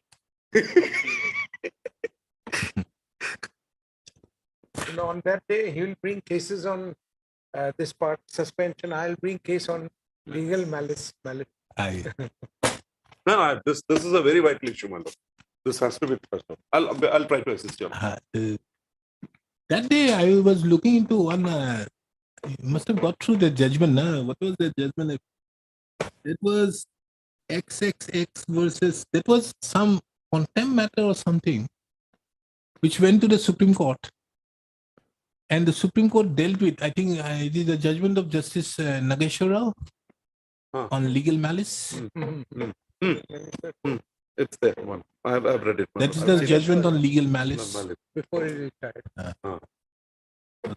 There he has. Yes, that is how he has further developed after, but the best judgment seems to be in a simple is that S.R. Venkatraman. Yes, 79. 79. That's the best. Okay. And the Thank procedure, my lord, somewhat it is there. Legal malice in fact in Jai Jayalalitha. Yes. It's there, that procedural part. How do you look into it? How the court looks into it. But these two judgments may be, my lord, into the issue whether what it is. I'll come back.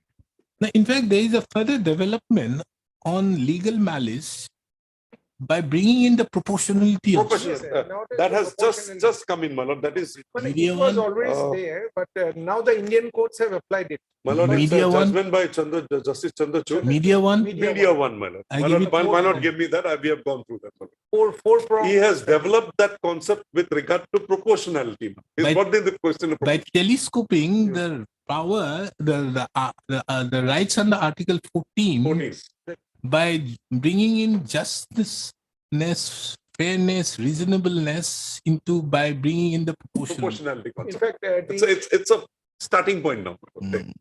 Malad, they brought it in the substantive and procedural. Earlier it was procedural unreasonableness, now brought it in the substantive part also. Yes. And the Wednesbury's principle, which was all along ruling, is now dead basically, because there the Wednesbury's the strict scrutiny by the courts was the secondary margin of appreciation. The government was given much leeway.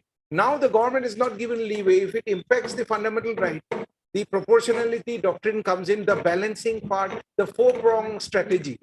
Now the Indian courts are now applying it. Well, in fact, Yes, in tune with the brought it European from Canada, Oak's case and all.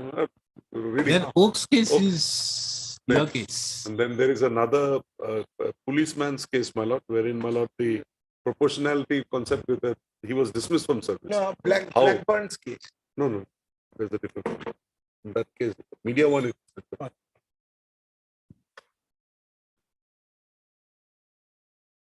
In fact, till now we are following the British law itself.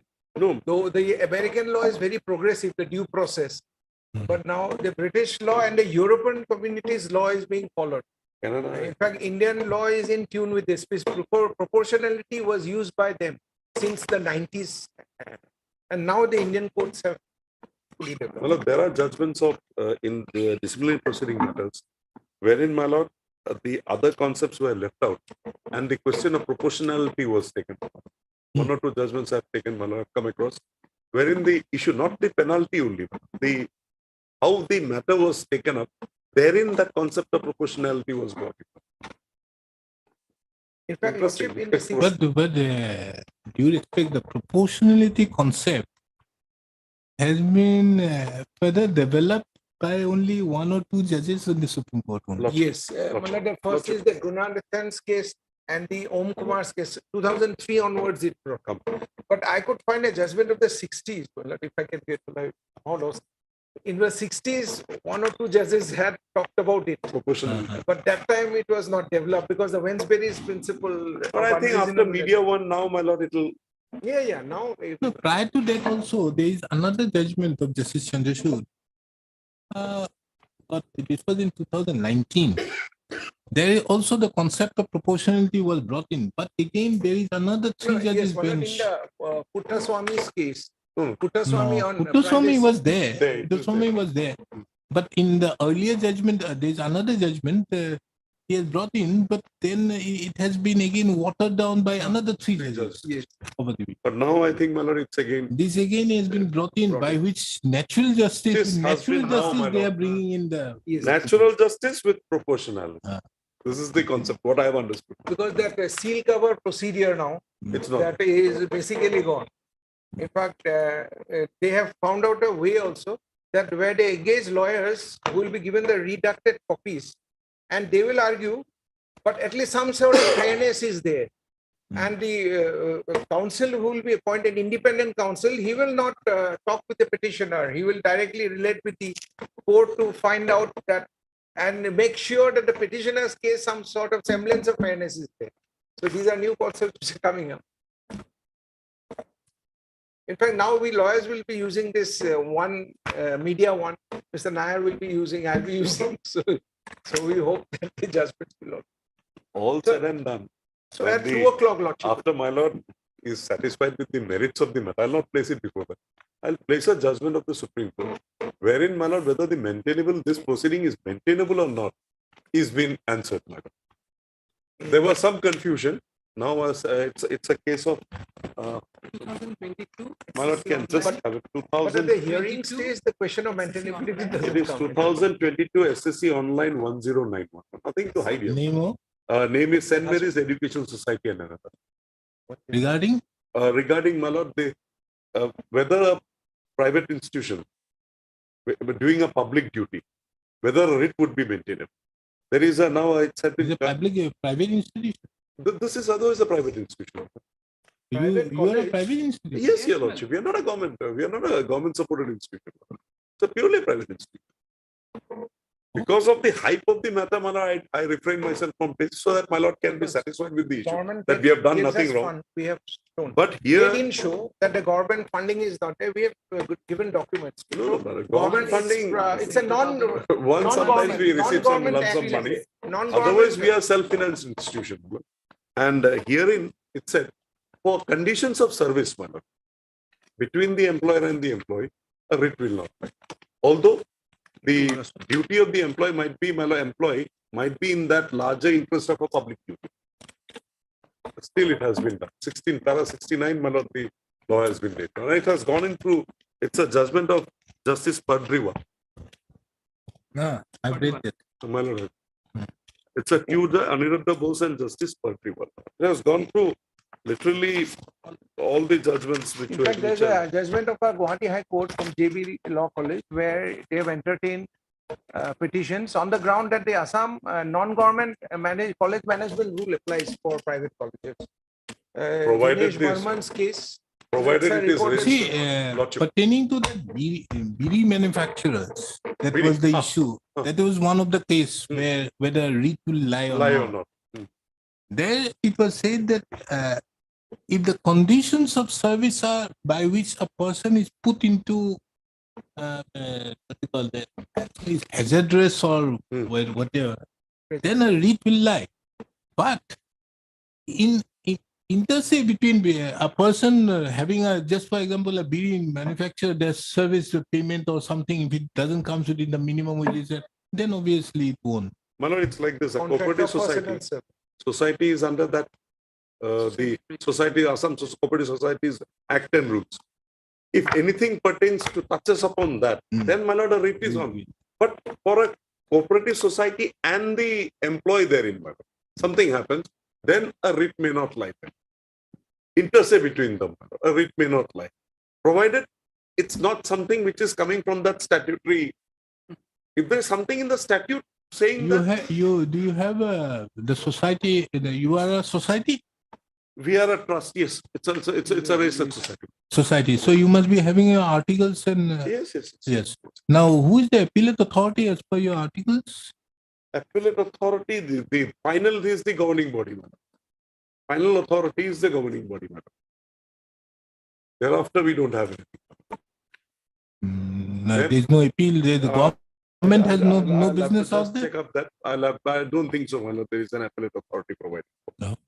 In fact, the Guwahati High Court in another case from Dispur Law College has held that since the private college come within the purview of the university regulation, so the writ can always lie. No, writ can lie, but would it come within the ambit of a service condition of an Because officer? there also the service condition will place the judgment on the next day. Service condition of a teacher was there. He was possibly removed. He came to this court. Only that. Have a look at this articles of association. You just I'll do that. I'll do that. Much obliged. Just any other urgent matters? Obliged. No urgent matter. My lord, may I pray regarding item number 37, my lord? 37? Yes, my lord. What is that? Well, there are a few matters similar pending. By hearing this, my lord, the other matters, there are some more material. To that extent, my lord. This is with regard to that sugar mill workers, non-payment of their dues. My lord, if all these matters can be taken up together, I think, my lord, it would suffice. Because tomorrow also matter is listed. You give a list. I'll give a list. List the matter again. When should I list it? Well, whenever it's open for you, lord. We'll have it on 16th. 16, fine. Let the list matter be listed There is along one with. tomorrow also, my lord. I'll make a mention. Give the list. List. Ask your junior to give a list. Lord. I'll, my lord. Along with so and My so lord, on this is 16th. regarding 35, my lord. Huh? 35. This is regarding 35. 35, I have made a mention. 35. Along with, list the matter on 16th. The learned counsel for the petitioner, Mr. UK Nair, the senior counsel, the learned senior counsel for the petitioner, Mr. UK Nair, submits that there are very other analogous matters, the details of which have been given. So list all these matters together on 16th. You give the list tomorrow. My lord, today I'll give. My lord, I have another prayer, my lord, regarding 37, my lord. This is also have some urgency, my lord. Kindly What matter is that? regarding pensionary benefit, here's benefit, my lord. VRS? VRS benefit pending since 2014, my lord. My lord, the company that is under AIDC has already been closed, my lord, prior to 2009, my lord. AIDC? Under AIDC. Okay. My lord, the board of directors may be dissolved, my lord. That's why, my lord, urgency is there. May I pray for listing the matter on Thursday, my lord, on court? No. Thursday, there are a lot of matters. We'll have it on 11th. 11. Oblige,